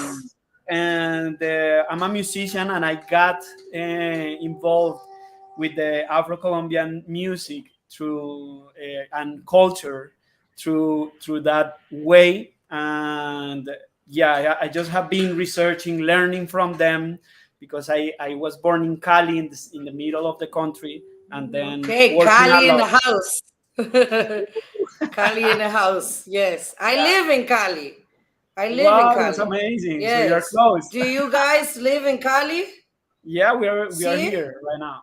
Both of you. Oh, and what part of Cali? What area? We are in the east part. East. Oh, okay. What? Oh, on the west. On the west. On the west. Sorry. Are you in San Antonio? Close. We are right now in El Peñón. Okay. Oh, El Peñón. Nice. That's very good. Okay. And how many years have you been a musician? Okay, I answer first, and then John Alex. I have been involved with music more than 15 years right now, and with music from the Pacific Coast a little bit 11 years now. And wow. I studied jazz guitar at the university, like another Afro diasporic culture. And then in the university, I learned from this music. It was curious because I'm from Cali, and Cali is known because of its very big population of the Afro-Colombians of the Pacific Coast living here. But I was never connected to the culture of the Pacific before, because I visited here plenty of times before I studied music. So music was my way to get into this beautiful and amazing culture. Yes, because it is a very beautiful and amazing culture. I come from it. I am from Buenaventura, Jhon Alex. Yo soy de Buenaventura. Nací en Buenaventura. Yeah, Turín, Turán. Yes. Yes. Yo nací en Buenaventura, pero me criaron en Estados Unidos. Viví 20 años allá. Me regresé hace 18 años. Soy profesora de inglés, de español. También soy guía turística en Cali. So for everyone out there that doesn't speak Spanish, I was born in Buenaventura. I grew up in the U.S. 20 years. I came back 18 years ago. I'm an English and Spanish teacher online, and I'm a tour guide in Cali. Jhon Alex, ¿tú cuántos años llevas metido en la cultura y en la música del Afro-Pacífico?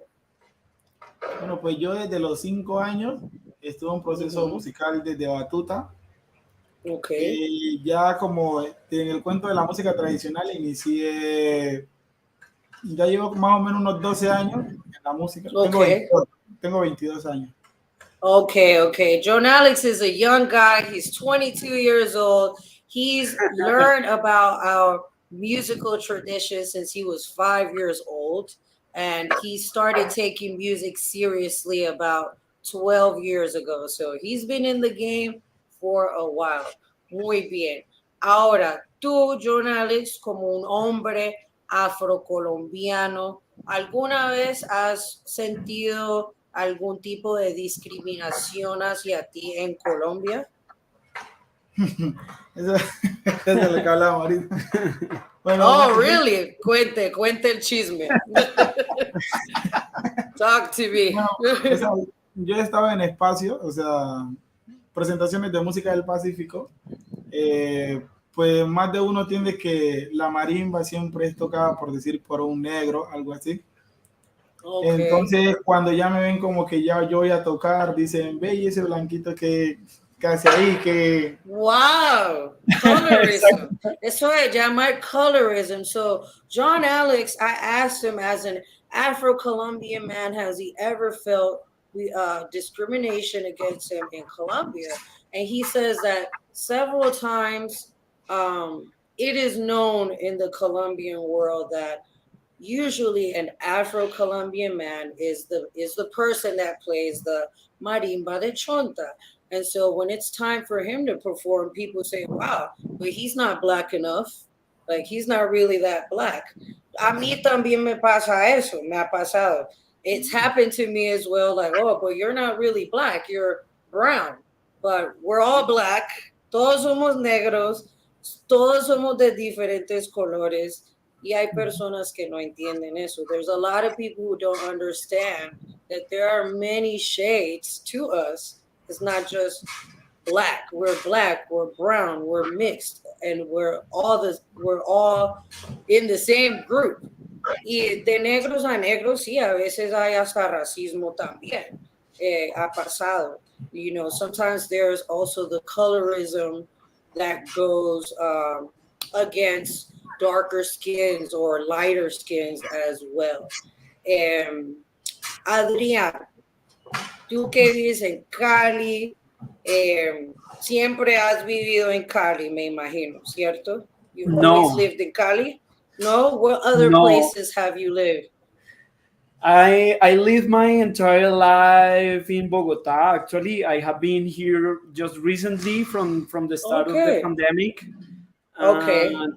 But I have been working and traveling a lot to the whole country, and specifically to the south of the Pacific coast, starting from Buenaventura, Guapi, Tumaco, Timbiquí, Barbacoas, well, you name it. But that's I grew up in Bogota and traveled a lot to Cali as well.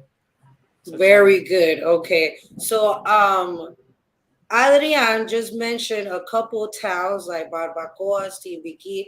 These little towns sit on the Pacific coast, and to get to these towns it's pretty hard. You have to go up and down rivers. The roads are actual rivers for you to arrive here. Explicando pues que para llegar a estos lugares es difícil. Literalmente el camino es por los ríos para llegar a lugares como Barbacoas o Timbiquí. So, yo quiero que le expliquen a las personas por qué es tan importante demostrarle a la gente lo que un afrocolombiano es en realidad. Porque en el mundo la gente piensa que los colombianos todos somos paisas y todos hablamos como los paisas. Entonces hay que explicarle al mundo que en Colombia no todo es paisa. I'm telling Adrian that I would love for him to explain that Afro-Colombians do exist and that Colombia isn't just paisas, or as we say, people who come from Medellin. There are many different types of races in Colombia, even though the world doesn't show it. Please explain. Okay. Yeah, I think that was one of the main motivations that made me make this organization called Marimbea, and it was in the first point. It was just trying to teach people what I learned from these amazing musicians and music masters from the region, and then it turned out into something else, because I taught the music in Bogota, which is not that close to the Pacific coast, so it almost feels like it's another country. Like, people don't know too much about the Afro-Colombian culture in the Pacific coast. So they started to ask about, okay, this song is naming the viche, the ancestral drink. So we want to have a taste of it. Okay, I will bring some for you. And this song is naming something about this recipe, traditional. Can we taste it? Of course. So I brought somebody to cook that, and it started to be an experience, and we started to bring directly from these towns you named, very difficult access, we started to bring them to Bogota to teach themselves like their own culture and their own histories, and at the same time providing them an opportunity to tell the history themselves that have been told, as was being discussed in the previous with the previous guests. Like, is the opportunity of telling by themselves their own history, their own culture, their own music and traditions. So we ended bringing people to the Colombian Pacific coast in this plan of touristic and cultural activities. And very good.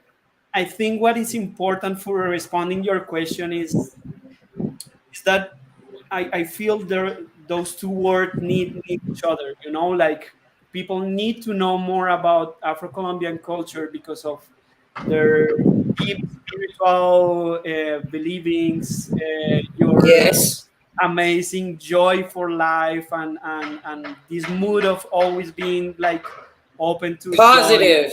Yes, we're always very positive. We're always joyful, and there's always fun in the Afro-Colombian culture, specifically the Afro-Pacific culture, because there is a difference from the Caribbean to the Pacific, and I feel like we have we're not really Afro-Colombian united. community. Yeah, we're not really united. It's actually separated. Jhon, les estoy explicando de que aunque en las dos costas hay afrocolombianos, hay algo que no nos conecta. Hay cosas que son muy distintas de lo que es al Caribe, al Pacífico. Y no es por nada, pero yo siento que la comida de nosotros es mejor. I'm not biased, but Afro-Pacific cuisine is much tastier. It's the best food in Colombia in general. Yeah, it is. You ask anyone, oh, are you going to Cali? Yes. Oh, they have the best food. Because Cali has the best food. I just don't. I don't. I've had good food in many different cities in Colombia, but Cali has the best food, hands down. And Buenaventura. Yes, and Buenaventura and Tumaco. Yes. Wow, Oh my Tumaco is God. My father grew up in Tumaco, en Guapi. Mi papá lo criaron en Guapi, en Tumaco, en Buenaventura. Eso mantenía en lancha, en canoa por todo lado. My dad would be on canoes and boats, and he would ride up and down all these little towns. He had a great opportunity growing up. Tell me more about Marimbea. It is a fundación or just an organization? Okay, it's an organization, and we are focused on generating income and visibility for the cultural organizations and musicians like John Alex in all these towns of the south of the Pacific coast. So what we do in order to achieve that is to invite people to come to the towns. Indeed, we are promoting right now a trip to Tumaco, so you should check that out. Yes, we have to talk.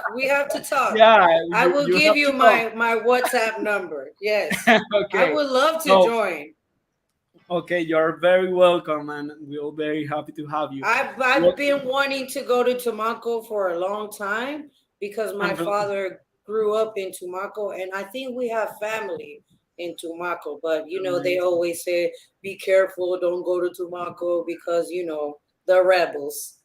Yeah, no, está diciendo que de pronto a veces hay una sensación de que Tumaco es muy peligroso y eso. Sí. Entonces, que hay que tener cuidado, que no sé qué. ¿Cuántas veces no le he dicho a mi papá, yo quiero ir a Tumaco? Porque tenemos, que tenemos familia allá. Okay, you will have an amazing opportunity of visiting Tumaco with us, with some local organizations with music, instrument building, cooking, and our trips are very into the experience. You will not only see things and hear things as an audience, you will participate actively in everything we do.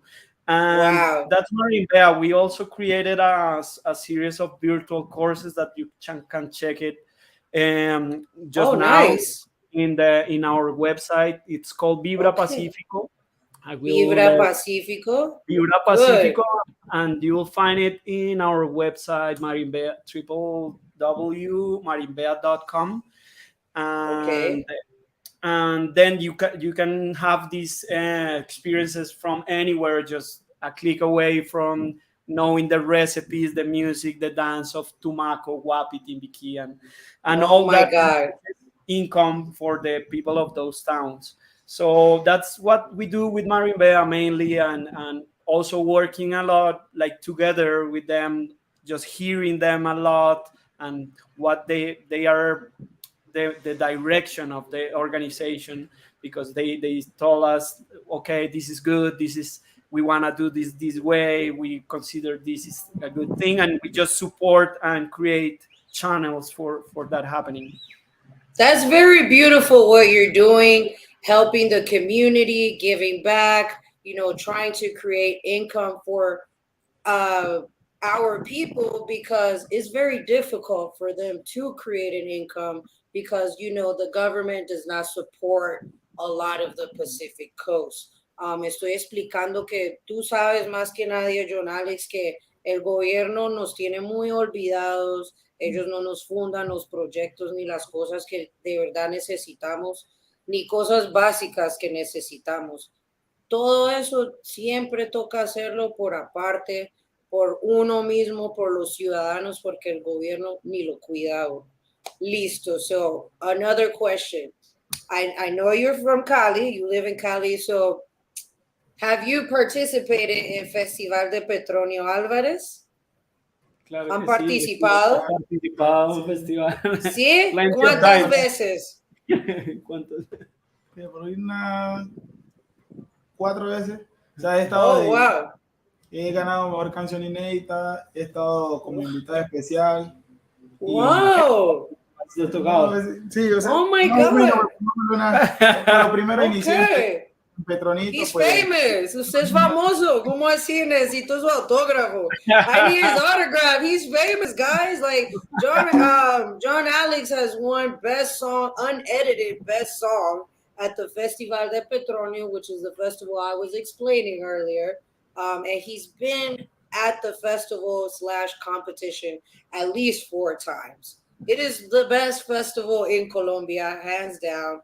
I would love for everyone to come and experience it.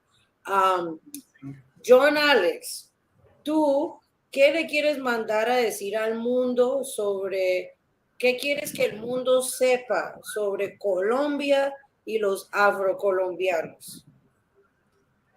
Bueno, pues primero que todo, pues que no nos dejemos llevar que todo pues lo que nos venden, ¿no?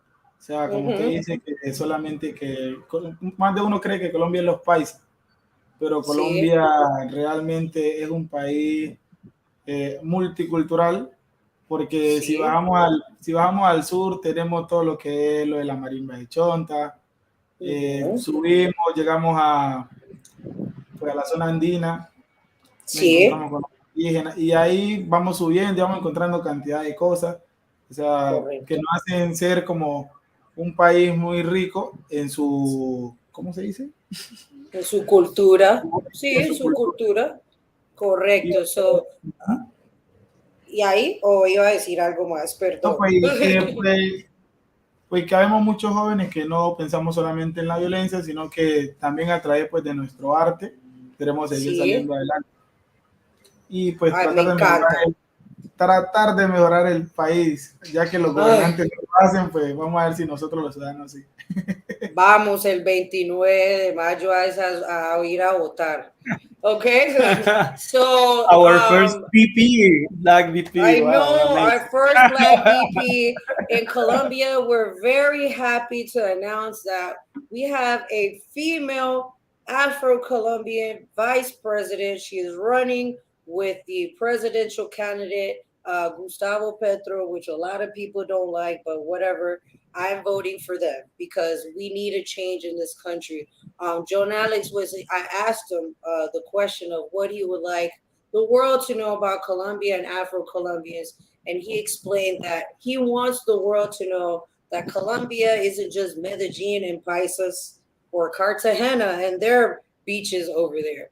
Colombia is very multicultural, you know, from down south where we have the Marimba de Chonta to up the Andes Mountains with the indigenous people to the coast of Cartagena with their cumbias and their traditions and folklore. We want the world to know that our youth isn't only thinking about violence. You know, we are thinking about ways to bring our art to life so that the world can see it and know that Colombia is very diverse. It's not just one thing. It's not just coffee and drugs and Pablo Escobar. It's a lot of different things. And we want the world to know that and to experience that.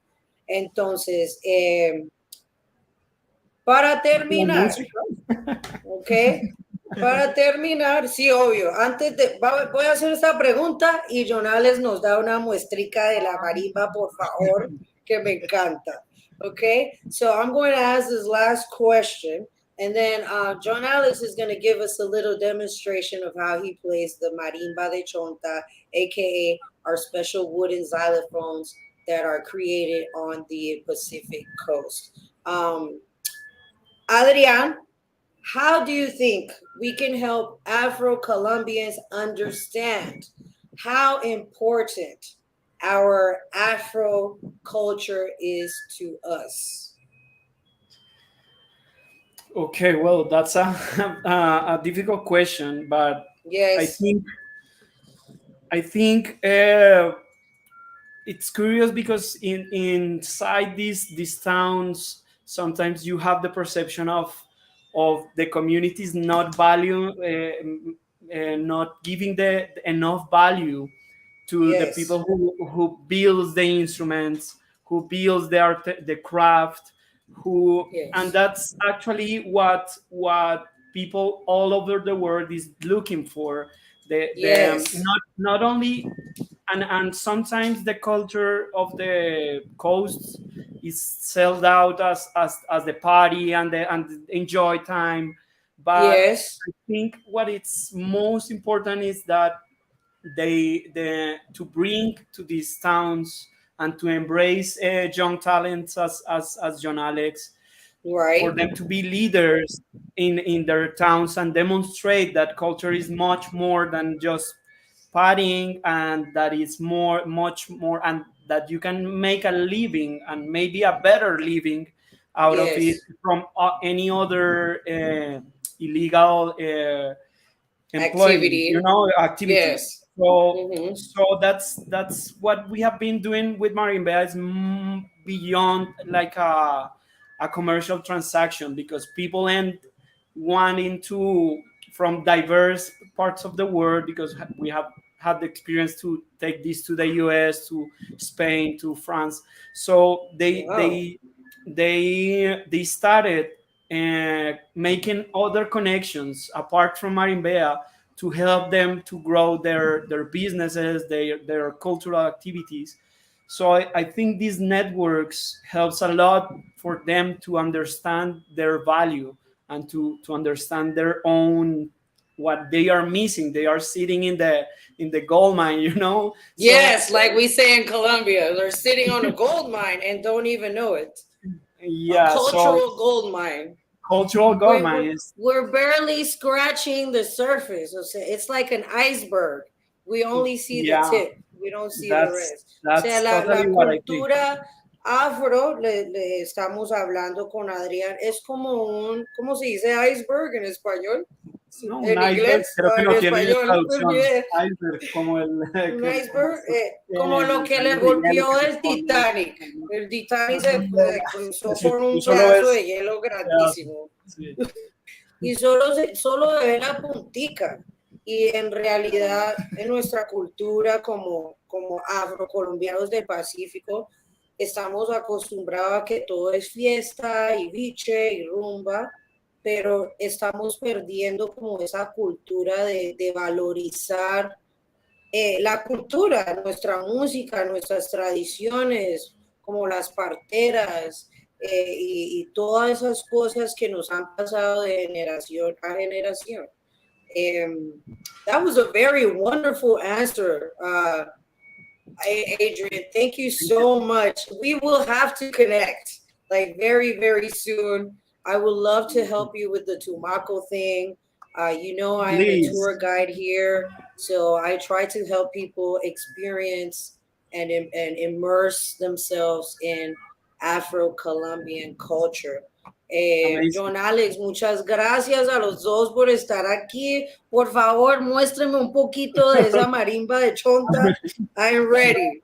Adrian and Jhon Alex, thank you so much.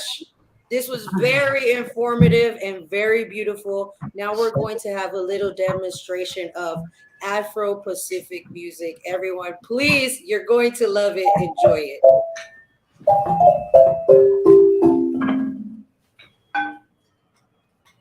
Okay.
That was so beautiful. I love it. I just need my pañuelo. I don't have my pañuelo. Everyone, it is tradition to have a handkerchief when you hear this music. You have to wave your flag, just like in the Caribbean cultures. It's the same thing. There are many different styles in the Afro-Pacific music. We have bunde. This was a showing of curulao, right? Esto era curulao, ¿cierto? Yes. Bambuco, era bambuco? Okay. Yeah. Yes? What style of Afro-Pacific music was this, Adrian? Well, it is. There's a big discussion here around curulao and bambuco because Yes. they are very similar, but Yes, bambuco they is are. supposed to be the original rhythm, the Yes. principal rhythm. And in the south of the Pacific coast, where Alex, like in the south of the Pacific coast, where Alex come from, there's a lot of bambuco. That is this very specific root of this is kind of this bambuco is kind of the cumbia for them, like the main Yes. rhythm, you know. Yes, it's the main rhythm. And then we have the curulaos, we have the bundes, we have the chirimias. They all have different paces, but this is like the base for mostly every subgenre of music from the Afro-Pacific coast. I enjoyed you guys so much. Thank you so much. Muchas gracias. Muy bonito todo. Gracias por estar aquí los dos para mostrarle al mundo lo que de verdad es ser afrocolombiano y nuestra cultura. Thank you so much. Man, that was so awesome. It really was. I'm so glad. I'm so glad we're able to put a little piece out there of what we really do out here. Right, what it's exactly. really like to be Afro-Colombian from the Pacific coast. The celebration of global African excellence. Yes, that's what it is. Speaking of which, Definitely. we're going to have another sister join us. Hi, I'm sister. excited. Hi, guys. Hi. Hey, I so hope that all my people are tuning in because I sent this everywhere because it's such a great program and it's so culturally enriching on so many different levels. So thank you so much. It's just been beautiful. So yeah, I hope I can call people and like we can talk about it, you know. But they can always watch it on YouTube. They can always watch it on YouTube. Sis, right? I'm burning like white sage. I'm like, thank you. Thank you for the program. Thanking the ancestors, like all that. Beautiful. But anyway, you're going to talk about music as a unifier. Yes. I'm excited to hear what you have to say. But first of all, you have to tell everybody who you've collaborated with. You got to tell everybody about April 29th.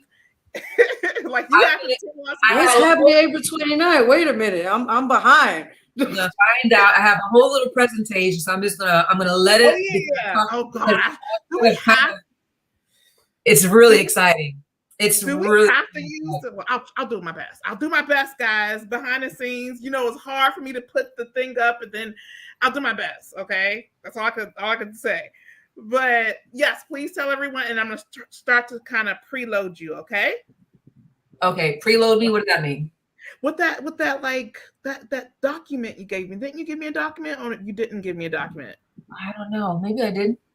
If you did, that's great. That's great. No, that's great. Because people are like, hey, can you share this PowerPoint? I'm like, oh my God, it's like a lot of work behind the scene. It was tough. Yeah. It was real rocky there, but we got it back together. But yeah, great. If you don't have any slides, that's amazing. Just let's talk, girl. Like what we talking about? Let's talk about your music. Let's talk about Dajanna. Let's talk. All right. Oh, I love it. Okay, here we go. So my name is Kyera. I'm a cross-genre eclectic singer-songwriter. I often get asked what that means exactly. Yesterday, I was with my editor. We were working on the music video, and he said, my music has a universal appeal that pushes the possibility. I like that. And I was like, okay. So I like to say that my music is for music lovers with interesting playlists. All right. Love it. So I'm here to share how I feel music is a very powerful unifier. First, I'm going to name what we already know, just to guide us into this conversation. The pandemic enforced major changes in our normal lives. It demanded separateness. It affected different people in different ways, physically and mentally. And I've noticed that there is still this sort of residual contentedness towards not having to be connected. There also seems to be this, right now, this is the most divided that I've experienced that we've been politically over in my life. And like people are fearful to have conversations with each other in fear of saying the wrong word that's going to be a landmine and cause a huge argument. So many times people only connect with those people who they know think exactly like them. And so, I mean, the little chit chat is like just getting smaller and smaller. And the world, I mean, countries, war, I mean, mankind needs healing. And we're the ones who are actually going to do it. So I have a song, it's called Passion. And it features, this new song is Passion Amapiano Remix KD version. It features Nigerian rapper Goya Menor. It's actually a remix of a song that I have initially with the legend Carlos Santana. And this is the first time I'll be publicly going in depth about what passion means to me, because I definitely want people to have their own relationship to the word and to the song. I'm doing a little campaign on Instagram stories, which I'll touch on later, about passion and how it means different things to different people.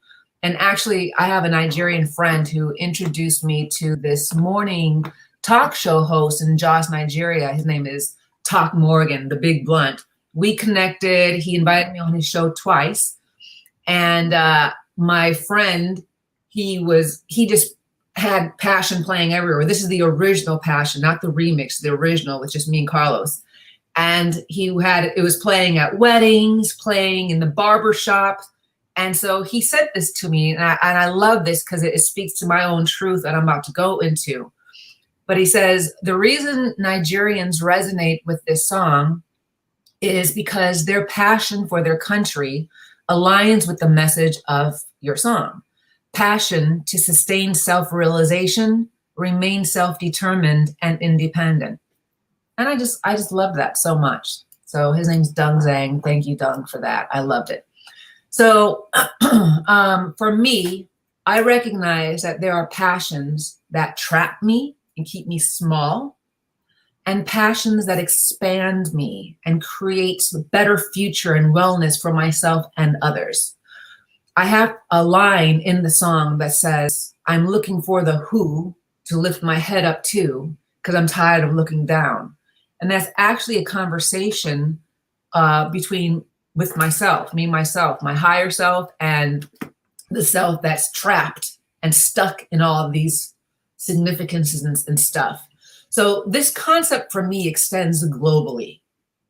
I mean, first, any passion is better than no passion.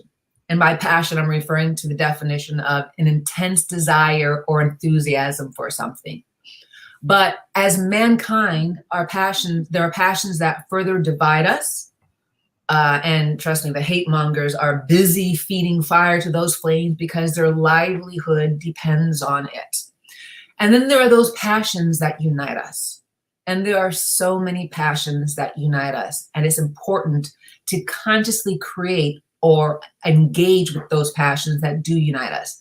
And as an artist, I've seen this time and time again with music and dance. Music is a catalyst to bridge the divide among us.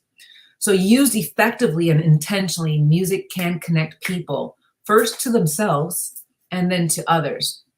So as I mentioned above, the same song is a different journey for each person. It is uniquely individual to you and your experience of how you experienced life through that song. But it's the love of that song that unifies. That love serves as a basis of reality, inviting you to look into another's space, another's world, and see how they are using that song to express themselves. It makes people a little more real to you, even if you'll never meet them. And it makes you a little more real to them. This is partly why I think platforms like TikTok or Instagram Reels are so popular and have been the source of creating viral songs, because it connects people. You get to see people express themselves through their passion through a song, like Goya Menor's Amino, I'm a Piano Neptune remix. And if anyone's not familiar, you want to bamba? You want to chill with the big boys? Okay, so most people know that song. Almost 10 billion.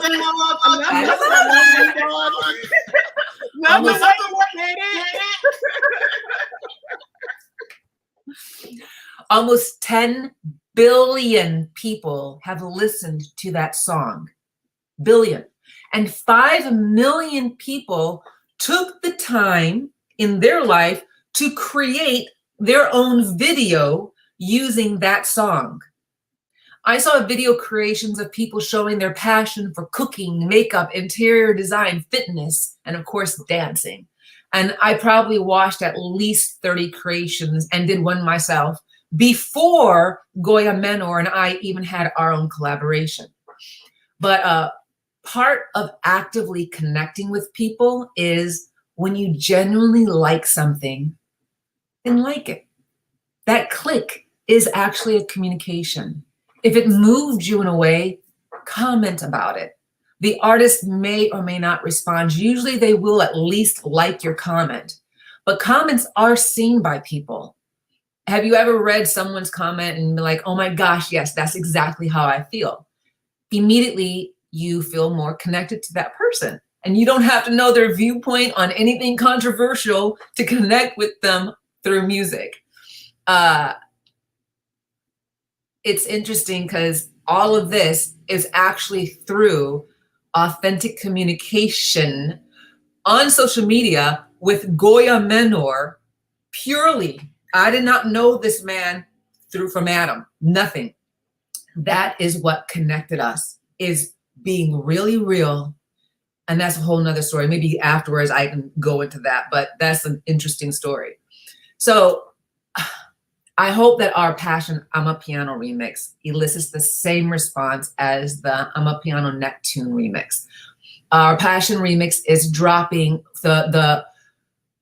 is pre-sale is April 29th, and the actual release is May 6th. Now we got a lot of things going on. There's a lot of things going on. There's a lot going on. So that's the tentative. These are the tentative times. I want them to stick, but there's a lot of different things going on that need to be addressed in terms of making sure that it is exactly the level of perfection that it needs to be. So, but right now, May 6th, the release date, April 29th is the pre-save. And so as I mentioned earlier, I'm doing an Instagram story series on Passion, and it just launched today. And this is a way, I'm going to tell you a little bit about it, but if you want to get access to the music video a week before it drops and a free MP3, because it's always nice to own. I like owning stuff. I mean, streaming is great and I stream plenty, but I also like to own it. So I'm going to tell you what you need to do if you want to play this game.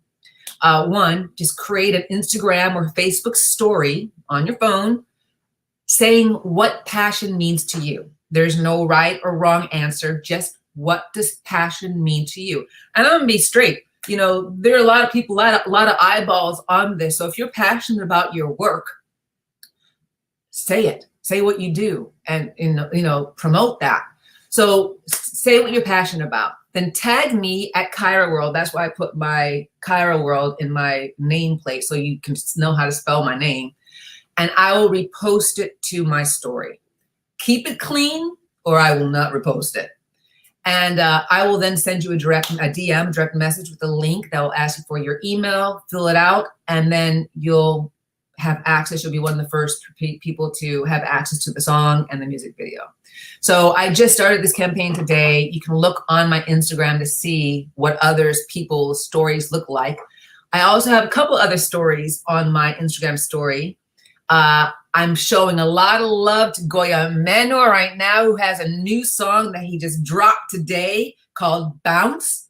So that's hot. So please, please check that out. And then also I give a shout out to the Avila brothers. They produced 2 of my songs that are going to be on my upcoming album. And they just released a new single today featuring Snoop Dogg and Billy Ray Cyrus and DJ Quick. And I think this is a good note to end off on, because it kind of exemplifies what this is all about and this reflection that people really do want to connect, as this song is rap and country. So it's called The Working Man. So yeah, please check those things out, show them love, and prosper and flourish. Any questions? That was amazing. You did a really, really good job. A really, really good job. Thank you. And I'm looking forward to your new music coming out. I'm excited. And I'm actually going to transition. I'm going to pull you off. I added all of your Instagram information in the live, so it's all there. And you can connect with people. Hold on for a second. Where is it? Okay. Just make sure that you connect with people in the chat as well. Okay. Awesome. Thank you so much. All right, Rebecca, are you there? I don't know where Rebecca is at. Rebecca, what happened? I don't know what's going on. Rebecca will be back, but I will now. Here we go. There's a lot of stuff going on backstage. Okay. So our next guest is a queen. I am so excited to hear about her story. I am so excited to know about her businesses with an S, not singular, but plural. So I'm really interested. Let me bring her onto the stream. Oh my gosh, Miss Fabulous, Her Majesty. Thank you so much for having me here. It is such an honor. Thank you, thank you, thank you. Thank you too. So tell us, first of all, what are you wearing? She is sitting, she is fabulous. Come tell me. So I'm actually wearing my clothing line, Social Fabric. Mm-hmm. And I'm wearing my makeup products, Jhon, which is my Africa to the World collection. Okay, I will drop the link, everybody. Yeah. So I'll actually talk a little bit about them as I go on throughout my program. You know, everything that I do is for the culture. I always like to say that I'm in the business of being Black. So we'll be able to tie those into my my 15 minutes. Perfect. I'm going to attempt to put up the PDF, okay? Okay. You know, I struggled with Adam Bodomo. I'm going to try not to struggle again. No problem. I'm such a talker. I need to just stay on task or else, it'll be 5 hours later. So I'm a talker too. It's just like, I'm just so interested in like everything. All right, let's try this. Hold on. Hopefully we can get it. Thank you. Make sure I have it the right. Okay. I have it up. And this time I'm not going to mute myself because that was also an issue last time. All right. And this. Do you see it? Yeah. Yes. Okay. No problem. Can you see it now? The sharing? Yeah, I have no problem with seeing it. Okay. I just want to make sure. And let me go. Can I go to present view? Yeah, there we go. Look at me. Look at God. All right. All right, you're here. All right, awesome. So this is just my introduction of myself. So one of my good friends, his name is Ernest White, Fly Brother. He always introduces me as a multi-hyphenate. So I think that's the greatest way to condense it. I like to describe myself as a visual storyteller. I'm a serial entrepreneur. The most recent title, I'm a traditional leader in an African kingdom. So I'm African royalty. So I'm a professional traveler. I'm an influencer, a little bit of everything. So I just kind of want to start and tell my story from the beginning, but make it pretty condensed. So I'm a Detroit native, born and raised, and I began my travel. I grew up. Well, let me back up. I grew up in a fragmented home, and so no mom. Dad unknown at the time, and teen mom group home. And I went on, got my life together, graduated school, working, C-suite executive level, married, life is great. Early empty nester, I began to travel. And during that time that I became an early empty nester, I got divorced at the same time. And so I began traveling the world, looking for myself. And what I realized is my travel began to shift, and I started looking for ways to connect with my roots. So that travel led me straight to the continent, Cote d'Ivoire, Nigeria, Benin, Togo, Ghana, Senegal, Gambia, Egypt, just connecting to my roots and also exploring Black places, our Black imprint, Bahia, Brazil, just Colombia, just going everywhere and just connecting. And I grew up with educators as my mentors, and I even worked in that path. And one of the things that I noticed when I began traveling, I'm a documenter, and that's where the visual storytelling comes in. So I began taking my pictures and sharing them, and my love for photography and fashion and culture, and sharing those images online. And my goal was to just re-image Black travel, because during that time, there wasn't a lot of us there. This was, pre-Instagram. And I wanted to see people that look like me and travel in places all over the world, because growing up from Detroit, still to this day, there's people that don't cross city lines. So it was very important to me to document my story and share that. And that was the biggest souvenir that I can even get myself, and even my legacy at that time. And I began to mobilize people and garner a liking, and I wanted to take them with me. And with that, I created even pre-companies. I started working for companies, and then I was just doing meetups and taking hundreds of people to Nigeria for birthright trips. And then I created, for my love for the culture, I created a company called Green Book Travel. And the goal of Green Book Travel is to take people to, giving a nod to Victor Hugo Green, to connect Black people globally and to do it safely, because, you know, one of the pillars of my business and just what I do in general is to make sure that everything that I do is in Blackness, supporting Black business, connecting each other, and just being a strong conduit to that. And I want to make sure that we do it safely, because you can't take people, you know, anywhere, and make sure that, one, that they have a good time, but really before one is make sure that they get there safe and they return home safe. Mm-hmm. So I created Green Book Travel, and I've had the pleasure of hosting hundreds of Black diasporans to the continent and to other places. And one of the things that I do within my business is, you know, make sure that we're doing business with each other. We're supporting the global Black community. So if I'm going to Ghana, I'm not partnering with a Lebanese destination management company, tour company. I'm actually going with local guides. I'm looking for Black-owned hotels, restaurants, businesses, artisans, and we're circulating that Black dollar collectively. And with that, I've built, you know, some sustainable partnerships and networks, and then businesses started growing from that. Just my love from fashion and going into Africa, where, you know, the ready to wear, you know, isn't really a mainstream thing, and having access to local fashion talent just, you know, it just was a game changer for me. And when I saw the impact that it made on those local artisans, I wanted to be a person that. I'm sorry. Did you want me to go to the? No, yeah, that's fine. You could, yeah, you could stay there. That's fine.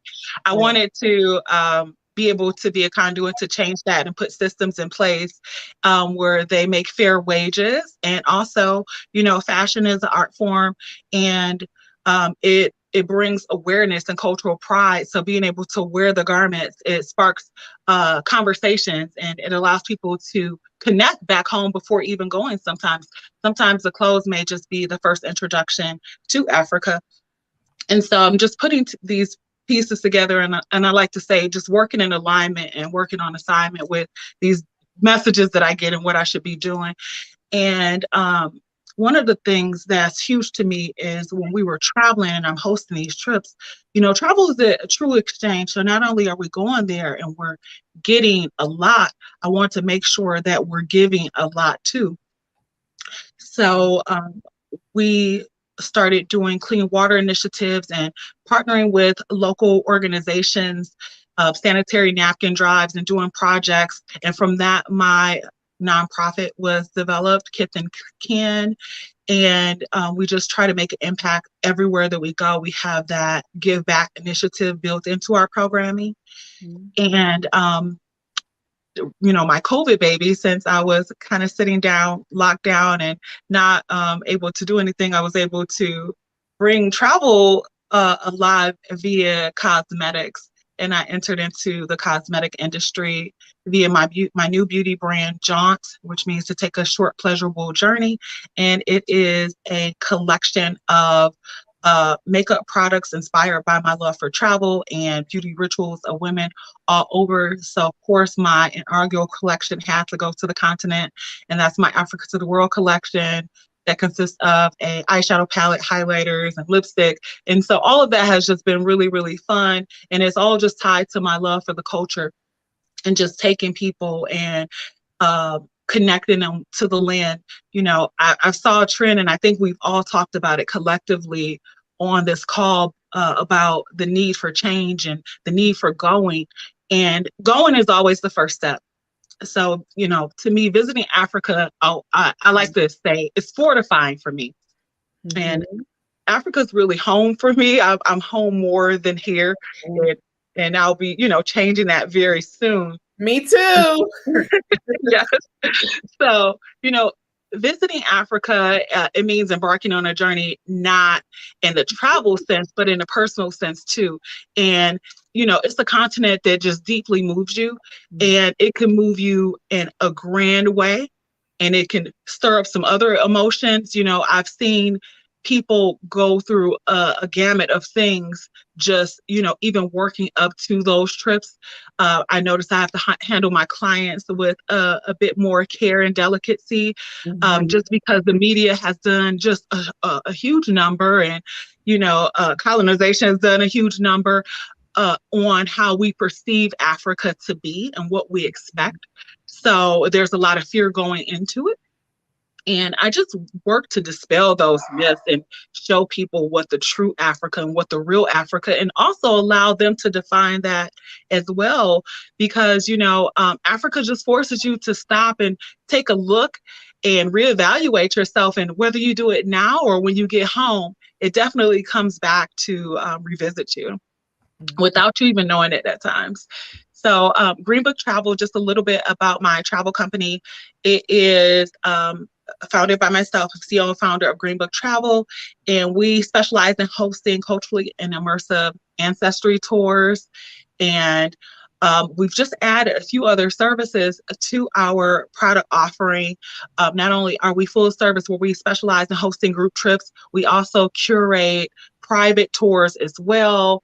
We do virtual experiences and educations where we have some of the great talent and educators come online and talk about topics from African spirituality, and we should definitely do a language one soon, but varying topics, educating people about the continent. We also offer the services for passport. We arrange volunteer trips. We help get visas done. We are partnered with Allianz and World Nomads for trip insurance. So we help counsel on that. We consult in the education realm, and we offer workshops. I have a master's in educational leadership and also in healthcare administration. So I've been able to utilize that in several capacities related to the continent and hosting trips, and also building and economic development. And then most recent, we've just started helping people with land acquisition and relocating, because what we've noticed is those short-term trips, people are going for 5 days, 9 days. Our trips usually average about 10 days. They always want to come back, or they want to stay longer, or they want to invest and build. So we've just been making sure that we can provide great partners and great relationships where people can do that with vetted and tried and true people safely, and help them make that dream a reality. And it's just been so rewarding and fulfilling. I'm sure. Uh-oh. Mike, there it goes. It's back. I was like, what happened to the audio?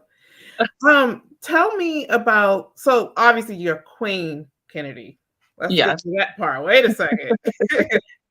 We're going to get to that part. There we go. A queen.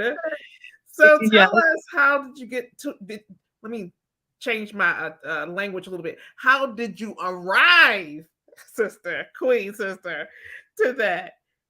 So I arrived just by being very intentional and working on assignment with what I'm supposed to be doing, leading people on their ancestry and heritage journeys, building into the economy and providing hope to people on the ground. And that's how I earned my title as Queen Mother Zosamina in the northern region of Ghana. And, it's a huge title, such an honor.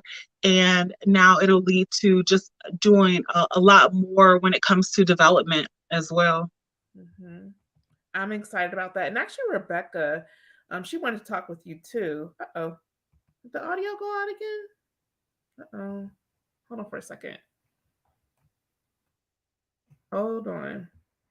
I'm going to lower this because I think something's going on backstage, and I'm like blind right now. Okay. That's why I was like, oh, let's work together with this PowerPoint. Yeah, no problem. Yeah, I can't see anything backstage. It's like I can't see anything. Hold on for 1 second. Let me bring Rebecca in. She wanted to ask you some questions too. Perfect. Hi. Hi, Miss Rebecca. How are you? I'm fine. And yourself? I'm doing great. Thank you. So my name is Rebecca. I am the tree professor here at Resplendence Language Arts, and I'm based in Ghana. And I've heard a lot about you. I watch you on YouTube and other channels as well. And you are the popular Queen Mother in the Northern region. And I'm so excited to meet you in person online. Yeah, I would want to find out more. Shayla started by asking you how you became a queen. In the northern region, women are not really placed in front. So when I heard you were the queen mother in the northern region, I was actually amazed. So can you tell me how you became a queen in the northern part of Ghana? I just like to say it's very divine. I spent a lot of time in Ghana. Ghana is my second home. And so I was there in Ghana. Actually, I was spending a lot of time in Accra and Kumasi and Cape Coast.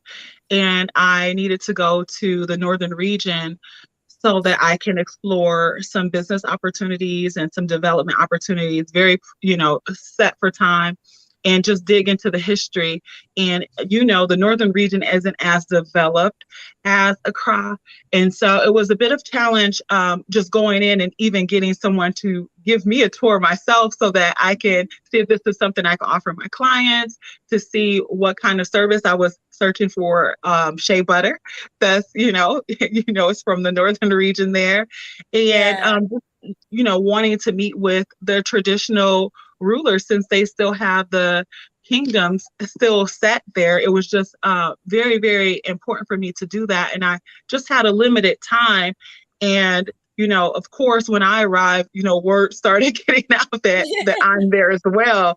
And it just was, I just like to say, just a series of interactions and encounters, and the next thing you know, they were just like, we want you to prepare to come back for your installment. And at that time, it still didn't register how high of a role that I was given, that I was going to be coming back to get. And the chief secretary and everyone's messaging me on WhatsApp, and I have a linguist at this time that's going back and interpreting everything for me. And then once I was in skin, when I learned how high the title was, I was just like, oh, wow. So to say that I have a huge responsibility is very small. The importance of it. And it's just such an honor. And I can't wait to be able to bring the systems and infrastructure and support there to that region. Excellent. So talking about infrastructure, developmental projects, and I know your position as a queen is a developmental queen. And so what projects have you come up with in terms of helping the northern sector? To be a queen in Ghana or among the northern people is to spearhead the women and the children and all that. So what are some of the projects you're bringing up, some of these projects that can help them, push them? You're interested? Yes, thank you so much. So the goal is to to create systems and infrastructures to eradicate poverty and to actually build, because the youth and women are so important. So, and just doing research, we know that extreme poverty is caused by a lack of resources. And normally that's considered in 6 critical areas, right? Mm-hmm. So those areas, when we break it down to the 6 critical areas, we're looking at food, water, education, medical care, infrastructure, and economic opportunities. So some of the things just on a higher level, we want to make sure that you can't just address one and think that you can fix the cycle of poverty, right?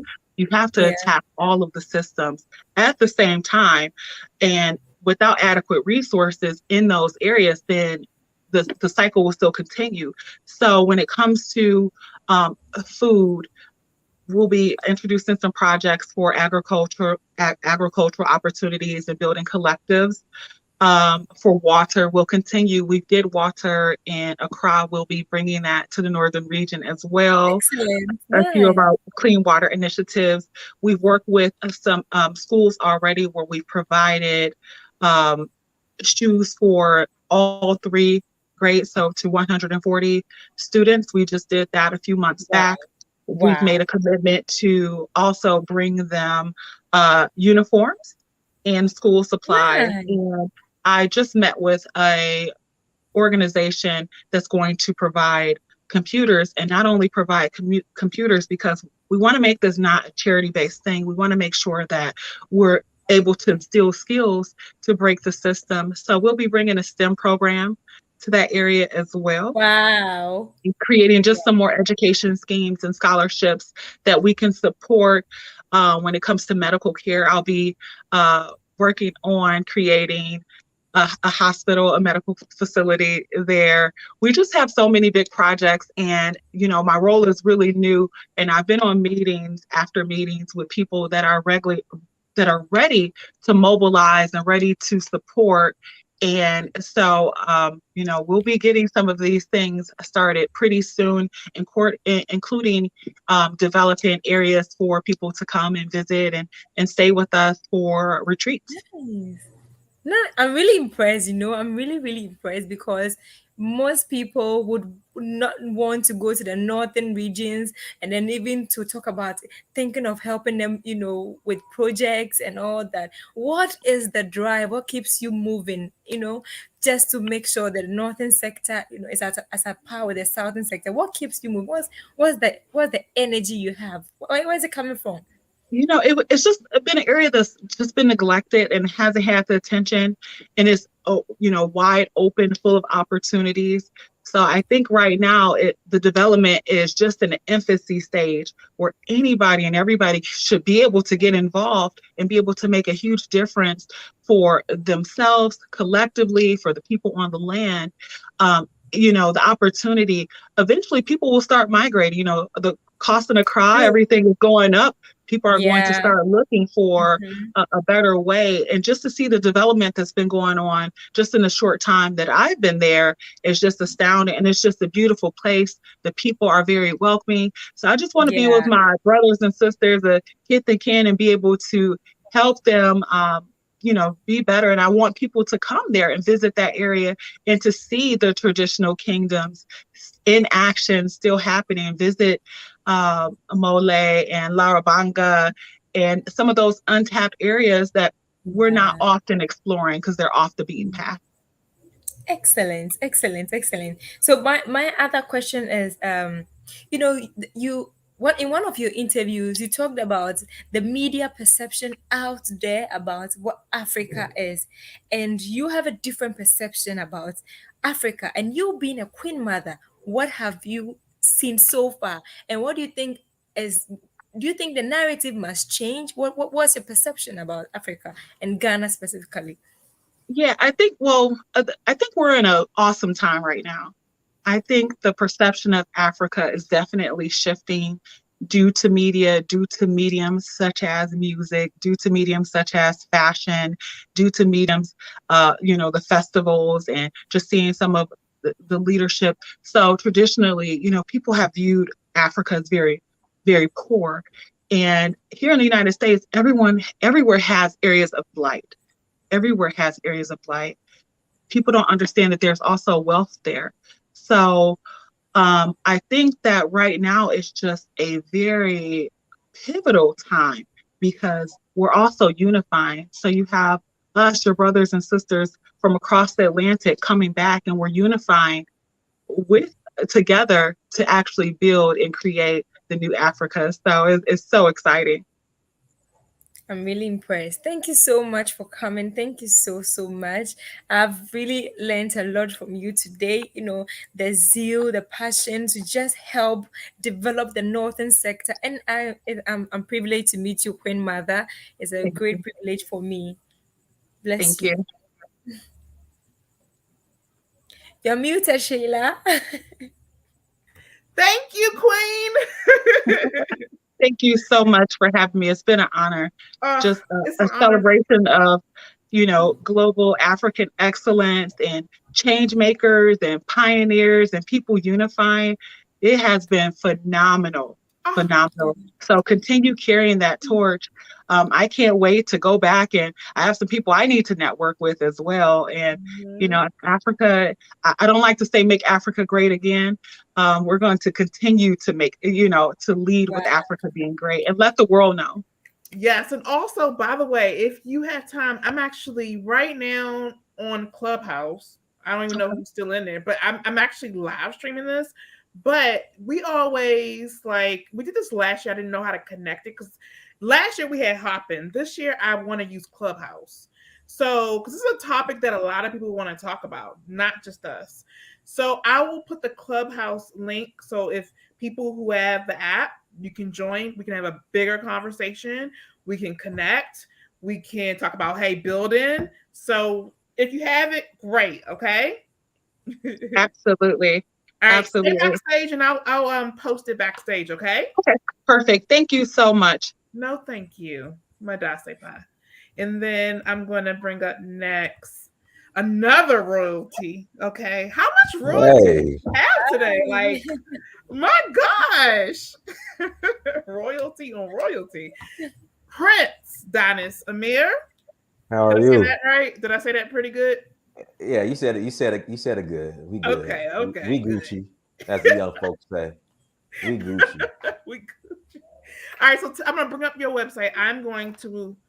You know what? I'm actually sharing it in the backstage. If you just click on that, click on the backstage. Okay, so see it? Just bring that in. Bring that in too. Bring what in though? That's what I'm trying Okay, to... so in the backstage, you don't see where it says like it has the website. Just click on that. No, I don't think I have that on mine. It's right here. It's right there. You don't see it? Where? It's right there. Okay, so when you look in the backstage.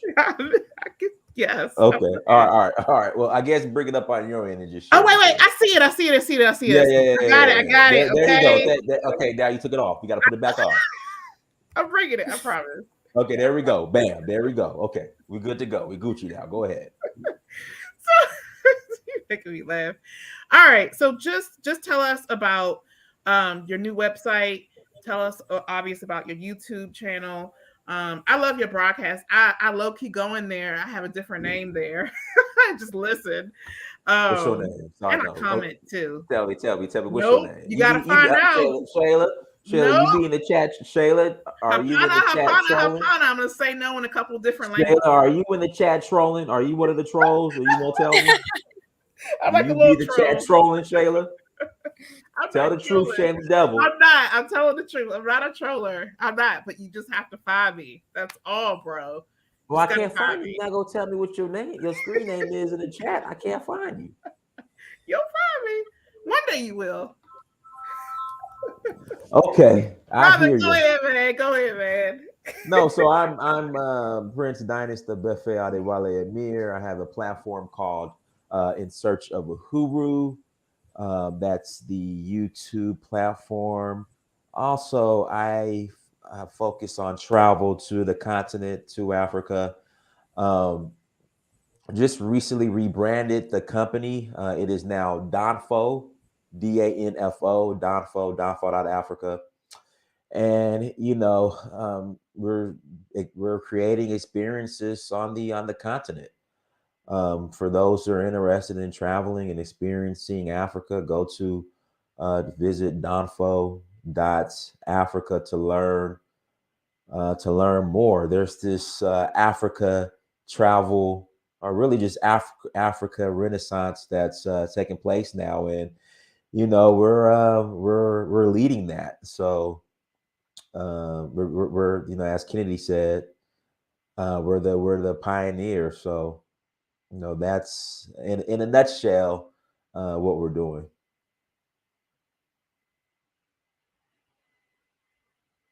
Did y'all forget about me? Y'all took off. Hello. You can't hear me talking. You can't. I didn't hear nothing you said. What? Okay, I was saying you have some tours coming up. Right. Hold on, let me mute this. Okay, there we go. So yeah, you have some tours.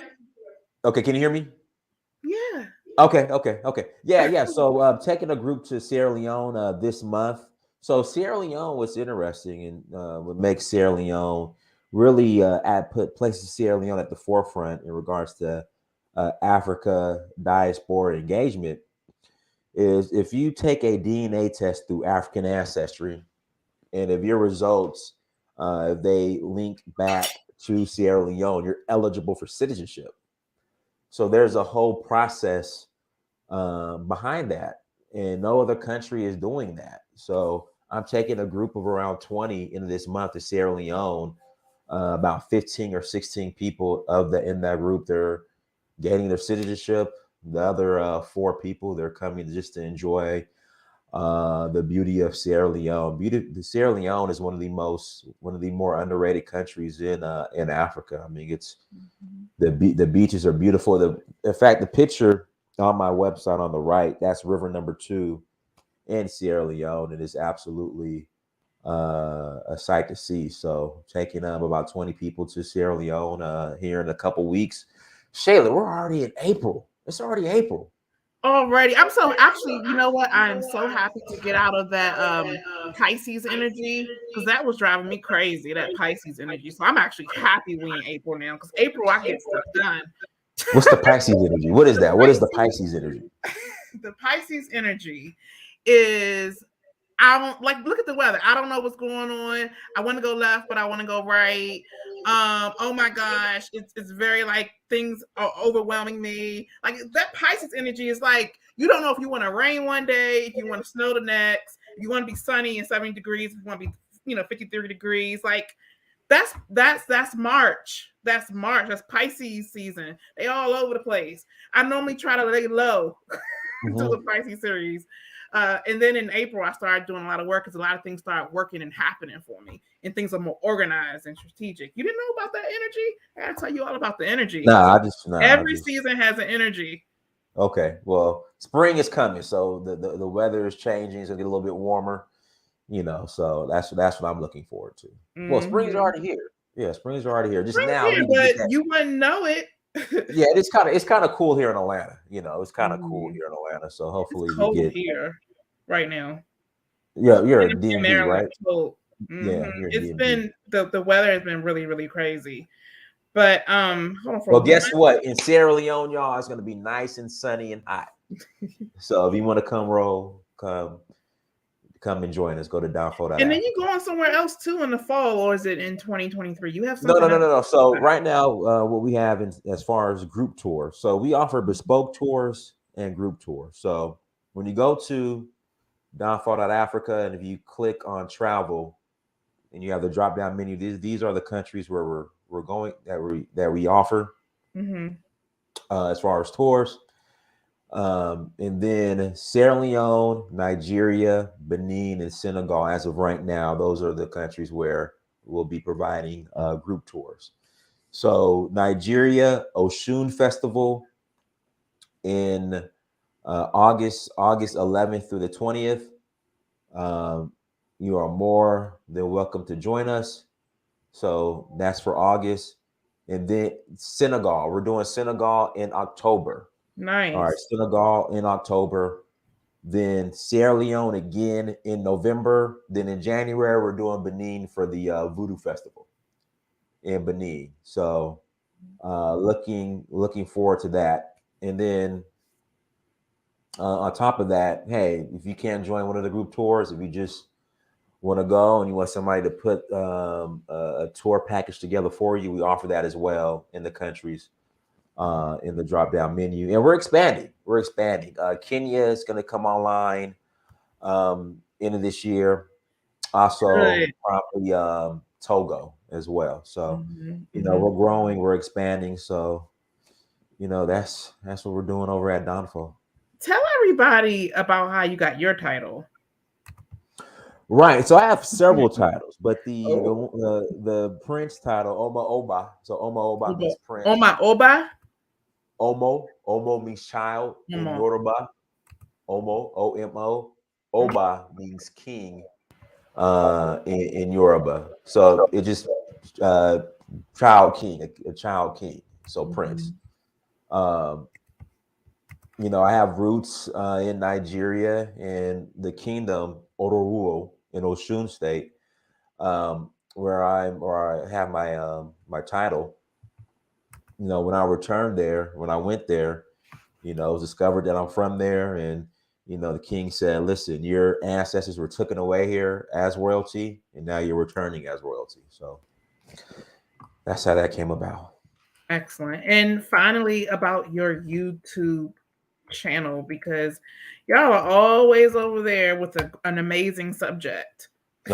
Right. So YouTube, search for Uhuru on YouTube, all one phrase, search for Uhuru.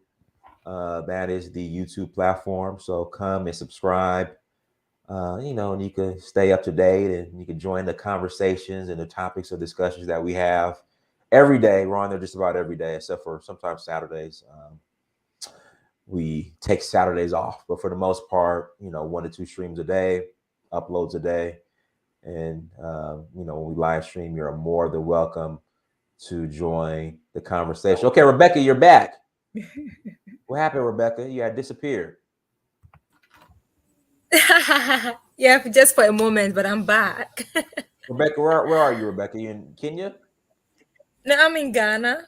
You're in Ghana. And Veronica, where are you? You in Rwanda? I'm guessing. I'm just shooting all over the place. You're in Rwanda? You're muted. You're muted. You're muted. Veronica, you're muted. You muted yourself again. There you go. So this game of mute and mute. I am in Kenya. Oh, you're in Kenya, so I was wrong. Okay, so I plan on coming to Kenya end of August. Wow. Yeah, so Karibu. Welcome. Yeah. Oh, you're gonna be struggling with Swahili, Prince. You're gonna be struggling. That's not my my cup of tea. It's not that hard. It is Hakuna Matata. hard, Hakuna Matata. Hakuna Matata. Hakuna Matata. There we go. So if you're going to go to Kenya and I said mambo, what would you say? Poa. Poa. Okay, that's something. That's a level 1. Okay, let me try again. Hold on. If I said habari, what would you say? Ghana, habari Ghana. No, well, yeah, you could speak. Yeah, that's fine. Yeah. Same thing. I've been to Kenya, I've been to Tanzania, I've been to Zanzibar, so just say Nzuri for everything. Nzuri, yeah, for everything. Like if you've never been to Ghana. I've been to Ghana. Oh, really? Yeah, I've been to Ghana. Nice. I've been to Ghana like 3 or 4 times. Oh wow, nice, impressive. Yeah, I've been to Ghana. Definitely been there. Been up in there. So y'all have to actually follow, like, and subscribe to Prince Dynast Amir. I think you have an amazing platform. Like I said, I don't be trolling. Okay, I'm just like, I don't know. You be trolling. If I was an X-Men, I'll be like Mystique. You know what I mean? I can just transition when I need to be. I can be silent. You probably actually agreed with a couple of comments I've made. But see, I don't know who you are. I know that's the beauty of it. That's why I'm called Mystique, bro. Anyway, I'm messing with you. All right. By the way, come to Clubhouse, please, because we got a lot to talk about. Whoever want to come to Clubhouse, if you have it, please come to Clubhouse. I put the Clubhouse link in the chat, and I'll keep it open for a little bit after we finish the whole entire broadcast. But thank you so much, Dynast. Again, we don't have hopping this year. We'll have it next year. It's going to be in a different form with like vendors and things. So it's going to be a lot of fun. Okay. But now we're just using Clubhouse. All right. All right. I'll be stalking you on your next YouTube. That's fine. You can stalk me. You can stalk me all you want to. No problem. Please, no, I ain't stalking nobody. Bye. Bye-bye. All right, ladies. So we are winding down the program. Oh my God. It's been like all day. I'm fitting not have a voice tomorrow, ladies and gentlemen. I'm fitting not to have a voice tomorrow. I gotta drink so much tea, lemon, honey, and water to get back. I didn't sit up here and burnt white sage. I got a nice little beautiful candle going here. It's a celebration. Oh, I really enjoyed today. If anyone is in the tribe backstage, please come on stage, because then the next thing we got to do is have Genius Kid. Where did he go? He was right there. Somebody get Genius Kid. Where did he go? Put him back on the stage. Message him. Oh, here he comes. So we are actually closing out the show with an up. So the kind of theme this year is rather to rise. That's why we started with Rashena and that beautiful song. That's the reason we're like, okay, if we rise, how are we going to unify? So we had Professor Bodomo to talk.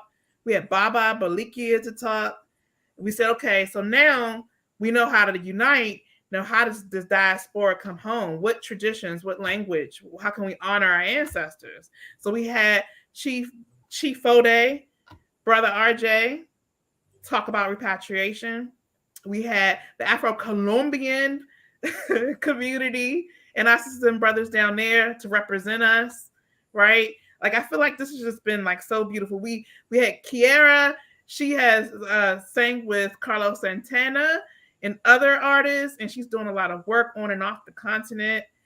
We had Brother Dynast, Prince Dynast, and then we had a queen. We also had a queen here today. So please join us if you would like on Clubhouse. I think it's under Thrive Africa. If nobody show up, I'm just going to close it out in 15 minutes. I have things to do, but I do want to carry over the conversation if we can, if that's possible.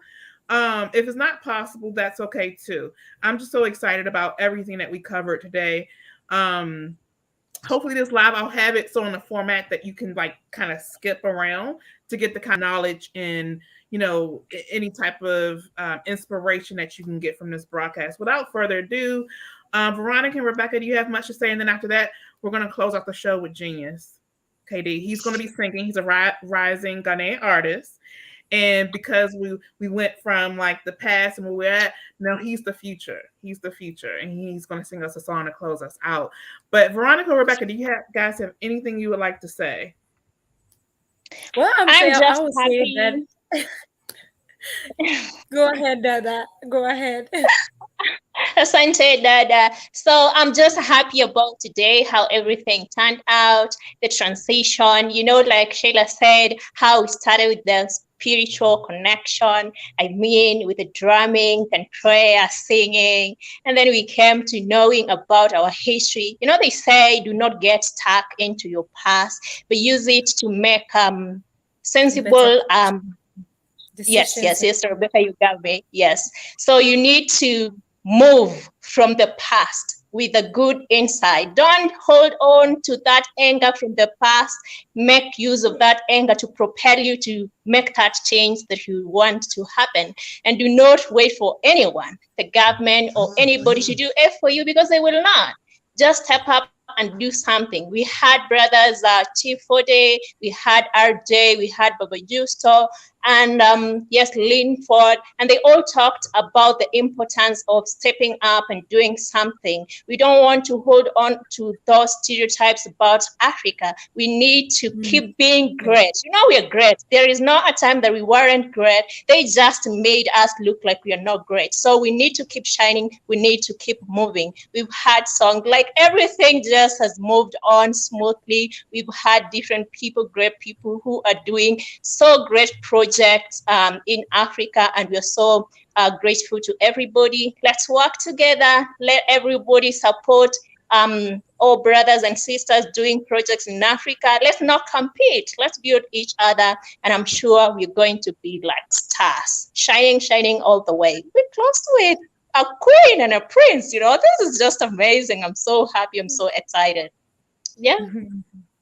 Yeah, I think I'm in full support of whatever you've said. You know, we can only build ourselves by our own self. That's the lesson I've taken throughout the whole course, you know, the whole session, where people who have, you know, the desire to come back to the continent to make an impact on the land. It's so beautiful that the zeal people have. And I tell you, if we continue like this on the same tangent, I'm sure Africa will be great as it is now and forever will be great.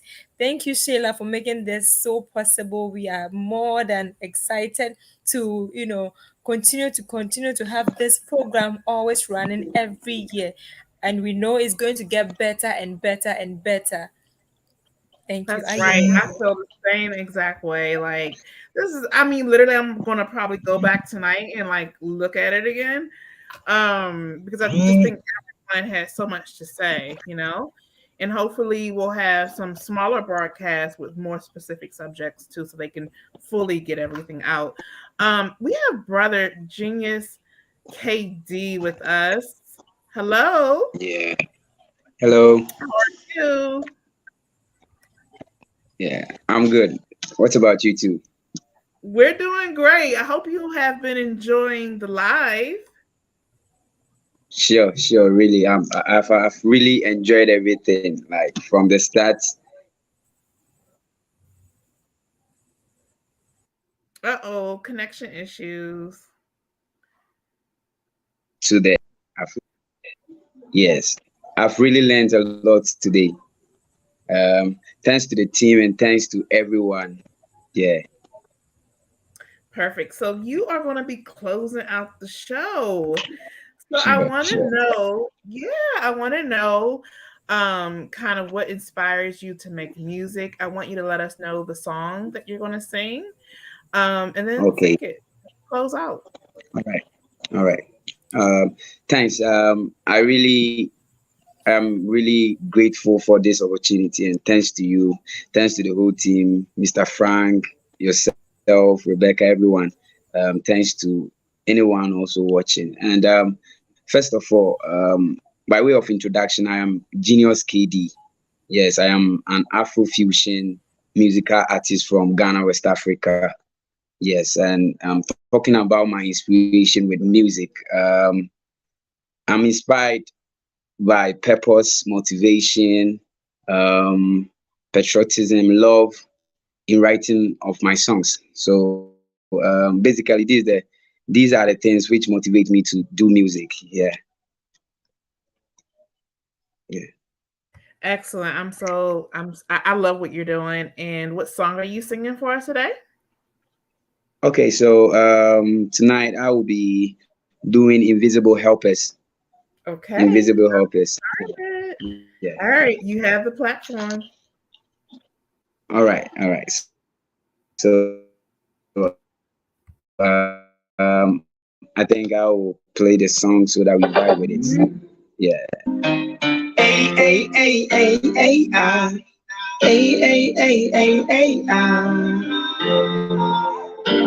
Came a long way on the bus and me, working every day, looking for the rays on a sunny day. Take a sign on my head, I need a breakthrough. All the time you need help, you don't want to help too. Invisible help is all I need. All I'm praying for on my knees. Invisible help is all we need. All we praying for on our knees.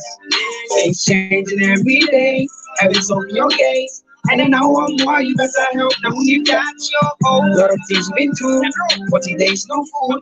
Also how you break through, so show how to help you. Invisible help is all I need. All I'm praying for on my knees.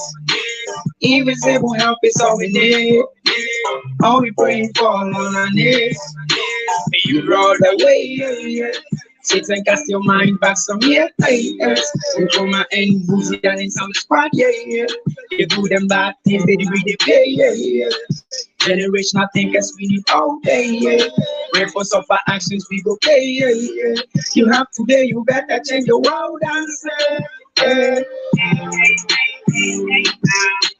invisible help is all I need.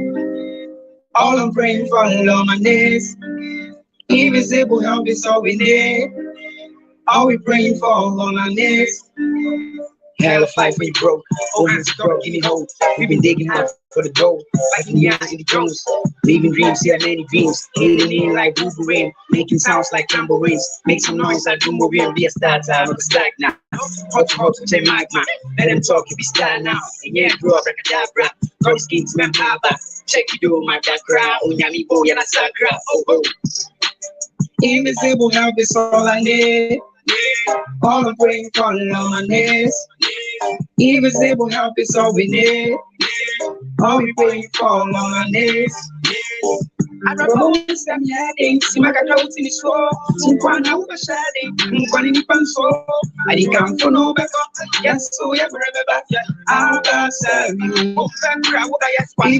help is all I need. All I'm praying for on my knees. Invisible help is all we need. All we praying for on our knees. Yeah. So that's invisible helpers. Yeah. And That was this song was great. yeah. Yeah. That was great. And this song was written in 2019. Amazing. Yeah. Thank you so much for I posted your YouTube channel. So people can subscribe. So please subscribe everyone to his YouTube channel so you can connect. And thank you so much, brother. Thank you. Anything else you want to tell the viewers before we let you go? Yes, I want to when Veronica was talking, she made mention of something and I really captured it. I've even noted it down in my diary. She said, let's not compete with others, but we should keep on helping and supporting each other like Africans. Like we should be one. We should have a united goal of pushing the African values and education everywhere that we go. And I think one of the professors talk about we having African Institute, Cultural Institute, to project the African culture and diversity. And I pray that each and every African should keep that agenda in mind and push it. And we should support each other. Yeah. Thank you so much. Thank you. And again, everyone, please subscribe. Thank you so much, brother. So, guys, we are at the end of our show. It's been a long day, but also a day filled with a lot of jewels that were dropped, a lot of love, a lot of connections, and just make sure everyone that we had on the broadcast today, please go out and support them as well. And like, how can I forget this? But just how we talked earlier about making sure that it's not just about money, like sending money and doing all those types of things, and actually bringing your ideas, bringing what you know, what you have to the diaspora. So I'm going to go down and just thank everybody.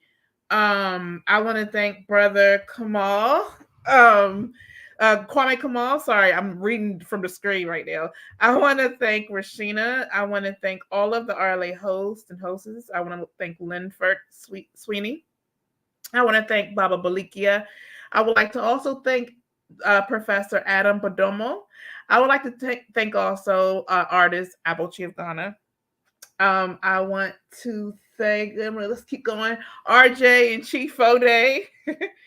I want to thank Adrian, Dajanna, of course, Kyera. Who else? Dr. Wanda, thank you so much. Queen Kennedy, thank you so much. And finally, Dynast Amir, and of course, Brother Genius. I want to thank everyone for coming to the broadcast today and allowing us to enlighten others and allowing us to speak our own truths too. So, Veronica, Rebecca, you want to say bye in your? So I'll say bye in I'll just say bye. Veronica, do you want to say bye? And I'll bye, guys. Oh, meet us over in